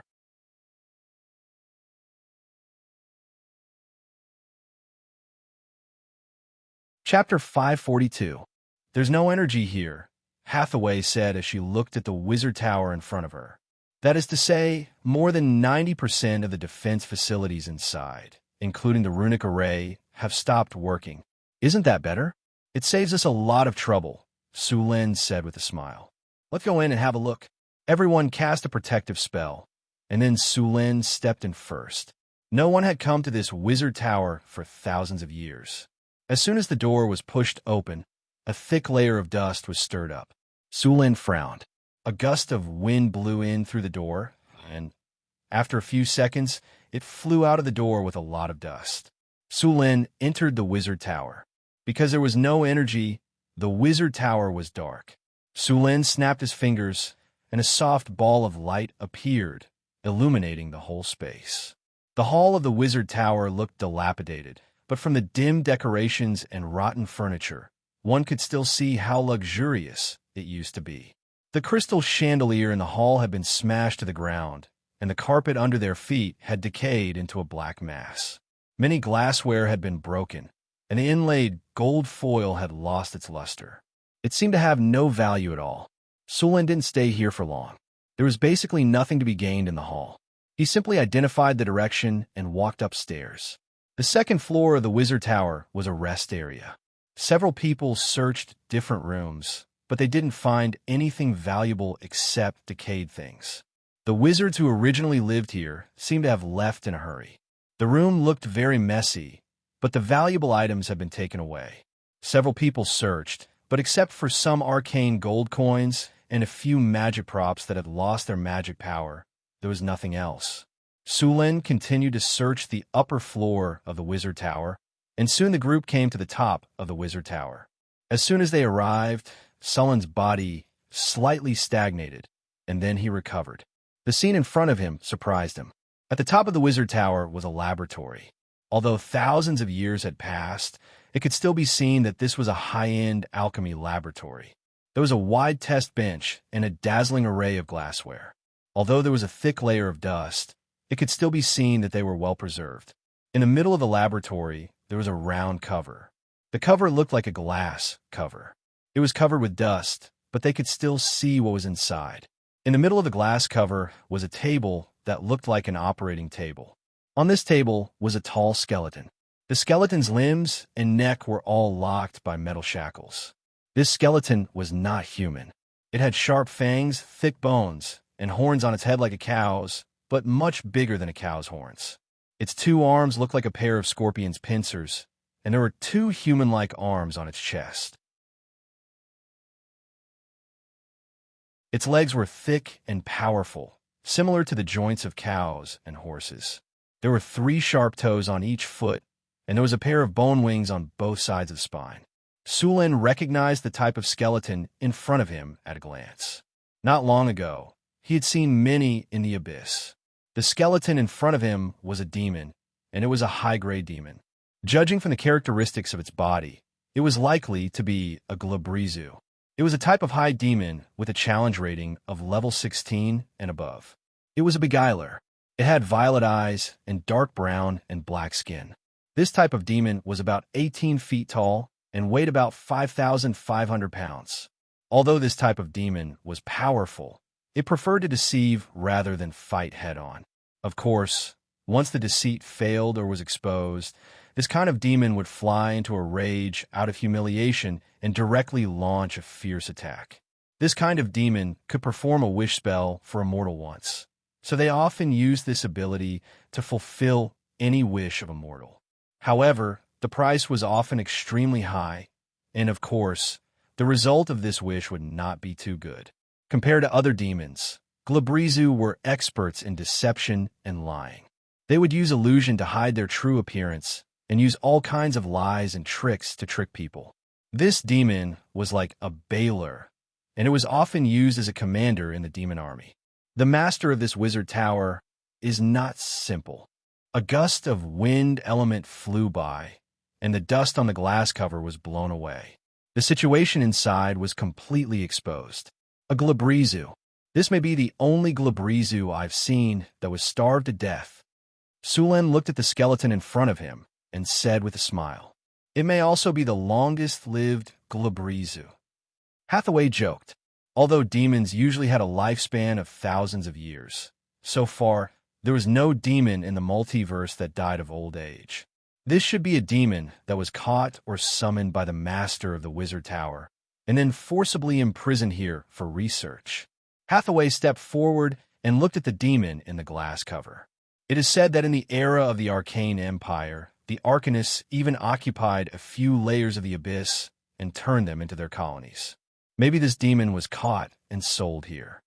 But no matter what, this shows that the ruins we are in now are very dangerous. Hathaway, can you open this glass cover? Sulen reached out and knocked on the glass cover twice. The glass cover made a knocking sound. The quality of the cover was very good, and it was used by the Arcanists to imprison demons. One could imagine how strong this cover was. Let me look for it. Hathaway looked around for a while and finally found an open button on the experiment table, but after pressing it, the glass cover did not open. Looks like it's not this button. After waiting for a while and nothing happened, Alex shrugged and said, "No, the energy here has long been exhausted, so even if there's an open button, the cover will not open." Sulen observed in front of the glass cover for a while, and then a flash of light flashed on his body. He reached out and slightly exerted force on the glass cover, and a squeaking mechanical sound was heard. This sound was like the sound of a door shaft that had not been lubricated for decades. It was hoarse and unpleasant. Sulen slowly lifted the glass cover in the squeaking sound. With a click, the glass cover was completely opened. Sulen came to the operation table and picked up a demon skeleton to check. "It's useless." After a while, Sulen threw away the demon skeleton in his hand with disappointment. "It's been too long. The magic on these bones has completely dissipated, and they have become ordinary bones. There is no use at all."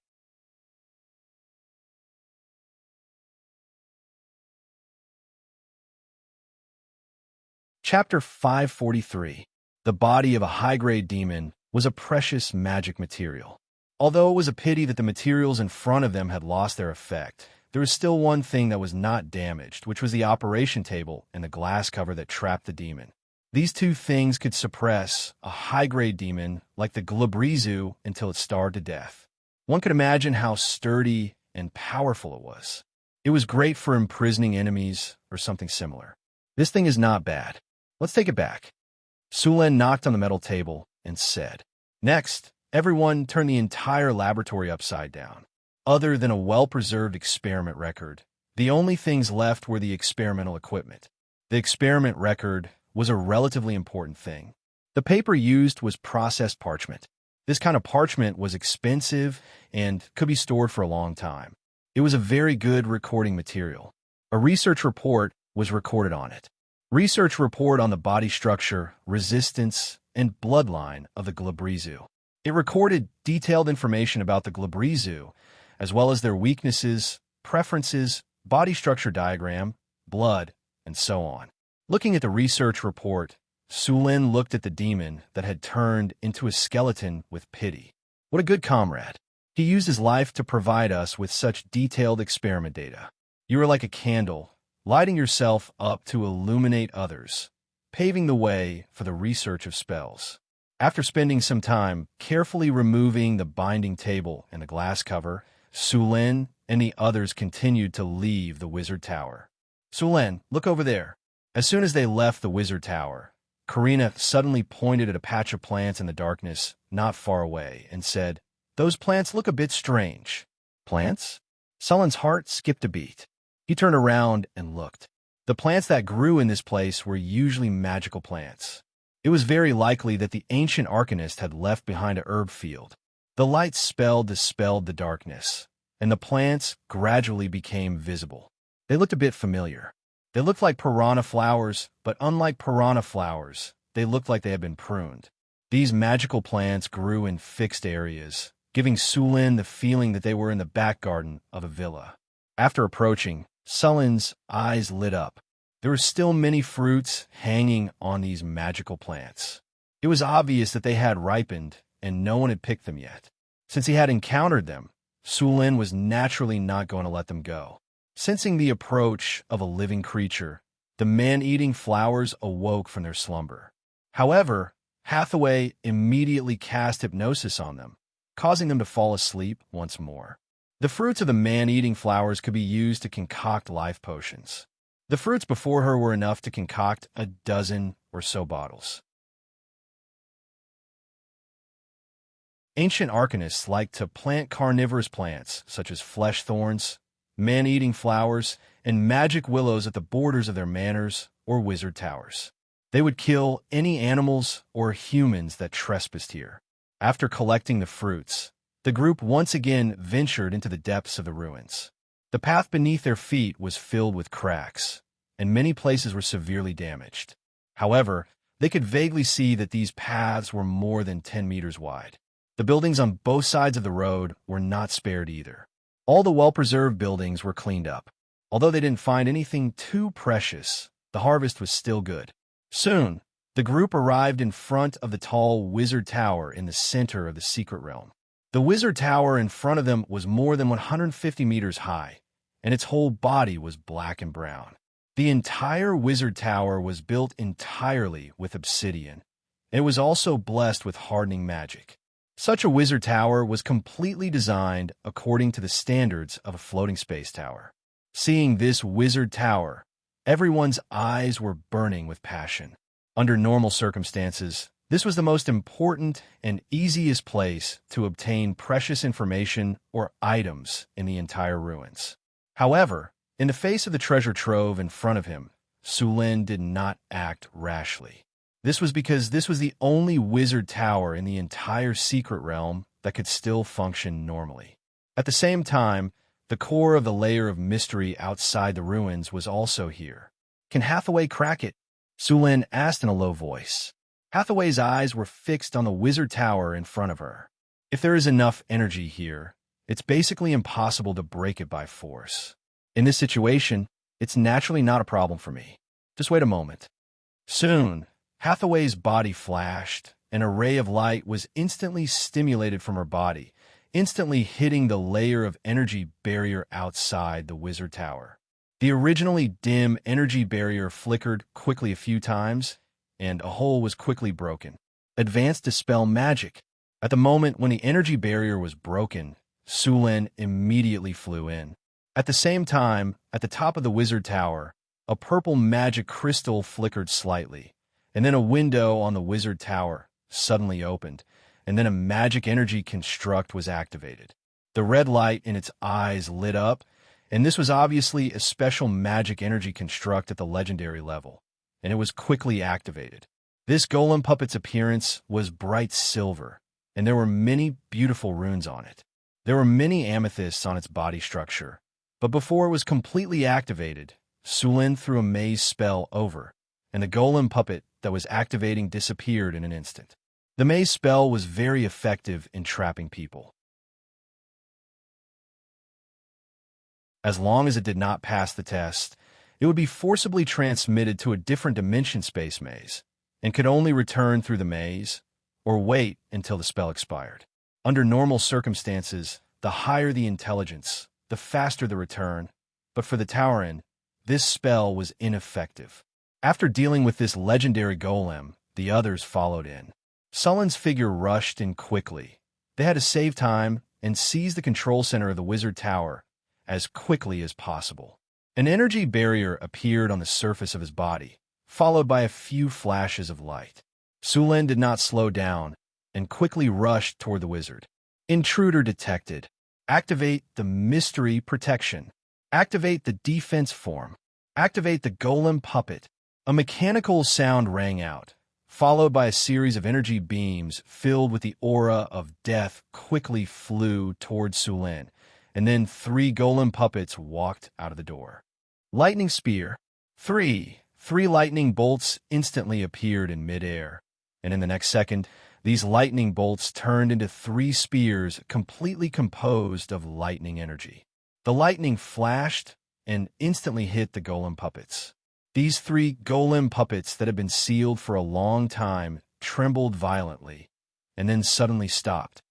Good luck, there's really no energy here. These golem puppets can't even repair themselves. This ruin had been sealed for thousands of years, and it lacked energy to maintain it. It was a miracle that these golem puppets could still move, and there was no hope for them to perform better.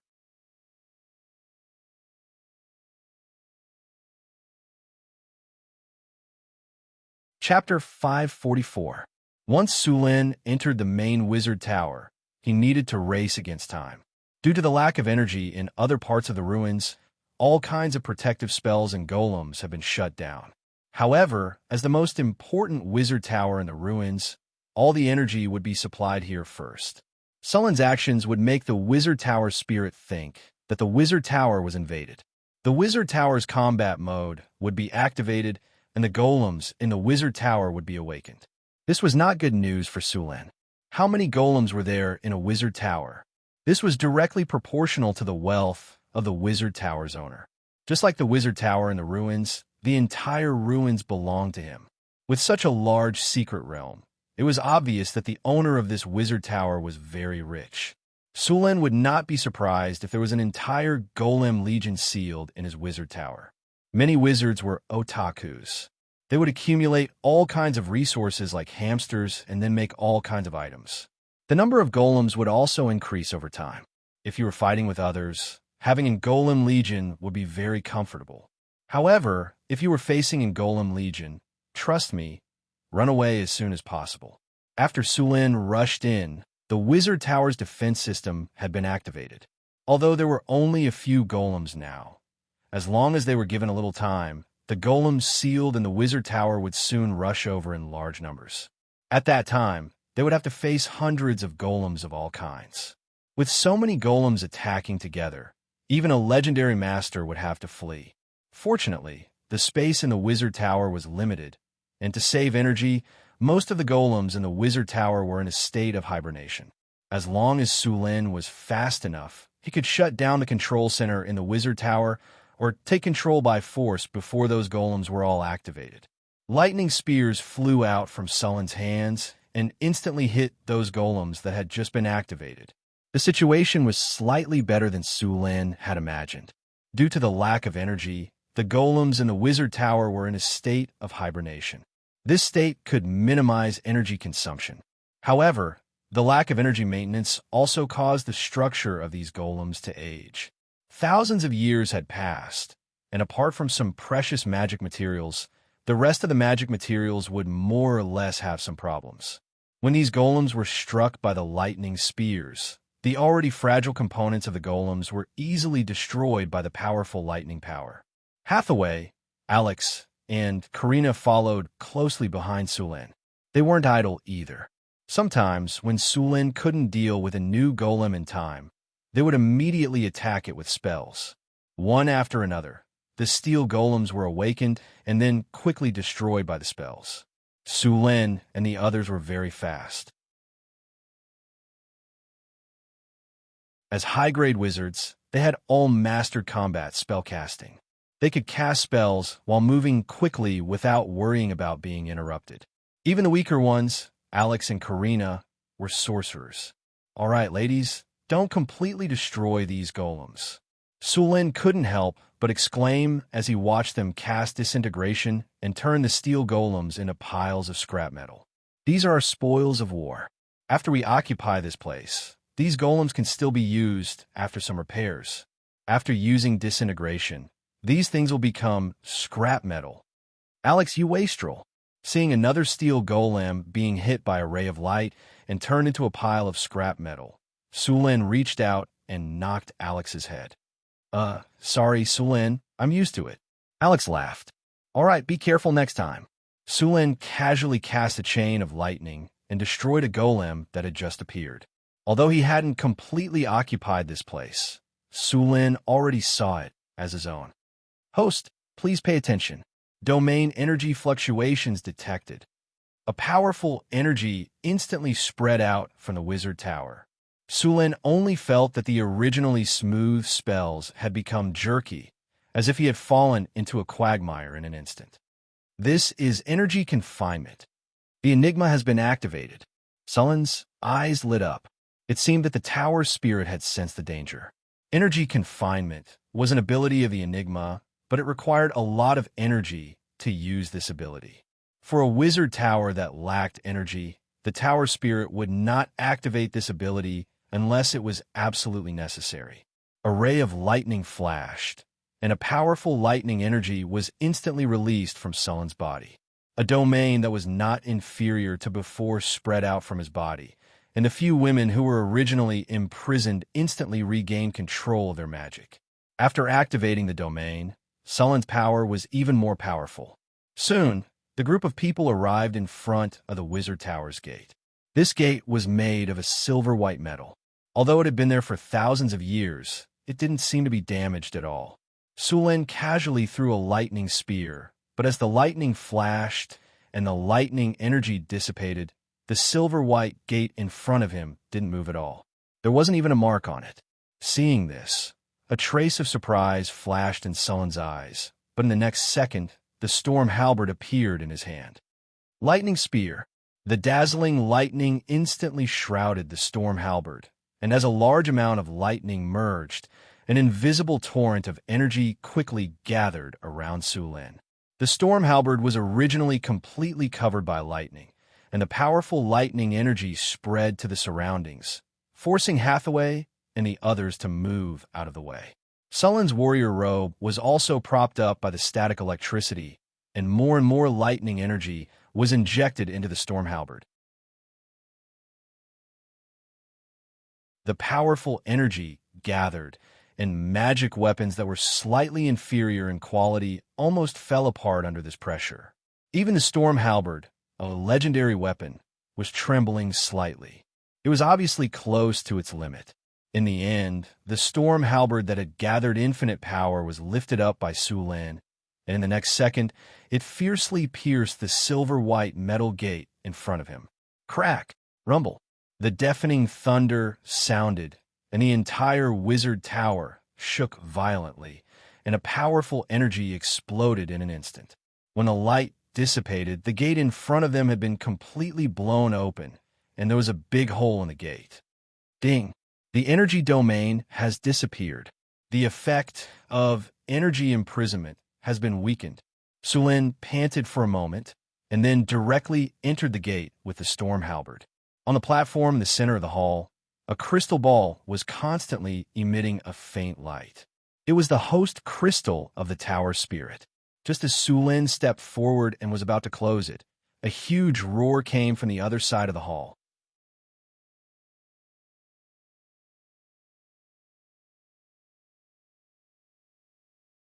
Chapter 545. Bang! Sulin's vision went dark, and he subconsciously swept the storm war halberd across. A huge force came, and he felt as if he had hit steel, and his palm was slightly numb. The black shadow flew backward and quickly stabilized. Only then did Sulin see clearly that it was a strange high-level golem in front of him. Countless runes were engraved on its body, and the light purple magic patterns were like tattoos all over the golem. The golem was 6 meters tall, and its appearance was similar to that of a human. From its appearance, it was obvious that it was a legendary golem, and it was very likely that it had been modified. Guardian activated. Carry out the third battle plan. Eliminate all intruders. The golem's eyes flashed red, and it completely locked onto Sulin. Then, a cold mechanical voice sounded.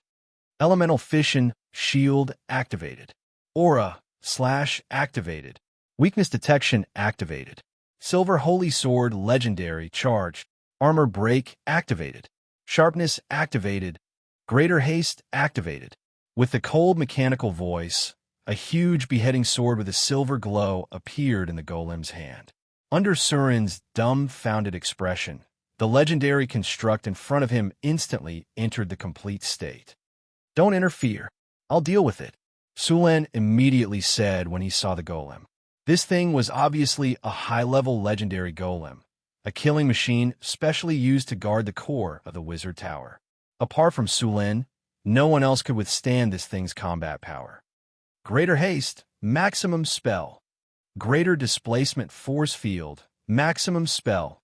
Greater bear's toughness, maximum spell. Greater bull's strength, maximum spell. Greater fox's cunning, maximum spell. Legendary mage's armor, maximum spell. Weakness detection. A series of spells rose from Sulen's body. Hathaway, Karina, and Alex quickly cast all kinds of spells on Sulen.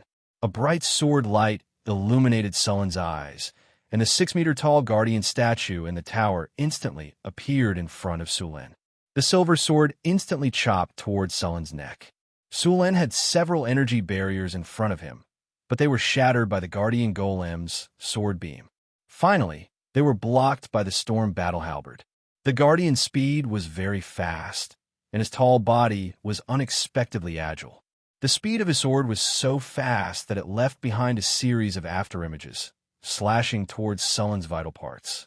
Sulen didn't show any weakness. He kept waving the storm halberd in his hand, and his figure moved quickly like a ghost. Bang, bang, bang.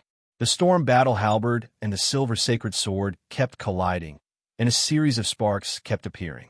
In a short period of time, Sulen and the guardian golem had exchanged dozens of blows.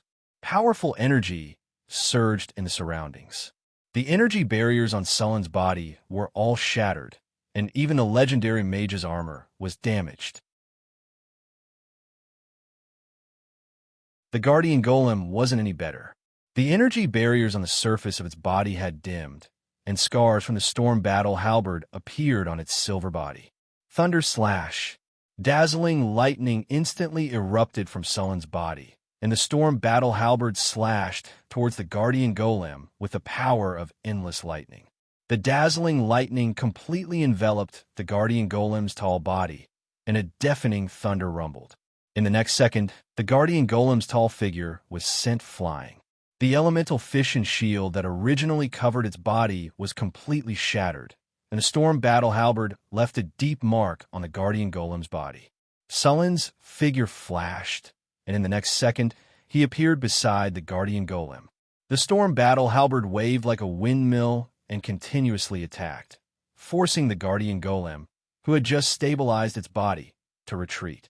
What are you waiting for? Hathaway, go and deal with that tower genie. This legendary golem can't be dealt with in a short time. Okay, you hold it back. I'll go and crack the tower genie's core. Hathaway reacted quickly. Although she was shocked by the battle between Sulen and the golem, she recovered in an instant. Then, while Sulen was holding the golem back, she began to crack the tower genie's core.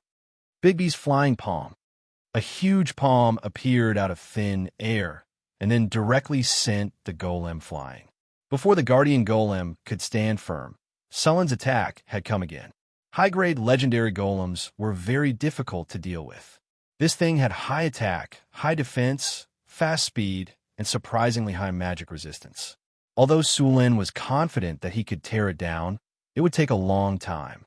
This kind of legendary construct golem could be said to have almost no weaknesses. Sulen didn't want to tear this thing down. After all, not everyone could make a high-level legendary golem. The owner of this wizard tower was at least a high-level legendary existence. A golem of this level could be said to be very precious, and Sulen couldn't bear to break it. Even Sulen could only suppress the guardian golem in front of him. Moreover, this guardian golem was also equipped with the sword saint skills. If an advanced legendary warrior were in his place, the guardian golem would have long since finished him off. If this thing attacked at full strength, it wouldn't be surprising if it killed legendary Sulen in one strike. In fact, the guardian golem hadn't used its full strength yet. After all, golems made by wizards often needed the assistance of wizards. If it had the cooperation of a legendary wizard, it wouldn't have been a problem to directly kill the Baylor. Or a slash. After seeing Hathaway begin to break the core of the tower spirit, the guardian golem seemed to be anxious. It no longer defended against Sulen's attack.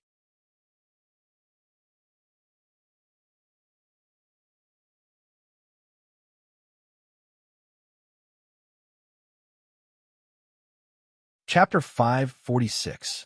The golems immediately stopped attacking. The guardian golem that was attacking suddenly stopped, and the red light in its two crystal eyes disappeared. Su Luan also breathed a sigh of relief. Hathaway, ask the tower genie where the core of the puzzle is located, Su Lin said in a deep voice. Tower genie, where is the core of the puzzle? The core of the puzzle is at the top of the wizard tower, the tower genie said in a cold mechanical voice. Hathaway was a little confused. Isn't this the top of the wizard tower? Master, this is the second floor of the wizard tower. There's another floor above it, the tower genie continued. This place was built with a spatial folding magic circle. I see. Hathaway nodded and asked the tower genie to open the door. They walked directly to the top of the wizard tower. The top of the wizard tower covered a large area. As soon as they arrived, they saw an enlarged puzzle magic circle. Purple arcane crystals floated quietly in the air. There were countless runes engraved on these crystals. A few silver light beams passed through each arcane crystal. These light beams crisscrossed back and forth like a fishing net, and those arcane crystals were the nodes of the net.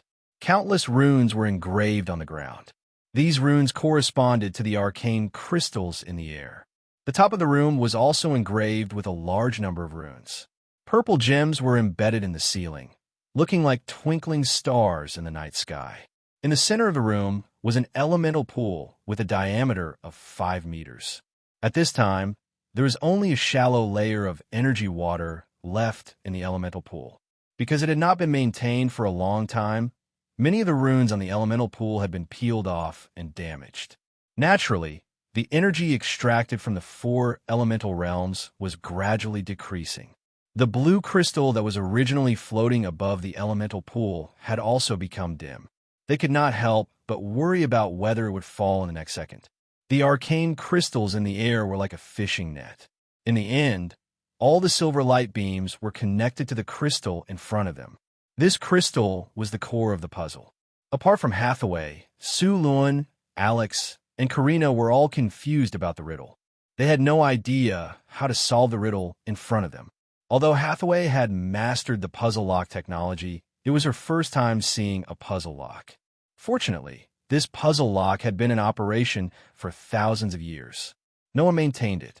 At the same time, its energy had been depleted. Otherwise, it would not be easy to gain control of this puzzle lock. Hathaway stepped forward, and a silver glow appeared in her eyes. She tapped the blue crystal gently, and a faint ripple spread out from the crystal. Then, a silver glow rose from Hathaway's body. This silver radiance was the embodiment of Hathaway's soul power. Sullen's soul power was now pale gold because he had fused with a large amount of divinity. At this time, whether it was Hathaway or Su Lin, their souls actually already had some immortal characteristics. The lifespan of a legendary wizard was several times longer than that of a legendary warrior. Apart from the fact that wizards could make potions to increase their lifespan, the biggest reason was their soul power. If one only looked at the body of a legendary warrior, they were obviously healthier and more energetic than a wizard. However, the aging of their soul would cause their body to gradually age. On the other hand, wizards were the exact opposite. Hathaway's soul power entered a special space. This space was a huge magic network made up of countless magic nodes. This magic network completely covered the entire ruins. As Hathaway's soul power continued to crack the magic network, one by one, the magic nodes on the magic network were broken and controlled by Hathaway. A huge amount of soul power extended along the entire network. After an unknown amount of time, all the magic nodes were under her control. Hathaway slowly opened her eyes, and a feeling of weakness gushed out of her body. She staggered and was about to fall to the ground. Su Luan's eyes were sharp, and his hands were quick, and he caught her. "How are you? Are you hurt?" Su Lin asked a little anxiously. Hathaway struggled to smile at Su Lin. A touch of exhaustion appeared on her face. "I'm fine. It's just that my soul power has been overused. I'll be fine after some rest. Don't worry. This puzzle is seriously low on energy. Use an energy bottle to replenish it." "Okay." Suluin nodded and handed Hathaway over to Karina and Alex to take care of. He then took out a palm-sized, beautiful crystal bottle from his storage space and walked to the elemental pool. He opened the cap of the crystal bottle and poured it into the elemental pool. A light blue elemental water slowly flowed out of the bottle. The concentration of elemental water in the room suddenly increased by more than 2 times. The light blue elemental water quickly fell. Soon, a thin layer of elemental water gathered in the almost dry elemental pool. The crystal bottle in Sullen's hand continued to pour the elemental water into the pool. This crystal bottle was an energy bottle made by Hathaway. It could collect the elemental water that overflowed from the elemental pool every day. Since many of the facilities in the Northwind Tower were not complete, the amount of elemental water produced every day far exceeded the Wizard Tower's daily consumption. To avoid wastage, Hathaway specially made some energy bottles. Although the energy bottle in front of Abel was only the size of a palm, it was made with a special spatial technique. The amount of elemental water stored in the bottle could fill up the entire elemental pool. Usually, a portion of the elemental water collected by these energy bottles would be used as energy reserves, while the other portion would be stored as experimental materials. Soon, as more and more elemental water was poured out of the bottle, the elemental pool began to rise at a speed visible to the naked eye. After about half an hour, the elemental pool was completely filled.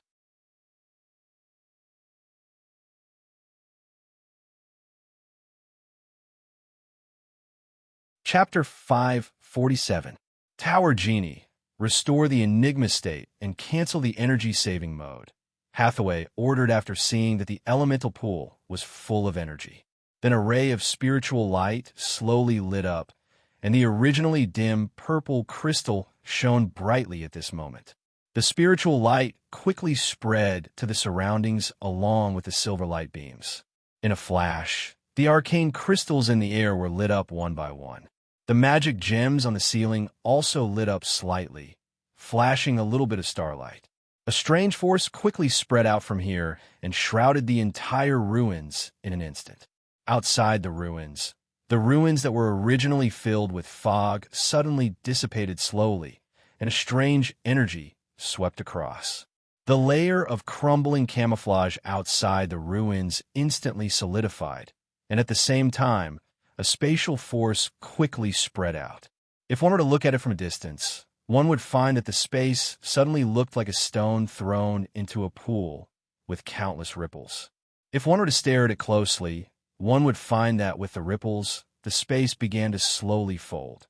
And for a moment, there were countless phantoms, which made one dizzy, but then the phantoms were quickly smoothed out and finally returned to its original state.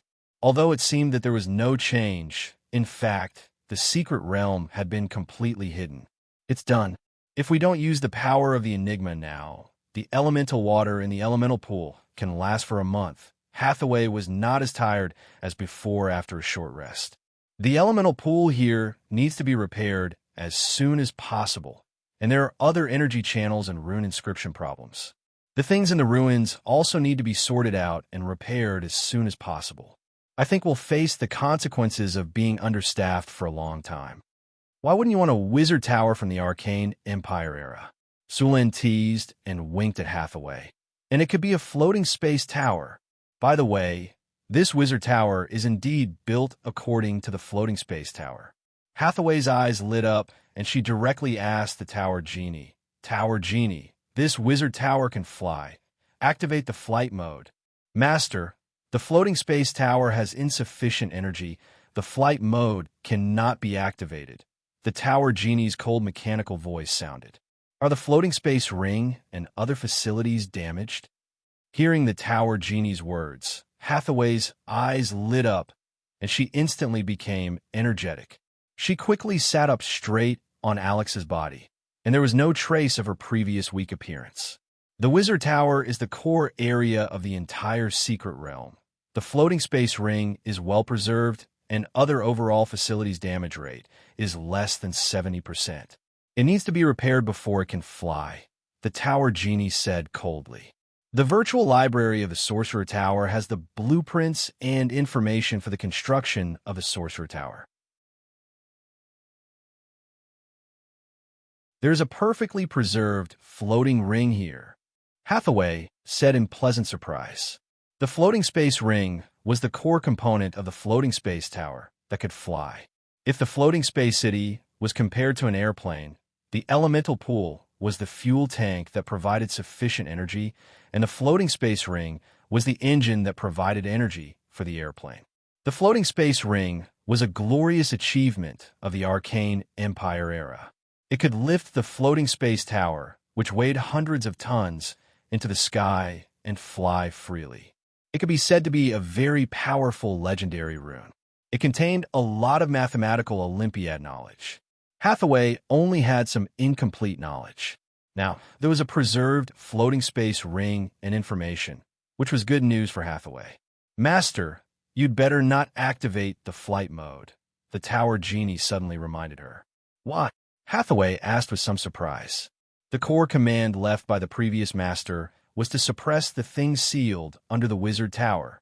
Once the wizard tower takes off, the Enigma won't be able to suppress the seal, and the monster will soon break the seal. Sulin and Hathaway looked at each other and immediately thought of the future she saw not long ago using astrology. What's sealed here? Sulin asked. The tower genie did not respond to Sulin's question. Seeing that the tower genie ignored him, Sulin was a little embarrassed. Tower genie, adjust Sulin's authority to the highest. Hathaway was like a little fox who had stolen a chicken, and her beautiful big eyes curved into a crescent moon. Yes, master. Recording soul fluctuations, backing up information. Recording complete. Tower genie, what's sealed under the wizard tower? Sulin asked again. Your Excellency, I don't have the authority to know the monster sealed under the wizard tower. According to the 70th resolution of the Supreme Arcane Parliament, this arcane realm is sealed, and the previous master was also imprisoned by the Arcane Parliament. For specific information, you can check the information left by the previous master. Sulin and Hathaway's faces became serious. It was obvious that the monster sealed below was a taboo, and they learned from the Tower Genie that the previous master was actually imprisoned by the Supreme Arcane Parliament. What did this predecessor do? He actually made the Supreme Arcane Parliament intervene directly. The Supreme Arcane Parliament was the highest ruling core of the Arcane Empire. Although the Arcane Empire was called an empire, it was actually a floating space city that was autonomous. The supreme leader of each floating space city was basically a Grand Arcanist, and each floating space city had a seat in the Supreme Arcane Parliament. Usually, everyone did their own thing and did not interfere with each other. Only when a major event occurred, all the floating space city would convene a meeting of the Supreme Arcane Parliament to discuss and make decisions. Although this parliament had great power in name, in reality, it did not care much. The previous master of this wizard tower actually made the Supreme Arcane Parliament take action personally. Sulin was curious about what he did at that time. Soon, Sulin asked the Tower Genie to pull out a set of experimental data and began to check it with Hathaway. Arcane Calendar, year 3953, spring, some of the items in the laboratory have been exhausted. Last month, I traded with the Dimensional Merchant and spent a lot of money and resources. Suddenly, I found that the money left was not enough to buy materials this month. Forget it. I'll go to the astral world to collect it myself. Year 3958 of the Arcane Calendar, spring. My luck is really good. I found an area rich in materials in the astral plane. It only took me 3 days to collect enough materials to last me 2 months. I'm going to finish collecting here before going back. Arcane Calendar, year 3958, spring, praise the goddess of luck. Today is my lucky day. I swear, today is more exciting than when I was promoted to legendary. I actually found the body of an ancient god in the astral world. I dare say that this is definitely the greatest discovery in the astral world in the last few hundred years. Divinity artifact, ha ha ha. I'm going to become a Grand Arcanist.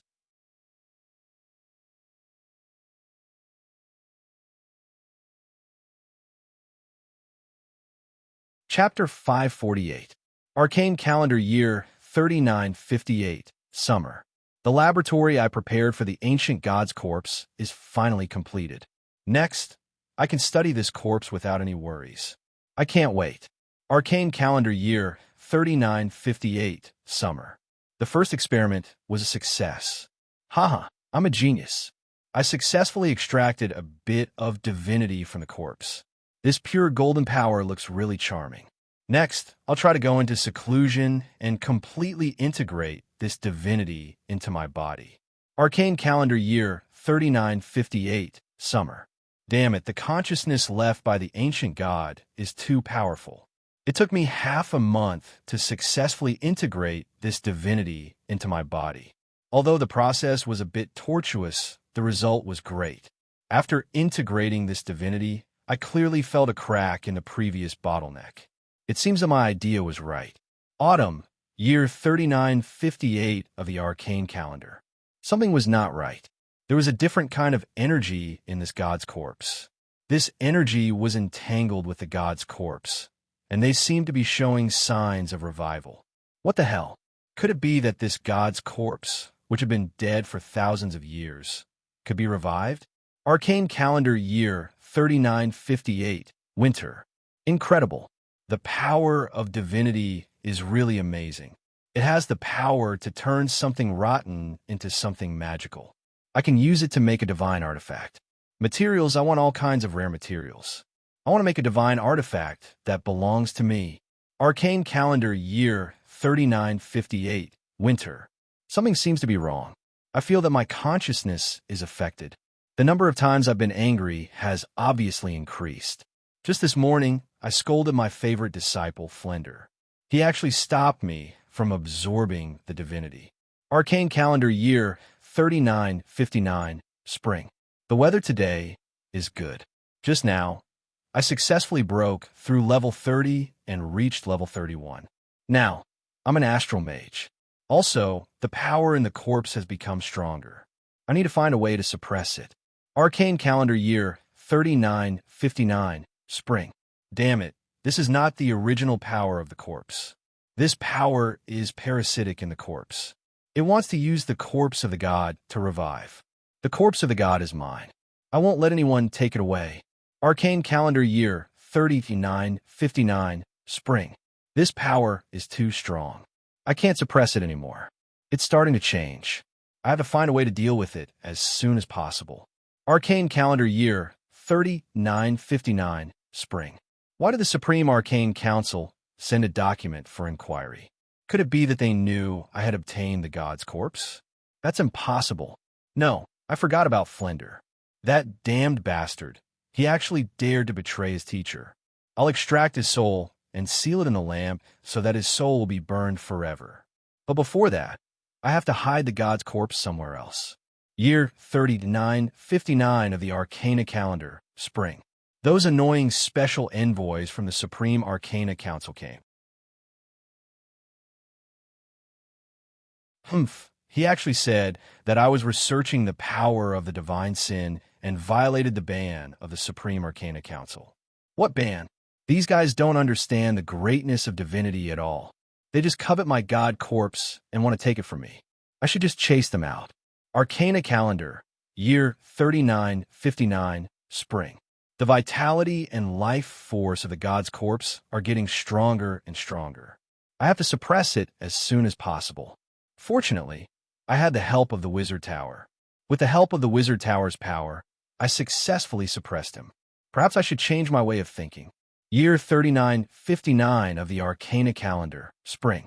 Why is the Supreme Arcana Council here again? There's no end to it. This time, I won't meet with them. Negotiating with them is a complete waste of time. The log came to an abrupt end here. Although the log wasn't long, and there was a lot of repeated information in it, Sulin still found the information about the things sealed under the floating space tower. It seems that things are a little troublesome. Sulin closed the experiment log, and the expression on his face became a little gloomy. According to the information in the log, the previous master of the Wizard Tower was basically dead, but it was unknown whether he was killed by the divine sin or by the Supreme Arcana Council. Of course, Sulin was more likely to be arrested by the Supreme Arcana Council. If he was killed by the Divine Sin, then basically nothing would be left in the ruins. Now that the Wizard Tower was intact, it was very likely that it was done by the Supreme Arcana Council. Moreover, through the conversation with the Tower Spirit, he found that the seal here was made by the Supreme Arcana Mathematical Association. After the seal was completed, the Supreme Arcana Council gave up on the secret realm, and everyone was completely evacuated. That was also the reason why the buildings in the secret realm were so intact. Sulin deduced the matter in his mind, and was surprised by the previous master of the Wizard Tower's ability to seek death. Not to mention that this guy directly sees the divinity from the god's corpse. He didn't even figure out the divine sin bred in the god's corpse. The divine sin was always born from the god's corpse, and the probability of such things happening was very high. Moreover, he didn't extract the soul of the divine sin to fuse with it after killing it. He was really courageous. He wasn't swallowed up by the negative consciousness of the divine sin, but judging from the experiment log, he was still affected. The ancient arcanists were really bold, and Sulin had to admire them. These arcanists were not even in awe of the gods. Otherwise, how could the Arthas Ascension be created? They actually wanted to seize the power of the gods by force. The ancient arcanists conducted too many dangerous experiments, such as bloodline experiments. Although Sulin didn't conduct in-depth research, the experiment was finally mature after hundreds and thousands of human experiments. In essence, the wizards of today were not much different from the ancient arcanists. They also liked to seek death. The only difference was that after being beaten up, the wizards of today were very cautious and knew how to respect the gods. It was not a big problem for the wizards to have enough curiosity. The key was to know their own strength. If they wanted to study the divine sin, their profession level had to be at least level 40. After all, the divine sin's challenge rating was as high as level 35. Without enough power to suppress the divine sin, it would be suicidal to study it. It seems that there's a high possibility that the divine sin below was born from the god's corpse. However, I don't know how much power this divine sin has left after thousands of years. Sulin held his chin with one hand and rhythmically tapped the table with the other. After being sealed for a long time in an environment with a lack of elements, the power of the divine sin would also decline. If it was at its peak, Sulin definitely wouldn't stay. He would turn around and run without hesitation. After all, it was too difficult to kill, and he might accidentally send himself into the divine sin.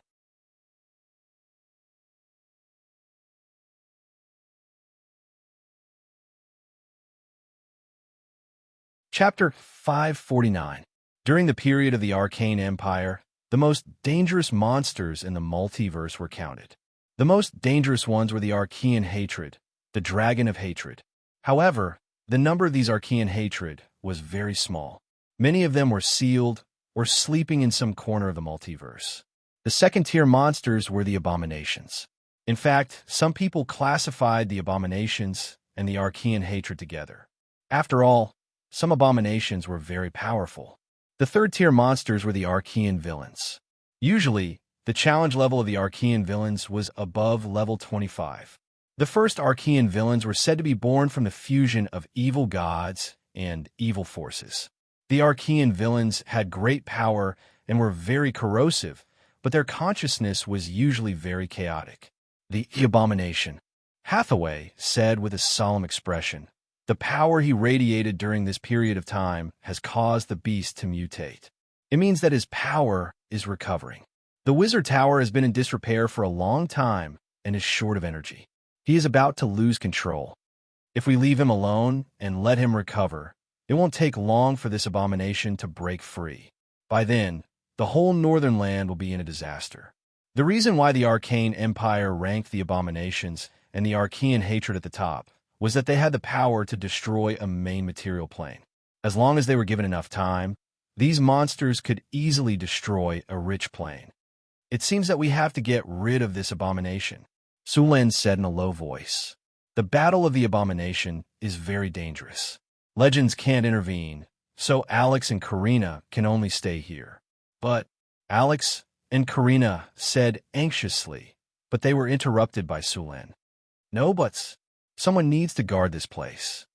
Besides, you don't even have legends. Are you going to die? At last, under Sullen's suggestion, Alex and Karina finally agreed.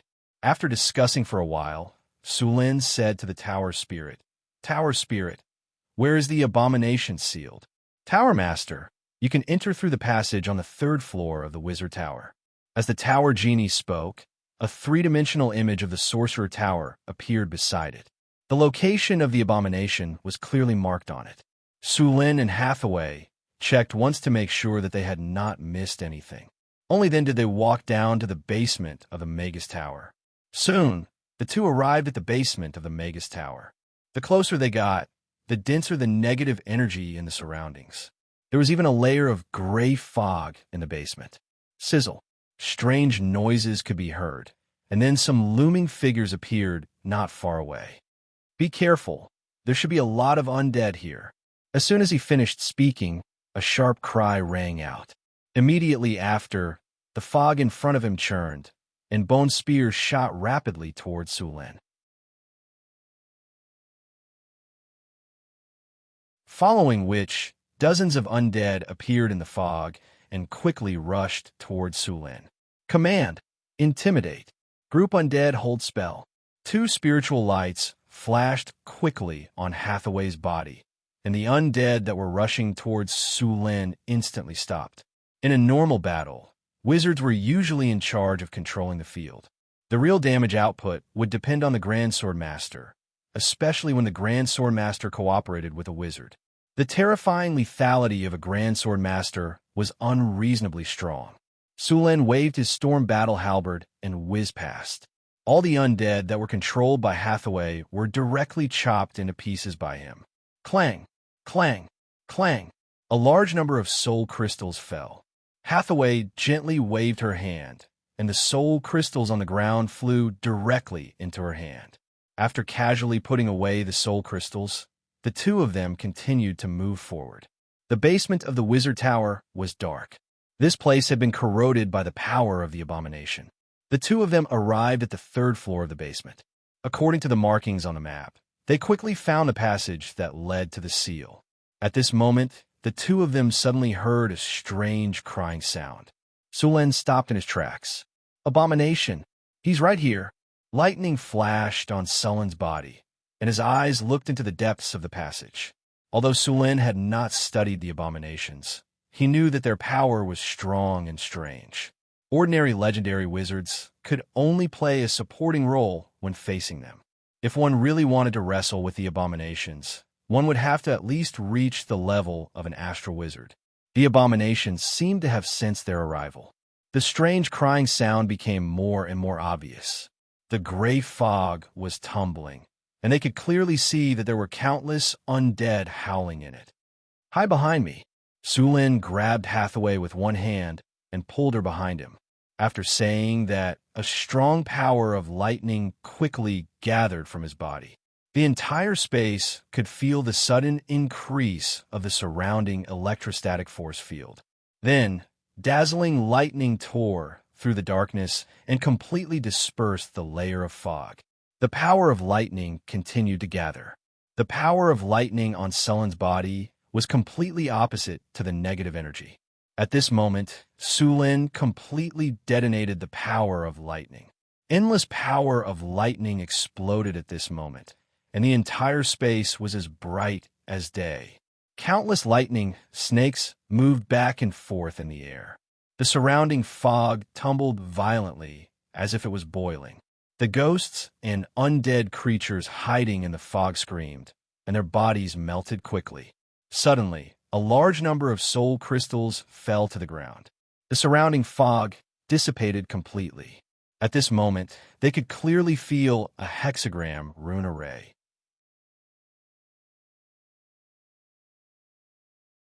Silver chains entangled back and forth, firmly locking the center of the altar. At this moment, Sulen finally saw the monster in the seal clearly. Be careful, Sulen. It was born from the corpse of an ancient god. Sulen looked at the monster in the seal in front of him. This was a completely distorted human figure. It looked extremely strange. Its limbs were excessively long, and its head was very large. There were wrinkles on it, and it looked very ugly. Its mouth was full of sharp teeth, and its lower body was connected to a huge corpse. After seeing Sulen and Garen, the monster let out a sharp cry. Then, a spatial force suddenly appeared. The teleportation light flashed, and a Baylor appeared in front of them. Baylor Demon. Challenge rating 18+. The Baylor Demon was burning with endless flames. As soon as it appeared, it let out a roar. Then, Zhozhong's whip whipped toward Sulen. Sulen waved his Storm War halberd and directly flicked the whip away. Just as Sulen was about to go forward, Hathaway's voice suddenly sounded in his mind. Sulen, wait. I prepare to stop time. Later, take the opportunity to kill the Baylor Demon. Okay. Sulen agreed without thinking. Hathaway gently waved her staff, and an invisible force quickly gathered. Then, a powerful magic instantly burst out. Time stop, legendary spell.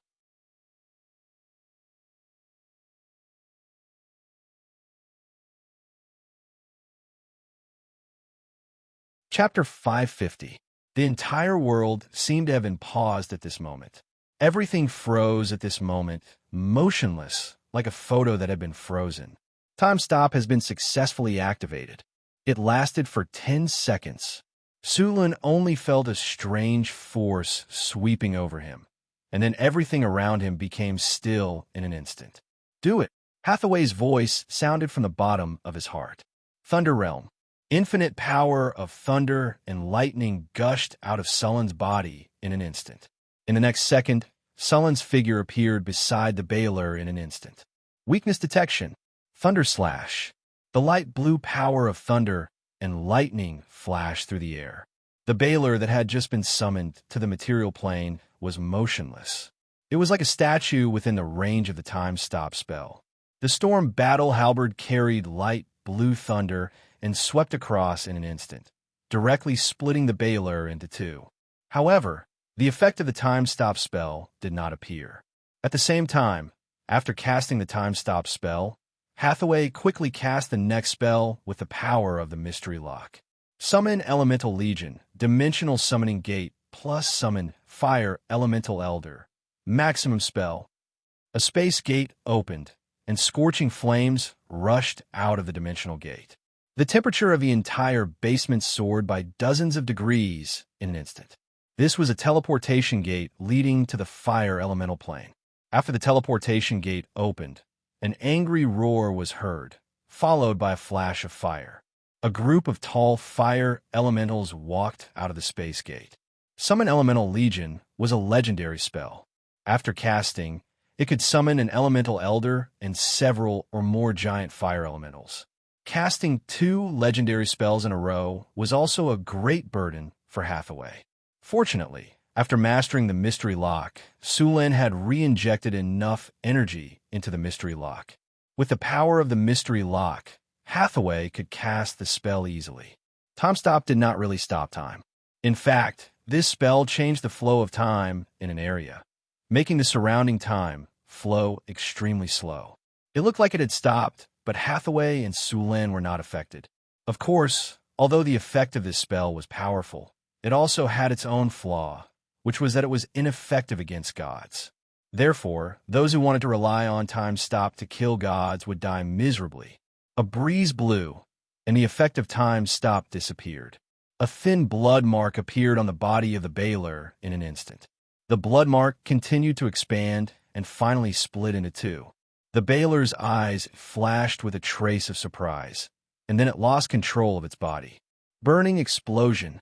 A dazzling flame suddenly rose from the Baylor's corpse, which had been cut in two. The next second, a powerful explosion sounded.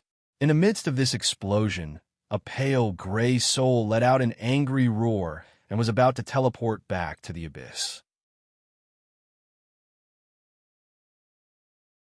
However, before the teleportation could be activated, a dimensional anchor instantly struck the soul, and the teleportation light was instantly interrupted. Immediately after, another light flew by. Soul-binding spell, a magic gem to pull the Baelor's twos to the soul, to pull twos to S when the effect of time stop disappeared. In the dimensional gate opened by Hathaway, a fanatical giant fire elemental and fire elemental elder appeared in this underground space. It was not easy to kill an abomination. In the multiverse, although abominations were powerful and hated all living creatures, their strongest point was their almost immortal vitality. Although abominations were not as powerful as gods, for some reason, they were more destructive. In the era of the Arcane Empire, there was a special proposition on how to kill an abomination, god, ancient evil. As soon as this topic appeared, it was studied by many arcanists. After all, the great arcanists who liked to court death had done such things in the past. In theory, the easiest way to kill an abomination was to use the power of the god of death. The power of the god of death represented the end of all living creatures. For others, abominations might be difficult to kill, but the god of death was an exception. Unfortunately, the power of the god of death was not something that anyone could master. If one mastered the divinity of death or had the artifact of the god of death, one could also kill an abomination. However, these two things could not be obtained. Without these two things, it would be very difficult to kill an abomination. Like gods, abominations had divine shields. Although they were not as powerful as gods, they were still able to withstand several legendary spells at once. Moreover, as long as the divine shields were not broken once, the divine shields would always be repaired. Therefore, after a lot of calculations, the arcanists came to a conclusion. That was, they had to use saturation attacks in a very short time to let the divine shields reach the critical point and break them. In order to meet this requirement, Hathaway deliberately summoned the elemental army and wanted to use this method to kill the abomination. A world without flames is too sad. Burn! Let the flames ignite the whole world. After the fire elemental elder arrived, it was immediately full of dissatisfaction with the surrounding environment. All fire elemental were arsonists.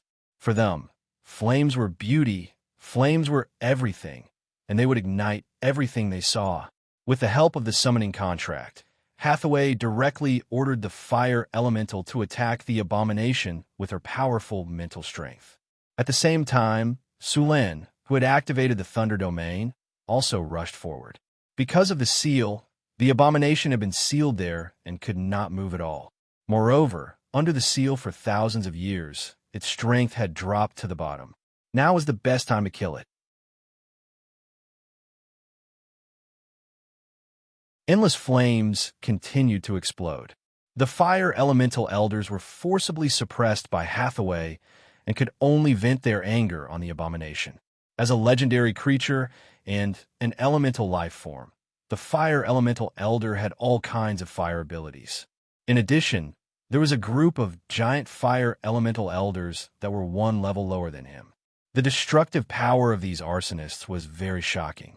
At the same time, Sulen did not hold back either. The powerful power of thunder and lightning kept flashing, and the storm halberd in Sullen's hand was swung like a windmill, constantly attacking. Ripples kept appearing on the divine shields like water waves. The abomination screamed, and a shock wave instantly rushed towards Sulen.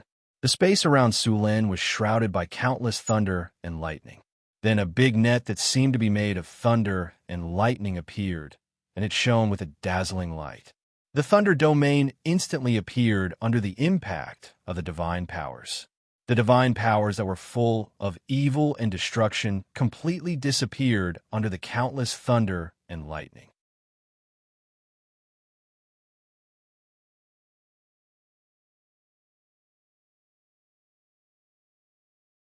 Chapter 551. Heat waves kept surging, and flames kept spreading to the surroundings.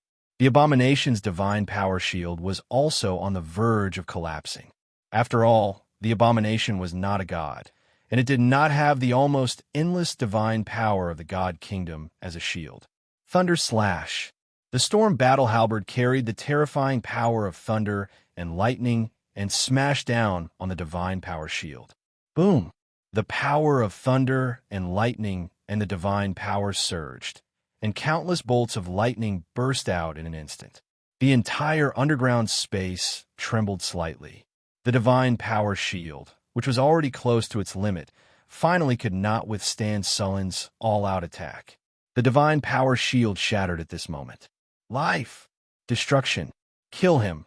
The abomination's chaotic consciousness kept whispering. In the face of Sullen's attack, it did not retreat at all. Its hatred for the living and its chaotic and crazy consciousness made it attack all living things in a frenzy. They longed for destruction, and the purpose of their existence was to destroy everything. The Thunder territory kept making crackling sounds. This was Sullen's territory and the abomination's territory fighting fiercely. Waves of pollution kept attacking, and as this power spread, Sullen clearly felt a chill run down his spine. His life force was slowly draining away. At this moment, a status appeared on his system panel. He was being eroded by the pollution territory, and his life force was continuously decreasing. If he did not deal with it, this speed of life force loss could quickly drain an ordinary person. Be careful. Hathaway's voice suddenly sounded. Lightning flashed, and Sullen's figure disappeared in an instant. At the same time, where Sullen had been standing, a sharp spike suddenly pierced out from the ground. Looking at the 1-meter-long spike, Sullen was terrified. If he was stabbed by this thing, his butthole would explode. A sharp claw pierced through the void. In the next second, the space behind Sullen cracked open, and the claw scratched at his back. It was as if Su Luan had an eye in the back of his head. The storm halberd didn't even bother to look at it. It instantly blocked the claw, and the power of thunder and lightning erupted, completely purifying the evil power on the claw. The abomination roared in pain. Its tone was sharp, and a strange whisper rang out in Sullen's mind. This voice was filled with hatred, unwillingness, madness, and brutality. It made one feel irritable and wanted to destroy everything. This was a power that abominations were born with. These gods, who were born in death and died before they were born, were a curse to all the living. They hated everything in this world. A deformed human monster was frantically struggling to break free from the sealing chains on its body. Silver rune chains were deeply integrated into its flesh. His crazy eyes stared at Sullen, and then another divine power attack followed. Bang! Dazzling lightning burst out, and the power of lightning around Sullen's body kept colliding and dissipating. He couldn't help but step back. At the same time, a sharp claw scratched at his head. Sullen's body flashed with lightning, and he disappeared instantly.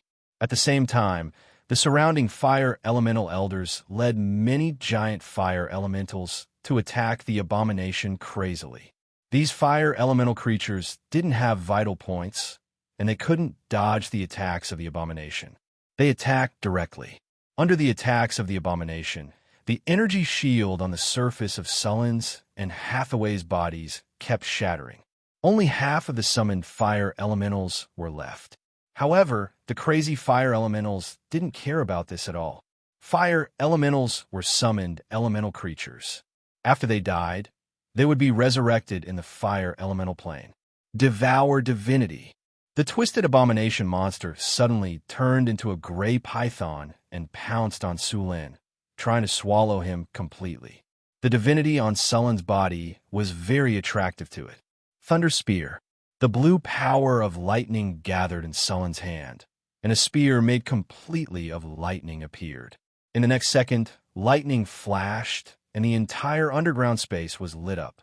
The Thunder Spear hit the gray python with the sound of wind and thunder. The gray python was nailed to the ground in an instant. Endless power of lightning exploded at this moment, and the evil power that formed the gray python was purified instantly. The gray python disappeared completely in the lightning. The gray evil power turned into threads and was absorbed by the abomination again. Even so, it wasn't easy to bear. Rumble.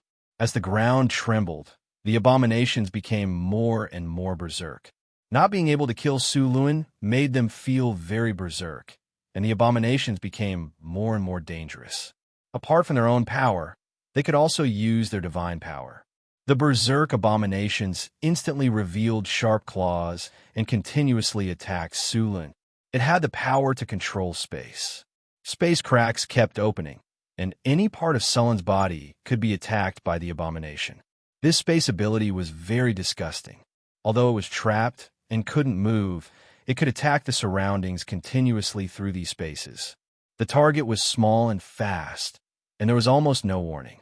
If Sulin hadn't awakened the sixth sense talent, which gave him the ability to predict danger in advance, he would have been caught by the abomination. Although there would be some space fluctuations when space spells were used, the time was too short. Hathaway wanted to use space imprisonment, but it was torn apart by the abomination.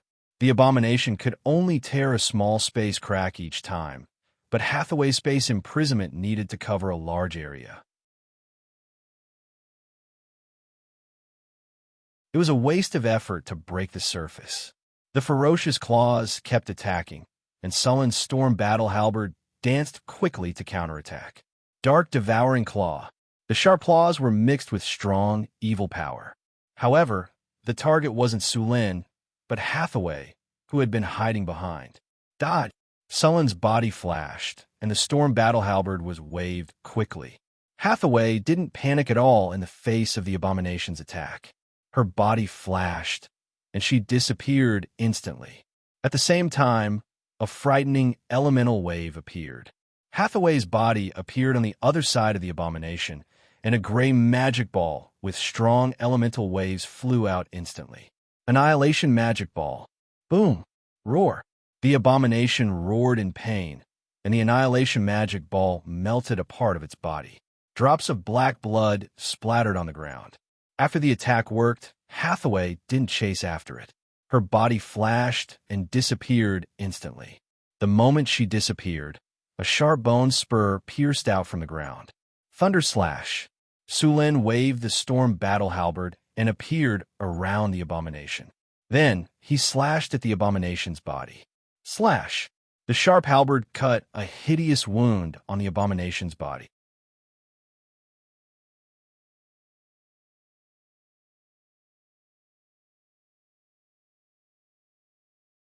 Chapter 552. The earth trembled. The shockwaves from the battle between Sulin and the abomination kept coming. If it weren't for the fact that the area where the abomination was sealed was a special half-plane, the entire wizard tower might have collapsed. Even so, there were still continuous vibrations. On the astrology platform, Alex and Karina were looking at the screen projected by the tower spirit in the hall. It was the scene of the battle between Sulin and the abomination. However, Sulin was moving too fast on the screen, so the two couldn't see the battle clearly. They could only determine Sullin's position through the flashing lightning in the air. The fire in the projected image was gradually extinguished. There weren't many fire elements summoned by Hathaway left. The battle was getting more and more intense.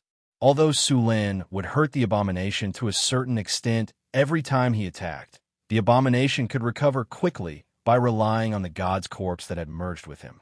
What should we do? Can Surin and Hathaway win?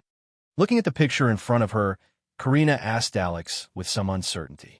Alex, who was eating sunflower seeds with relish, came back to her senses. She stared at Karina with her eyes wide open and said with uncertainty, Sulin should be able to win. If he wasn't confident, Sulin would have told us to retreat. If they couldn't win, they should run. This was what Sulin told them. If they met an enemy who was stronger than them, they should never fight head-on. There was no shame in running if they couldn't win. It was okay even if they suffered some losses.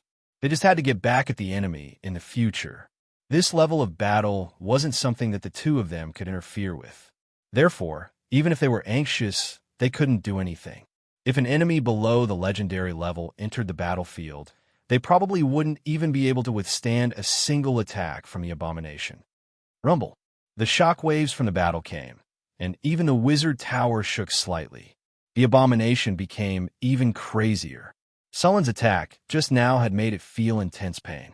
As an abomination that was born from the corpse of an ancient god and was later trapped in this place for thousands of years, the anger in its heart had made its consciousness extremely chaotic. The The abomination released all the resentment that it had accumulated for thousands of years on Sulin. It could be said that it would fight Sulin to the death. Boom! A blast of divine power hit Sulin in an instant. The energy shield around Sulin could no longer withstand it and shattered with a bang. It turned into specks of light and disappeared. A bolt of lightning flashed across Sulin's body, and he disappeared instantly. Great disintegration. A green spell instantly shot towards the abomination, and the body that was hit instantly turned into powder.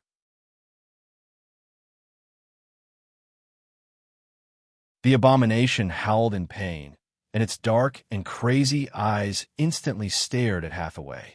Then it let out a roar, and a sound wave more powerful than Sulin's war roar burst out.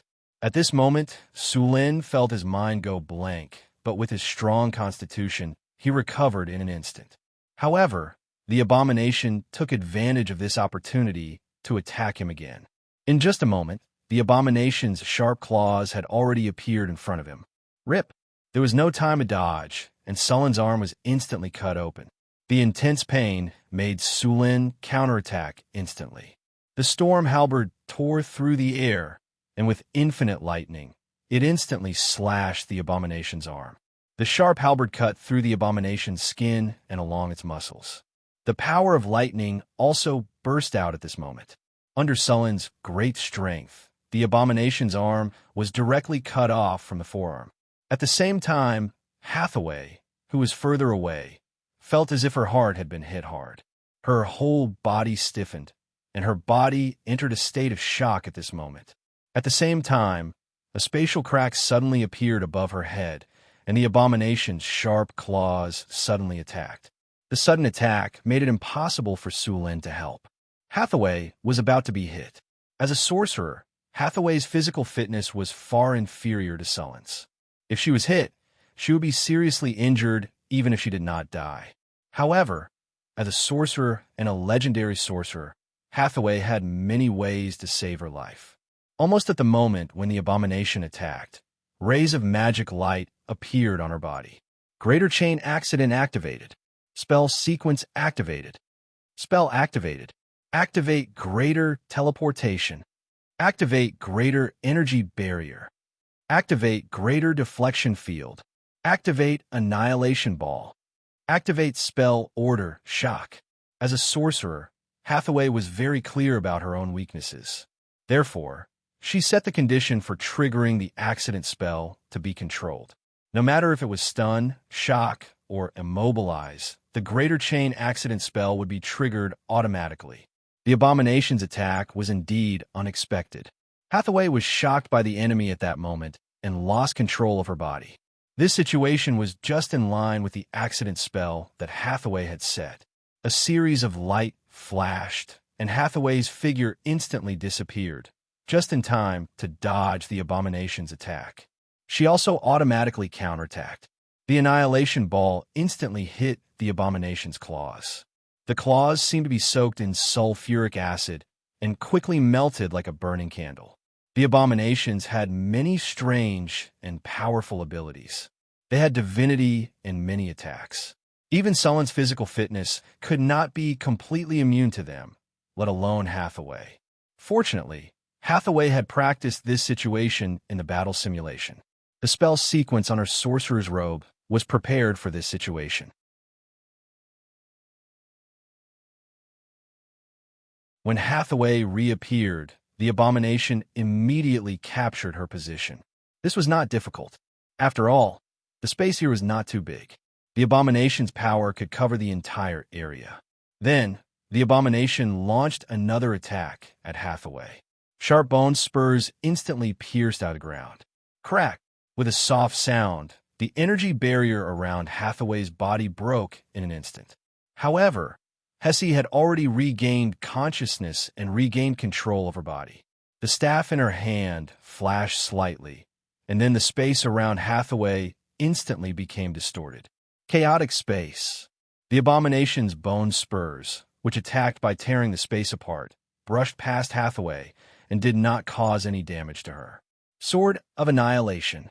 A light flashed, and a strange longsword instantly appeared in Hathaway's hand.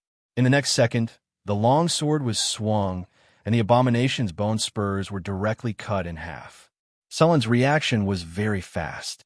Just as Hathaway was casting the spell, a thunder spear appeared in his hand. Lightning flashed and instantly hit the abomination's body. The powerful thunder power exploded, and the abomination's body trembled at this moment. It's finally paralyzed. After seeing the effect, Su Luan cursed inwardly. All this time, his lightning power had been invincible in battle. His super high paralysis effect had been effective time and time again. However, this time, when facing an abomination, his lightning power's paralysis effect was reduced to the bottom. You're tuning into the Romance Rendezvous YouTube channel. We're so grateful for your support, and don't forget to subscribe to join us on this incredible journey through captivating stories. Your generosity through donations truly makes a world of difference, as it's the primary source of revenue that allows me to expand and enhance this channel for you. Thank you from the bottom of my heart for being a part of this adventure.